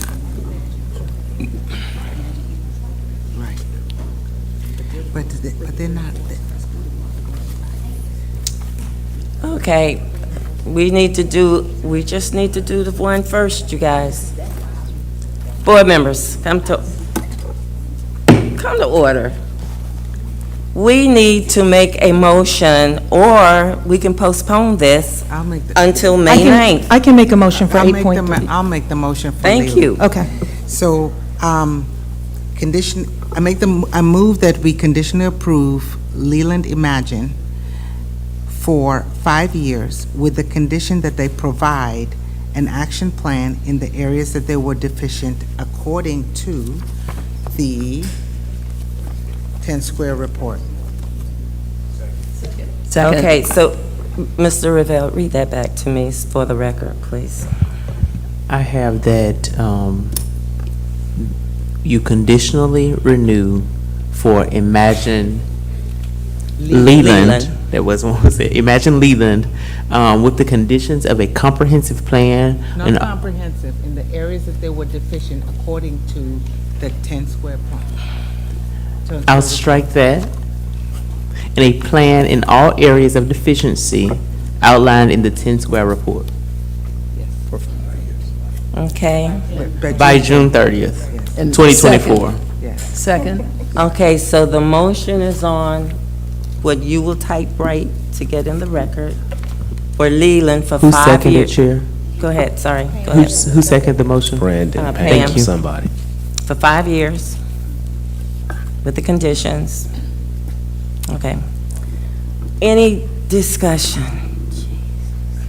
Boozer Struthers. I just want to thank my colleague for keeping the renewal at 5 years.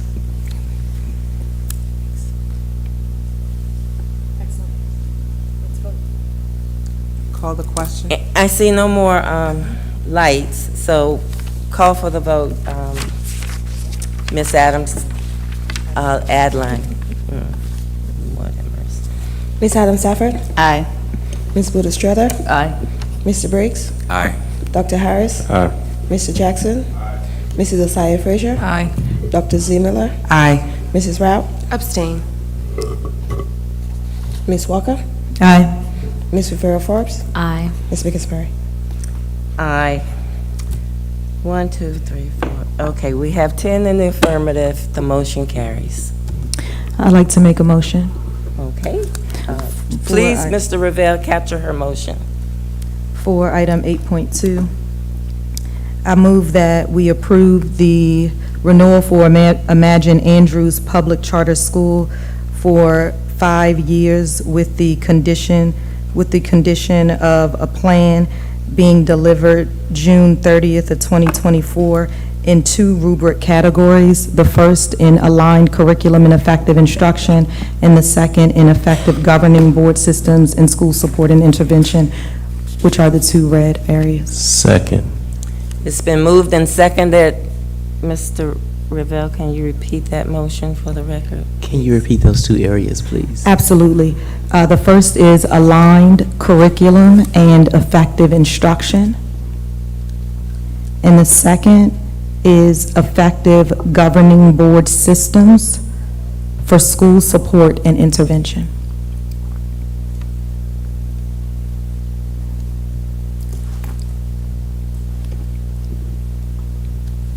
For school. Support and intervention. Thank you.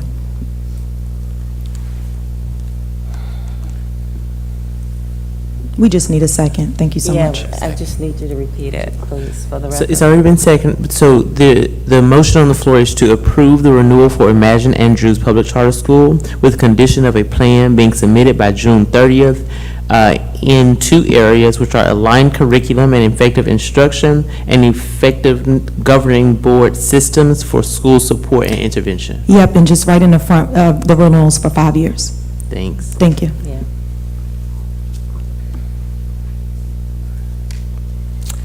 No lights, we're open for discussion. Seeing no lights, Ms. Adeline, please call the roll. Mrs. Adams Stafford? Aye. Ms. Buda Strother? Aye.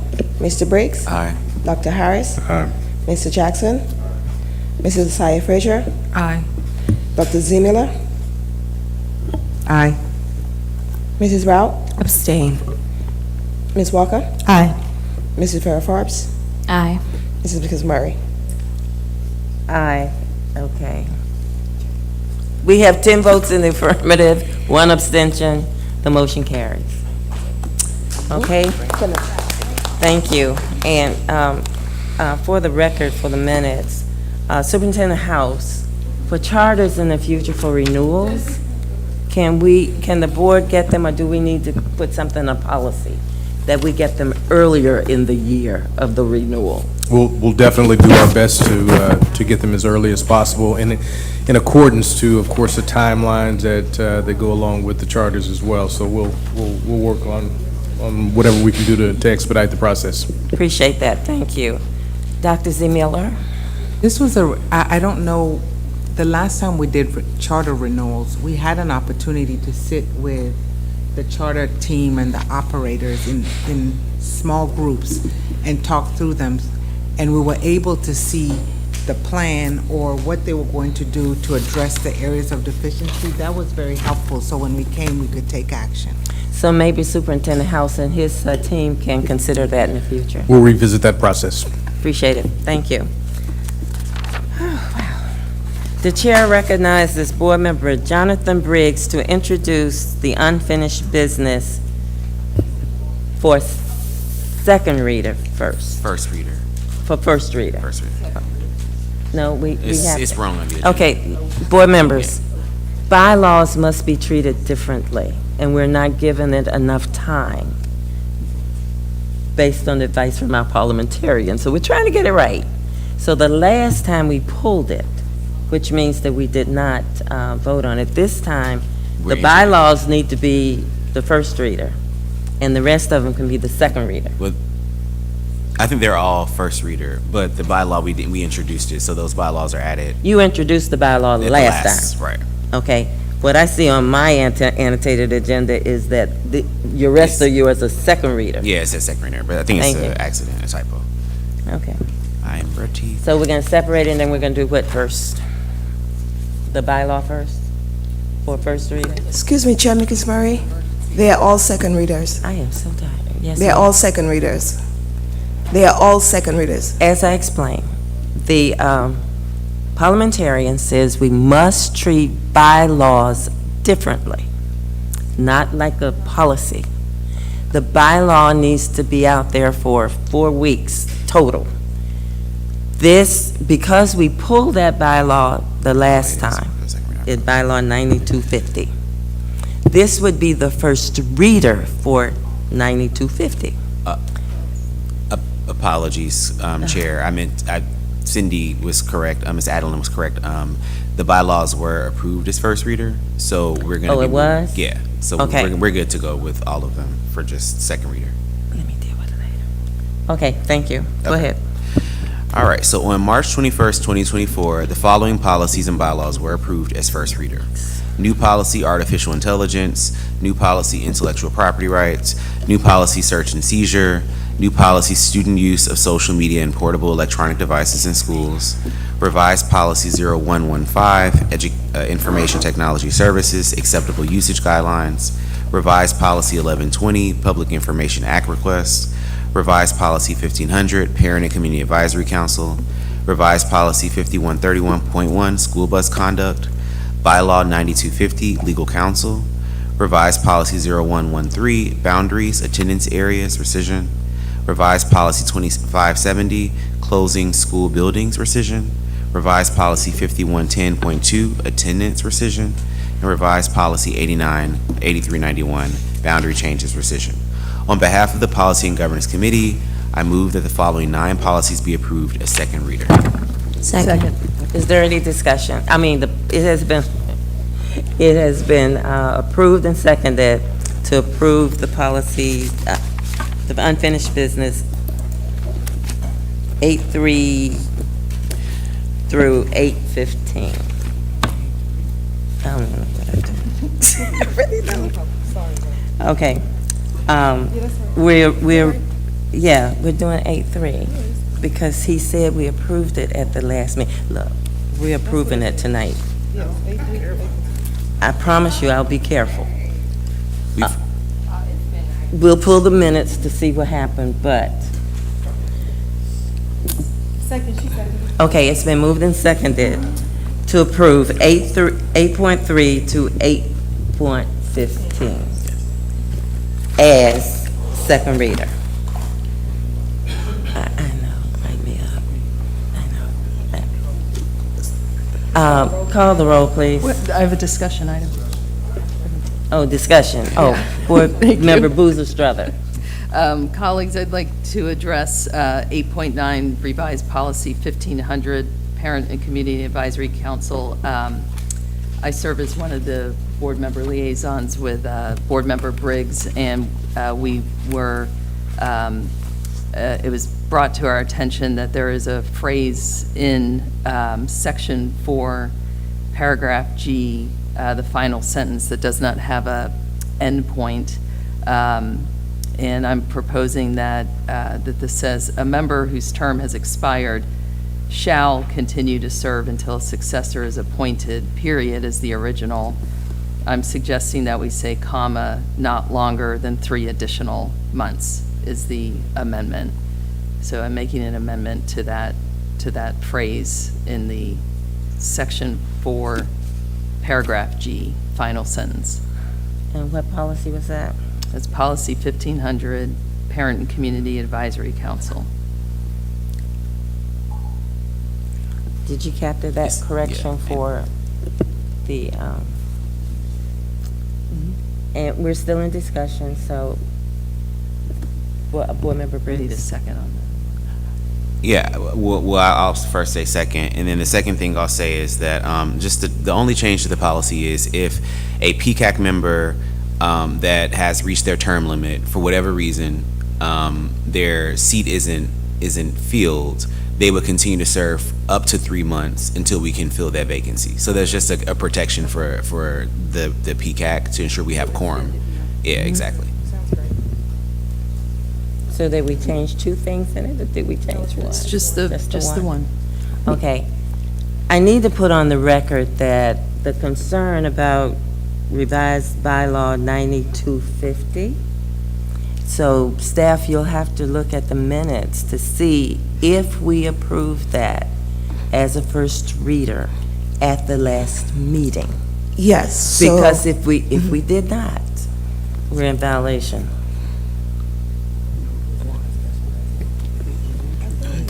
No, I'm gonna tell him. I know, but I think during the conversation we changed. I introduced. It doesn't, at the first meeting, it showed up in May. Okay. Then it says, at the next regular meeting is when you'll have the first reading. Okay, Well, as yeah. we learn, and since Who's you making guys are head of breakfast? the policy committee, we need to research bylaws and how to approve them so that we won't have this conflict in the future. Okay, so can we agree to do that? Yeah, and I think Ms. Adelian had an update. Go ahead, Cindy. So at the February meeting, the policy was placed on the agenda as first reader. It was pulled by the parliamentarian because we didn't advertise it early enough for the public to know that it was on as first reader. The policy was then moved to the March 21st meeting, where we approved it as first reader. It's being brought now to be approved as second reader per the policy. So you're saying we did it in March? In February originally. She's saying that we approved 9250 in March. For first after- As first As reader. first reader, after you had us to pull it in February. We're on track.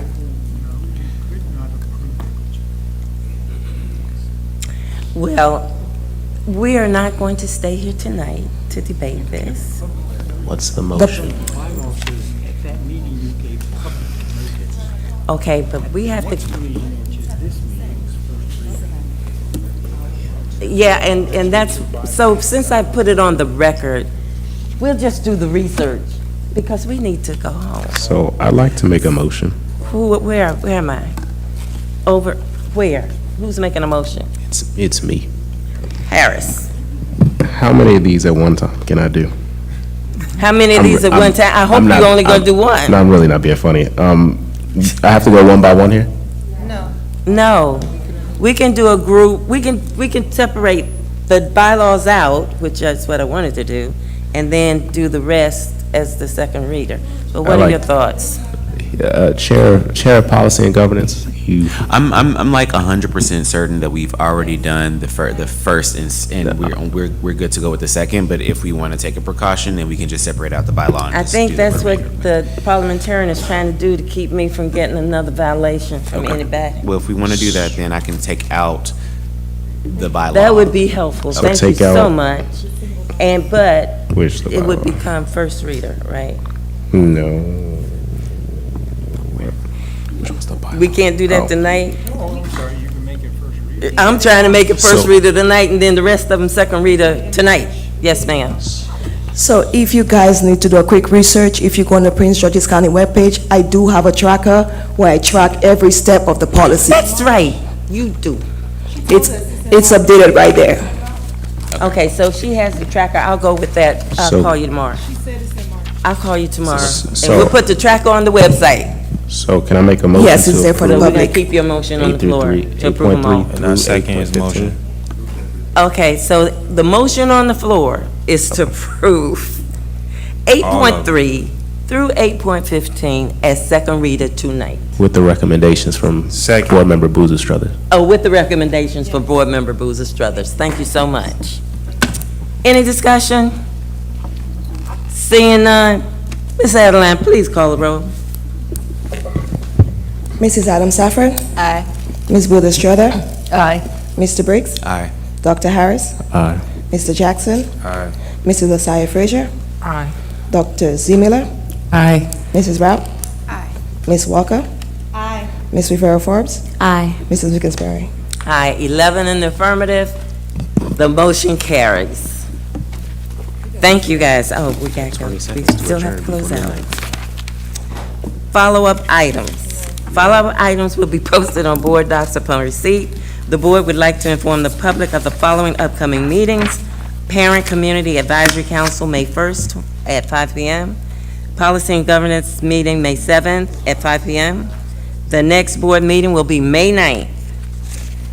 Please continue to check the board web Are we page gonna for make it? updates No. and more information about the upcoming board meetings. We hit 12 o'clock, man. There being no further business, the time is now, God bless you. It's The tomorrow. time now is 12 o'clock. Good morning. A.M. Good morning, y'all. Yeah.